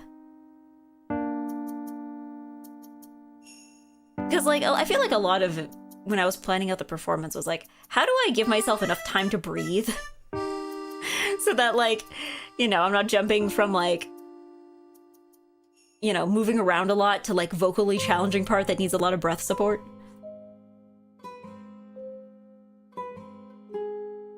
But yeah, I went to swim today. I felt like the 2 hours I was gone just disappeared.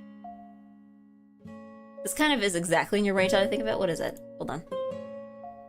I'll listen to it later, so it's like on mute. I'll have this open to listen for later.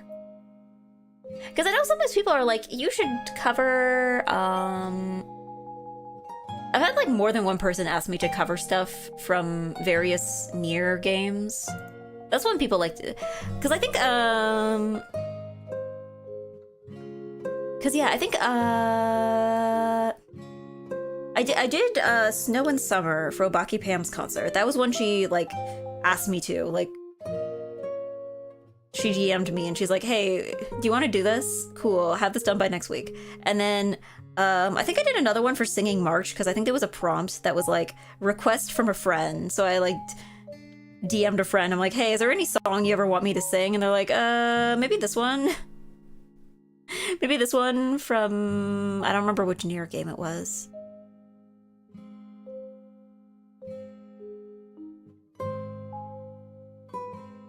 But I don't know. The thing is that like, I feel like if I want to cover Nier music, I need to actually play the game, so I don't feel like I'm like a fake fan. If I cover like Song of the Ancients or something. And not know like the context. But also, that's a Nier Automata, even just Nier Automata is like 8 endings or something. I guess I could do it on stream, but also like, I don't know. I tried streaming Nier Automata like ages ago. Like very, very, very, very, very early on. And the thing is with Nier Automata is that like, you would all yell at me. Everybody would yell at me. You guys would all be yelling at me all the time. Because the thing with Nier Automata is that like, I have a terrible sense of direction in games. And Nier Automata takes place in like barren wastelands with very few landmarks.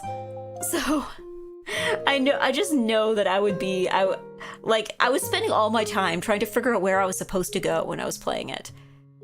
Is Nier even open world? I mean, evidently it was too open for me.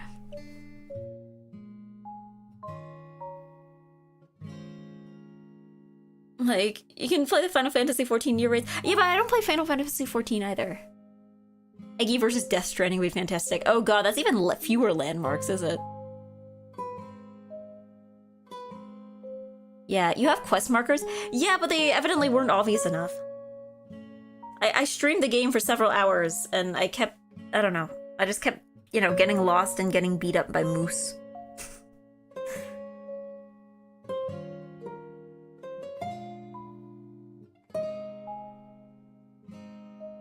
I want a EGGY cover of Snake Eater. I mean, I've done it for karaoke a few times. Is it on the karaoke request list? I'm pretty sure it is. Yeah. Snake Eater. I don't know. Is R&B... Because I don't consider my voice to be, like, powerful. Like, I mean, I guess it's powerful in the way of, like, you know, big vibrato. But I don't consider myself to be, like... you know, the kind of person who could, like, out-sing an orchestra. Which I feel is the kind of voice you kind of need for Snake Eater.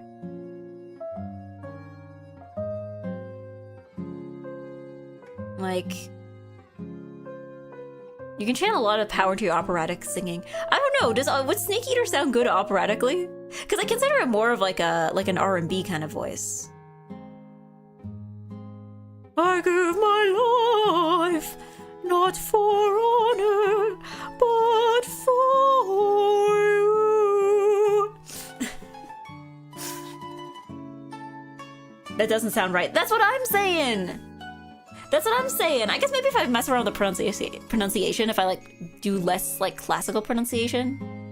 I give my life, not for honor, but for you. I don't know if that sounds quite right either. Does that sound right? That's closer.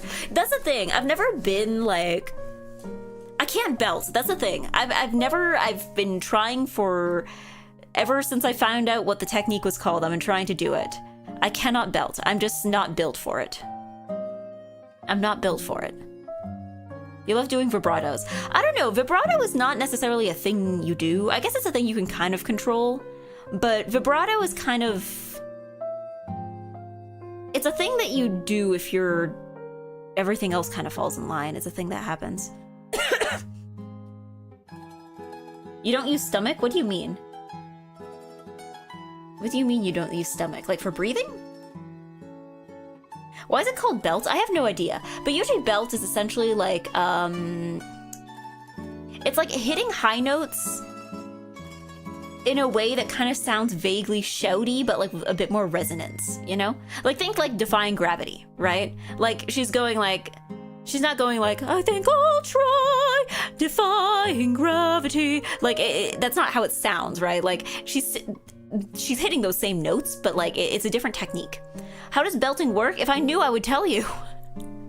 I've been trying to figure it out for years. The thing is that you have to be careful with it because like, otherwise, if you do it wrong, you are just shouting and you're going to hurt your voice and you're just going to strain your voice, right?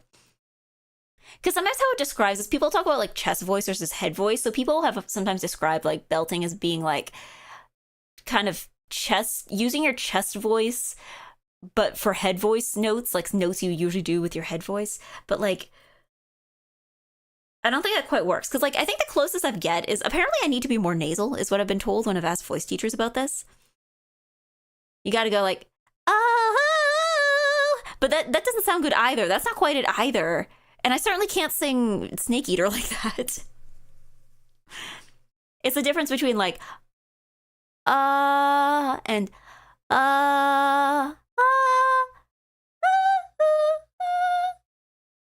yeah, focusing your voice in your nose produces a different sound. Yeah, but I was just told, it's like, no, you need to use your notes. Oh, my music is gone. I was told, like, oh yeah, you need to kind of use your nose to get the resonance necessary for it to work and to not just be, like, shouting. Try death metal scream. No. That, I would need somebody specific to teach me how to do that. Those are things... screaming, like, death metal screams is a thing there. I'm like, I am not even gonna touch that. That feels like... something that's so easy to screw up.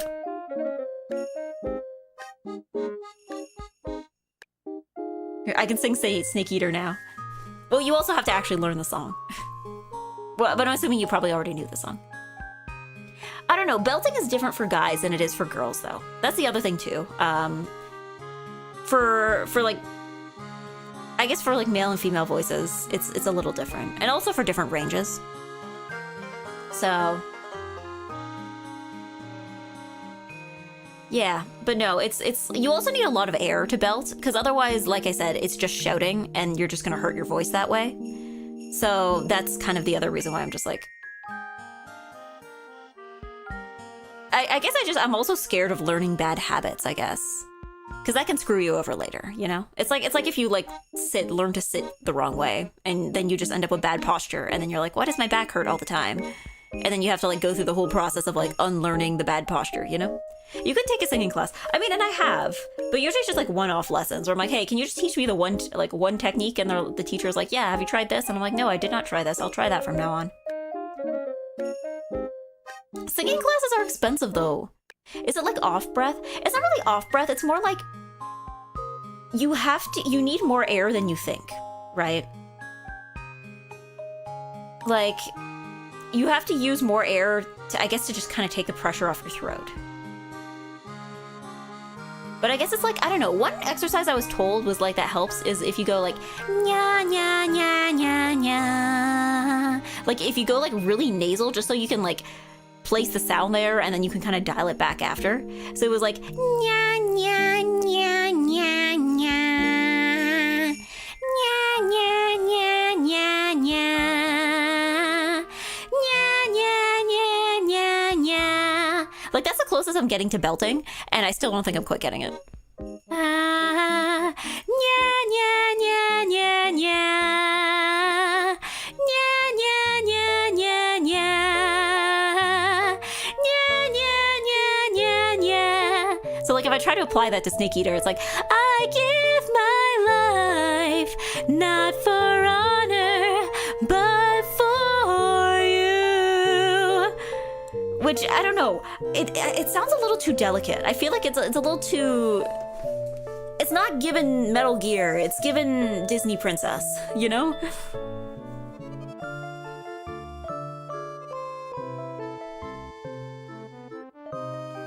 Try tilting your head down. I'm not gonna do that.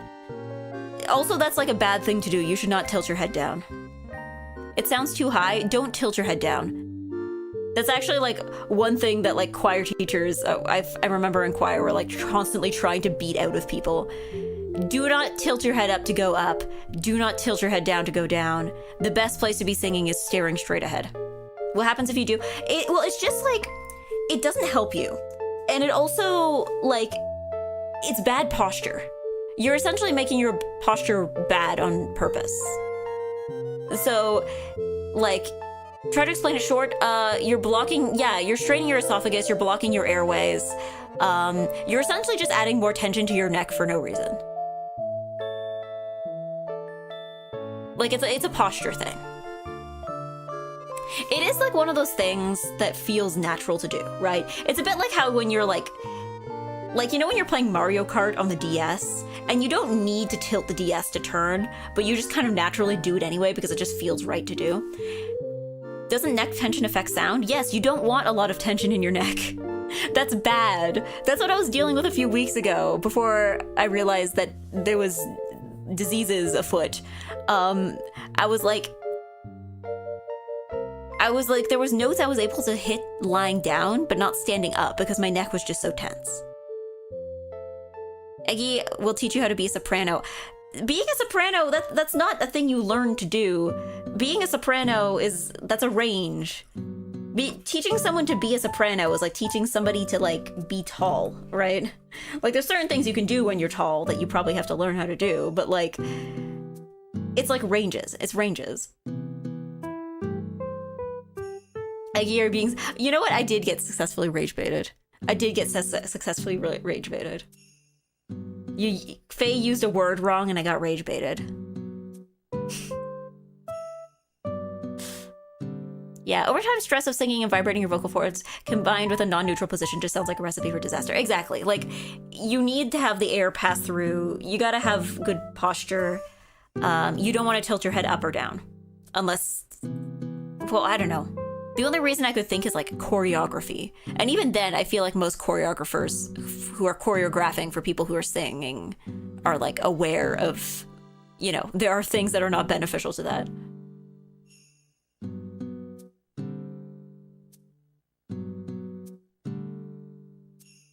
Yeah, gotta have good voice control. Yeah, exactly. Like it feels natural, but it doesn't actually do anything, and it may be harming you, actually. Maybe harming is a little too strong of a word. It's not doing you any good, is what I'm saying.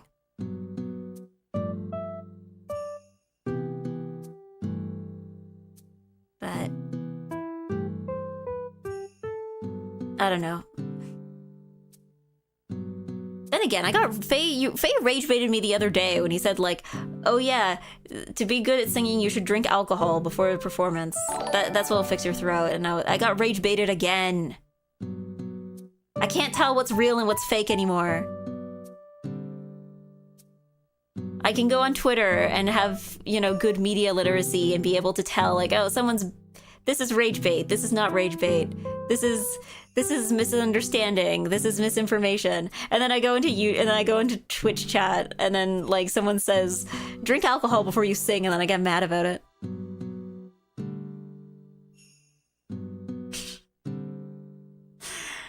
My choir used to do that all the time. Well, they shouldn't have. You shouldn't. Actually, like, alcohol is one of those things that, like, people actually cut, like, ahead of performances. I mean, I guess maybe if you want to do badly, you can, like, shoot yourself in the foot by, like, having, like, some kind of, like, mocha frappuccino with, like, a shot of vodka and another shot of espresso put in there. You can, like, absolutely just sabotage yourself with one beverage, I guess. You got your dairy in there, you got your chocolate in there, you got the alcohol in there, you got the coffee in there. You can sabotage, you can consume all the things they tell you not to consume, you can have them all at once.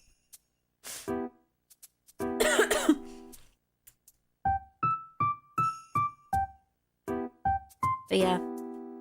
As much as you want to discredit their tendencies, as much as I don't talk with the choir members as much, drinking a little cup worked for them. I mean, the thing is that I guess maybe it's like a confidence thing, but like alcohol is just like objectively like not good for your throat. Like it's just it dries it out. Like it's just not going to do anything good. It might make you, I don't know, feel more confident, but like confidence does not necessarily give you a good vocal technique right away, does it? I think Eggy's wrong, just hear that cough. You can get illnesses for unrelated reasons. If anything, I think getting sick was actually more related to working out than it is to singing. Like, I'm 90% sure. Because I remember, okay, because I'm like 90% sure what I had was a sinus infection. For gross reasons, I'm relatively certain. But the thing is like, I remember Googling, because I know you can get ear infections from like swimming, right? If you get like water in your ear and it like, you know, I guess sticks around too long or like goes in where it shouldn't.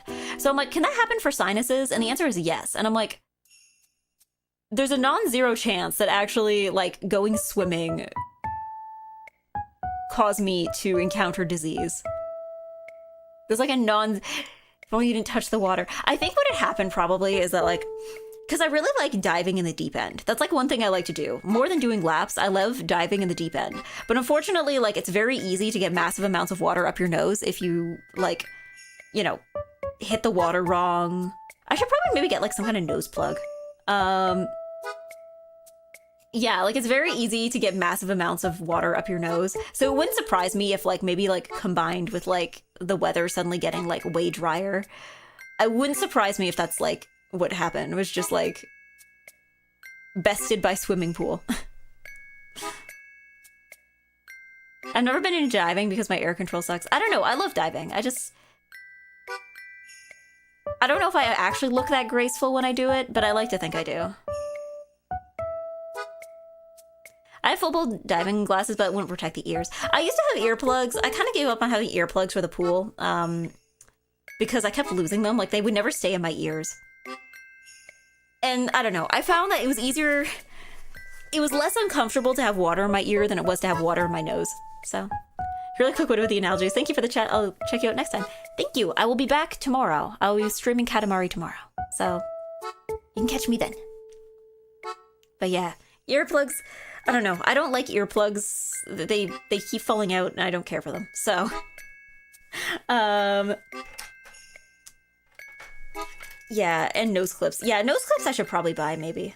Because I have goggles. I have goggles and I got them at the holidays and they're nice and they work nice and I like them.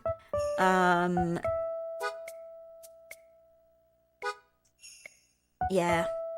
Time for me to clock out of work. Have a good one, Eggy and chat. But yes, it might also be time to clock out of stream, actually, because it is almost 4 p.m. and I do need to actually buy groceries. Because I was saying earlier, I'm like, I ran out of groceries because I kept putting off going to the grocery store last week. And now I'm like, oh no, where is the food? So I'm gonna have to go buy groceries so I have something to eat for dinner. So maybe I should find somebody to raid. Who's on? Who's on? Who's on?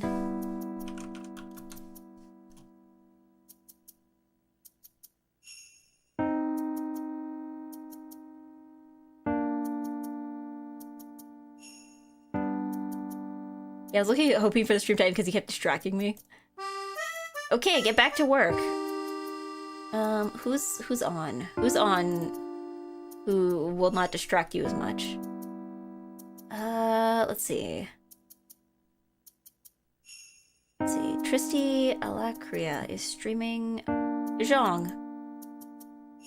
Let's see.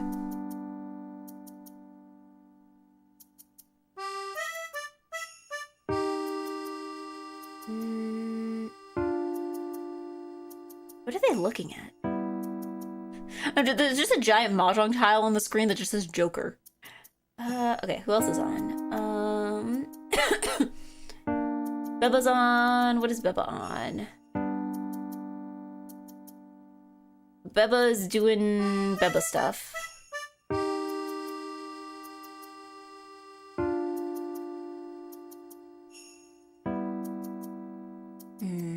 You still have dry goods and things in the freezer. The problem is I have things, I just don't have enough things that like go together to make a meal, right? It's like, I have meat, but I don't have any produce whatsoever. I need vegetables, I need fruit, I need eggs. Like I don't have enough stuff to put together one entire meal, you know?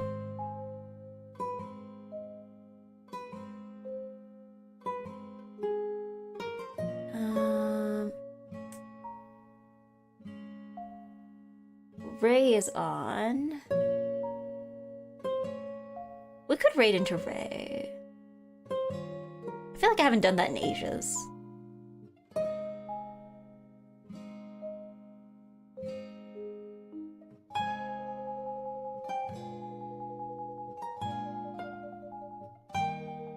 You know what? Yeah, I haven't done that in like 9,000 years, so yeah, I might as well.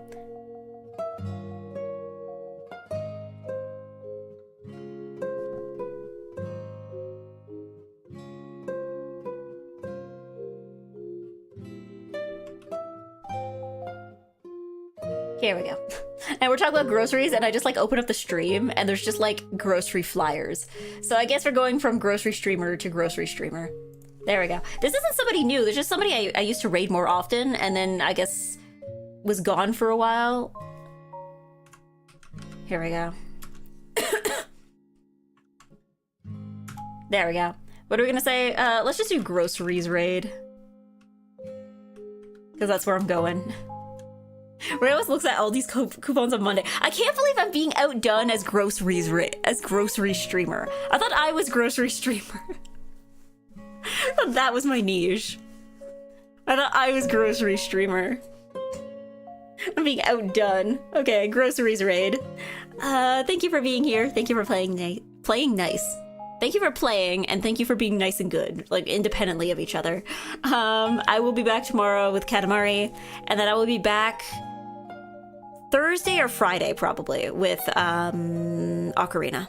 It depends how the week shakes out, because there's one thing I'm like waiting to hear back from, so that will determine if I'm available on Wednesday or not. So yeah, maybe, I don't know, maybe things will happen weird. We'll see.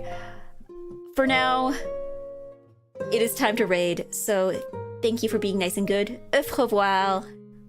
Look at my cool end card. Au revoir.